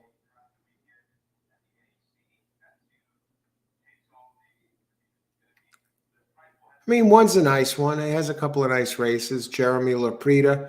I think one's a player. I'm surprised he's this low. Alfredo Velasquez has been winning at a very high clip and teamed up with Laprida. He's 35%. Alfredo Velasquez. He's 35% with a 2.91 ROI. Go for kill. I just had to bring the 1 up before I did the 6 because the trainer just flew off the page at me. Alfredo Velasquez is winning at 45% here. 9 winners out of 20 races in 4 seconds and 4 thirds. So on the board 17 out of 20 times in this meet. 9 winners out of 20, 45%. I'm almost forced to go off the 6 and land on 1. Or maybe 1-6 over 1-6-11. No.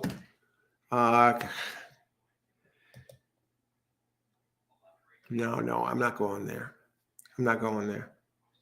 I'm going down to the 6. Talk about the 6. I think the 6 has the fastest races. I think 6 should be favored.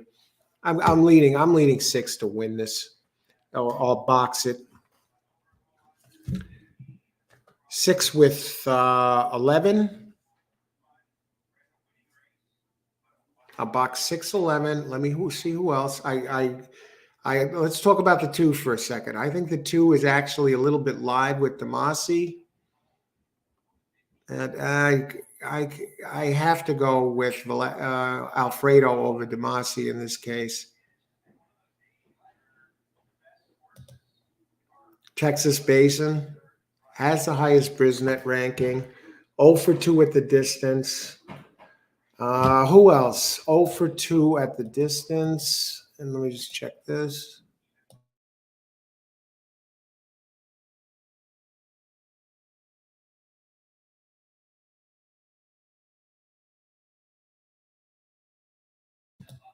Yeah, that 2 is taking a lot of money. Let me just answer a question here. I see some. Irene. I'm having a problem with my ADW app. When I go into race 11, will pays, I only see the will pays for a daily double, pick 3, pick 4. Can anyone tell me what the will pays on the pick 5 for number 6? Sure, Irene.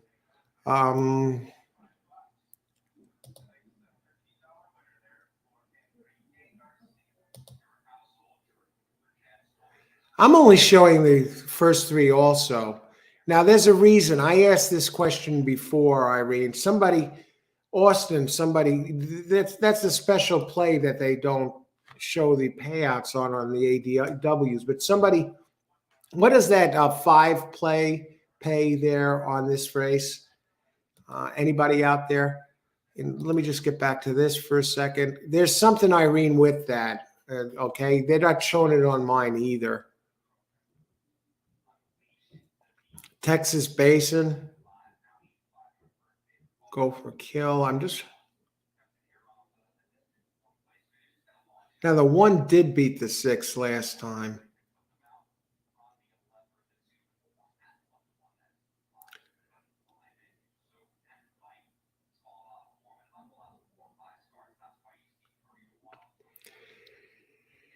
Oh, brother.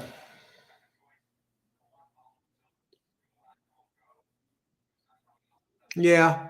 I could see the 2 being better than the 1 here.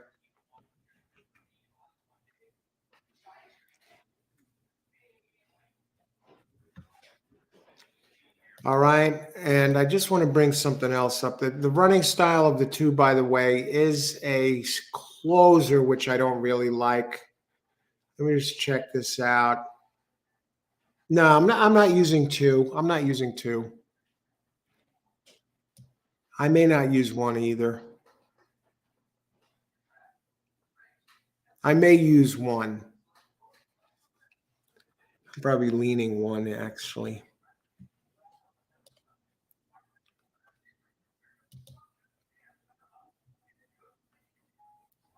The other one I like here, so I talked about the 1 and the 2.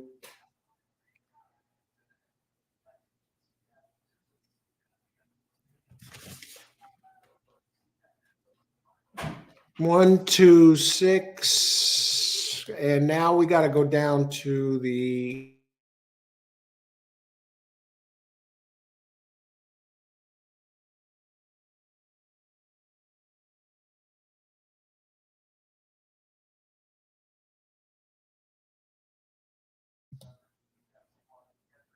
one, 1, 4, 2 try box. Okay. Good luck, Christopher. Ricardo. Hey, Ricardo. Good afternoon. Good to see you, Ricardo. I'm late. Oh, glad to see you. Good luck if you're playing this 11th race. And pleasure. Thanks for coming. Thanks for joining us. Irene, okay, thanks, Al. I thought maybe one of the chatters might know how to check it. Somebody did in the past. Because I posed the same question once, Irene, and somebody had an answer. They said it was some sort of special play or anyway. Ricardo, 6, 1, 11. Those are the three. I mean, it's as simple as that. Foodie Bloke, 2 to win. Kathleen DeMasi, the closing type. 2 does have some better races than the 1, and I think maybe the 2 might have a better position on this closing. All right. And we still have 8 minutes to post.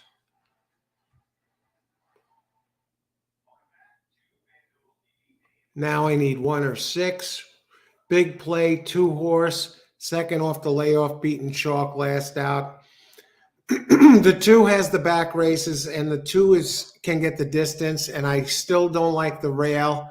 And I think the closer actually has a bit of a chance in this race. Closers have been winning more than pressers, and 1's a presser and 2's a closer in this type of race. And to give you the percentages, it's in a better position. The 2 post has been winning more than the 1. Presses have been winning 10% to closers 13%, and DeMasi is no slouch, and she gets a great chalk. So I'm tempted to use 2 with Fox with 6 and 11 and work off that. And I just want to check one thing here. Okay, let me enter my picks. Here are my plays here. I just want to look through some others. Healy's Hope has a couple of nice races. And I think it can get the distance. I just want to check the tight running style of Healy's Hope. Now, that's not one I talked about earlier.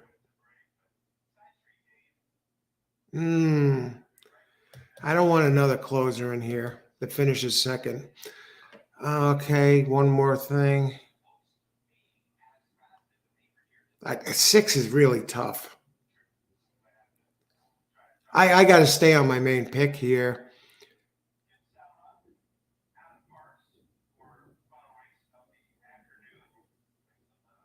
Now, the 4 is moving up in class. Mo Ready, just for you Mo Ready fans.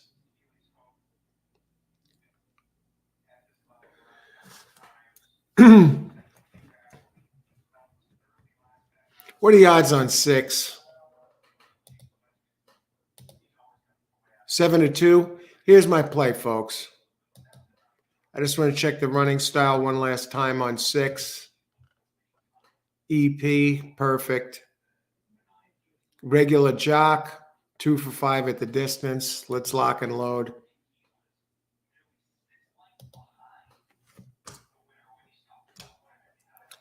Race 11. Trifecta.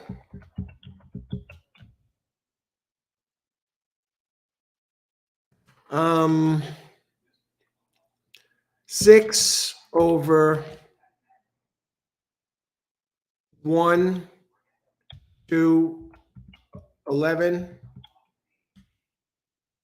1, 2, 11. And 1, 2, 11 over 6 over 1, 2, 11. I just want to see some odds here.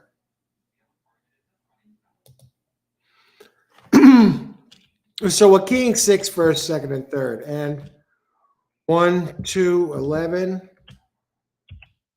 1, 2, 11 over 6. And we'll do this for 50 cents. We're not going crazy. We'll just, I'm tempted to do it for more, but this is not the type of race I really want to go there. And hey, let's get it done. Good luck, everybody. Enjoy the race. Let's see how much time we got before post. Loloy, 9, 11, 2, 4. Okay, good luck, Loloy. Your box, Rich, 2681, exacta try super. Good luck, Rich. How many minutes to post? We still got 5 minutes to post.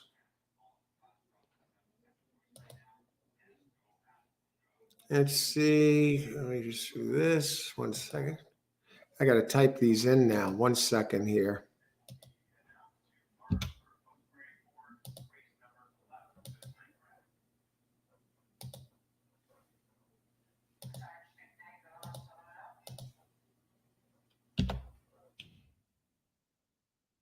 And I got one more play I'm putting in here, folks. Just in case something fishy goes on, I'll just do an exacta 2. Race 11, add exacta 6 over 1, 2.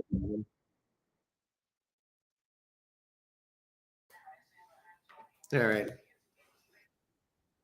So we got a 6 over 1 to 11. The fullback, if this actually, this is the main play. I have exact 3 different 50-cent tries with the 6 keyed first, second, and third using 1 to 11 in the other positions. Of course, I'd like to see the 11 run out and win at the price. I'm curious what the odds of the 6 are going to be as they get in the gate. I have a funny feeling it's going to wind up being favored. Hope for gold. Just looks good, really strong to me. Who else? Kevin. Kevin Chang. Hey, Kevin, how's it going? All righty. 357 exacta box. Good to see you, Kevin. 357. Wow, you get paid with this, baby. What are the odds on those? A pleasure as always, Kevin. Glad you could make it. We've been out here since what time? Yeah, they're starting later here at Parx now with the I guess going early daylight savings time there, 12:40 instead of 11:55. 357. Wow, Kevin, bring this home, man. Bring this home, and it'll be the talk of the day so far. But it'd probably be a hell of a payout. Good luck. Who else? Christopher, 4. Okay, now this 4 is moving up in class and does have early speed, not the speed of the Mahomes money, but moving up in class and turning back, and by the numbers fits this race. Good luck, Christopher. And James is going 6, 1, 4, 5, 8 over 1, 4, 1, 4, 5, 8. Okay, the 4. 6, 1 over 1, 4, 5 and 1, 6. Exact 4, 5, 8 over 1, 6. Oh, I see what you're doing here, James. Good luck. Boddick, 2, 6 over 2, 6, 11. I like it. I like it. I mean, if I had to leave one of them out of this, I would leave the 1 out of it.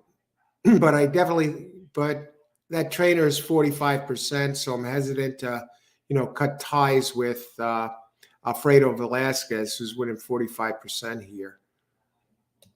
And who else? I like 7, Frank. Exacta all and all 7. Let's talk about Frank's number 7. Good luck, Frank. Steady performer, very low percentage trainer, Frank, but has been moving forward. And if it keeps moving forward, it's a 7-year-old. Another move forward could put this into the money. Okay, and it has a 3rd. What's the running style of Splitsville? The jockey trainer, they're 0 for 8. Jorge Perez and Hogan Jr., they're 0 for 8. And Hogan Jr. is really a troubling trainer for me. He's 5% here in 639 races, but 4% overall in over 1,100 races. Like, he keeps sending them out there. 4%, but that's to win the race. Get in the money. How is he in the money? He does get into the money 23%, so 1 in 4. A bit of a reach. What kind of speed can we expect from him? I'm not quite so sure. Splitsville, he's going to have to close into it. He did win a race on October 18th at 7 furlongs in the mud. 3 for 25 lifetime Parx, 1 for 9 in the distance, and a third. So he has at least one here before. Ricardo, 9 is looking in, although you're not liking 9. I did like 9. Okay, I'm not telling you after the race. I did mention it for a second, Ricardo, before you got here. I didn't use it. I was thinking about putting him in there, but I didn't want another closer in there, especially since the speed is winning. And I thought 2 with the rail, the 2 and 3 hole having the highest winning percentage, and Damasi on the 2, who's a closer already. I think that's the closer that's going to get it done. But I really think the 6 is the one to beat in here. But it's a nice horse. I think it has a shot to upset my trifecta. Absolutely. I mean, that's the one I would be most concerned about breaking up the try. Not the exacta, though. Irene, I'm all on the 6. Trifecta 6, 1, 2, 11, 1, 2, 4, 9. I like that you got the 9 in there, snuck the 9 and the 4 in there just in case, Irene. You know, I'm cutting it a little close to the vest there, but good luck. Good luck, Ricardo. Good luck, Irene. Good luck, Austin. 2 with 7, 8 in exactas. 2, 6, 11. Prince, I think you have a real good chance here. I think 11 will be running. I hope 11 takes him all the way. Well, not for Irene or others that are all in on the 2, but from a personal standpoint, I'd win the most money if 11 wins. And we did talk about the 5. Kevin, good luck, Kevin, on that 5. And they're just about all in, and it's just about post time. Mahomes' money is now 11, is 5 to 1. I think everyone who has used the 11 is going to have fun cheering for it for about at least the first 2 calls, and then all bets are off because we've seen this one pitch tent before. After it goes out, gets stakes himself to an early lead. Thanks, everyone, for joining us today. We got 1 race left. They're in the gate. They're about to start. Good luck, everybody. May the horse be with you. We had a horse win today. The horse be with you. And may the horse be with you all this race. And may the best horse win. Good luck, everybody. Ice water in the veins. Mahomes' money, as expected. Number 11 goes to the lead. And look at this. One is running a different style of race. I didn't expect this one to go here. And now he slips back. Very strange. Who's running second? Is that the 6? All right. So far, so good here. Now the question is, does Mahomes' money? How long can 11 go? Now 11 is going, and now 6 is trying to run with him. That might be a mistake. I don't know. Damasi is coming. 6 overhauls the 11, but now it's going to be a race to the finish line, folks. And with the closers coming, Mahomes' money really trying to hang on. 6 comes down, 2 is closing. So is that 5, and so is the 1. The 1 is coming back again, and now 2 is coming right after the 6. Come on, 1. And the 9 did blow me up here in the freaking oh brother. And the 9 did catch the 6. Or did the 1? I don't even know. It might be 6-1, folks. I don't know. For those of you who had the 6-1 or the 2-1, I hope you had that. And 6, I'd never expected 6 to fold like this. The only thing I can think is that the 6 tried to run too hard with the 11.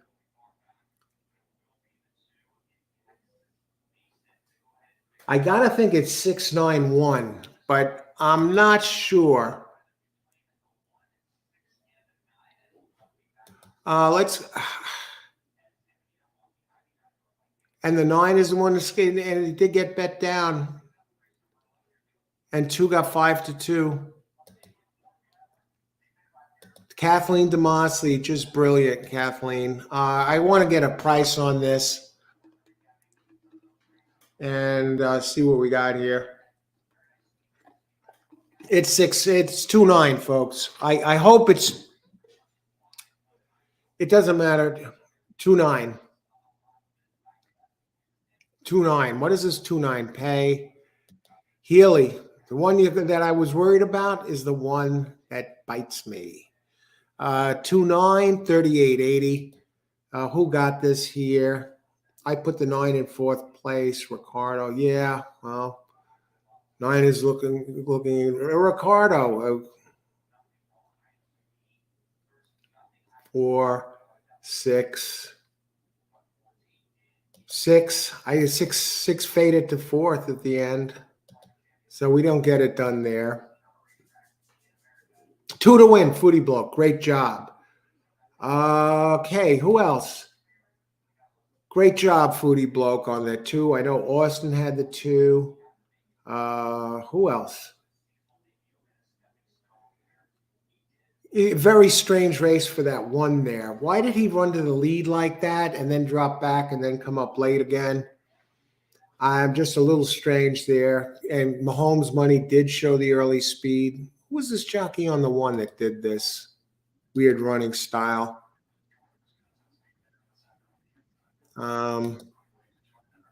Laprida.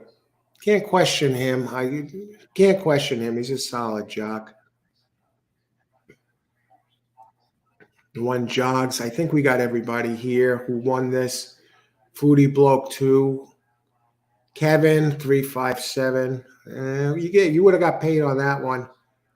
Boddick, I thought this was in the cash this right then and there when the 6 had the healthy lead and the 2 was coming late. 2 win place. All right, good job. You got paid on that too, Austin. It's not like it was 4 to 5 or something. Good call on the 2. You called it earlier. Prince, looked like you were right there, ready to cash. Thanks for sharing the selection. You look good coming for home. I thought I was in. Closing out a strong day. See you tomorrow, Al. See you tomorrow, Austin. Thanks for joining us. Great job.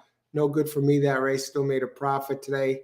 Yeah, I made a very small profit, but hey, what the hell, right? And tomorrow's another day. And who else? Illicit, Pinero, number 6. I liked it too. Thanks for joining us, Pinero. And good. Let's get it done tomorrow. We'll be here tomorrow. Thanks for joining us, and thanks for sharing your selections. James, thanks, Sal. Good luck, all. You too. Have a great night, James. Thanks, and you're welcome. I'm glad you enjoyed the show. Kevin, always tomorrow. You all take care. You too, Kevin. Great to see you, and great to see everyone. Have a good night, everyone. Thanks for joining the show. Hey, if you're playing any harness tonight, good luck. I'm not. So tomorrow, Parx will be here sometime in the afternoon. And who else? Laloy, another fun day, Coach. I'm glad you enjoyed, Laloy. Thanks for joining us. And Rick, I had 2691 close, no cigar. I'll be in early tomorrow. Good evening. Ricardo, great job. Thanks for joining us with your selections as well. Have a good night, everybody. Thanks again for being on the show today. Tomorrow, sometime post time tomorrow is 12:40 p.m. I'll schedule the show later, so be on the lookout for that. Have a good night, everybody. Thanks again.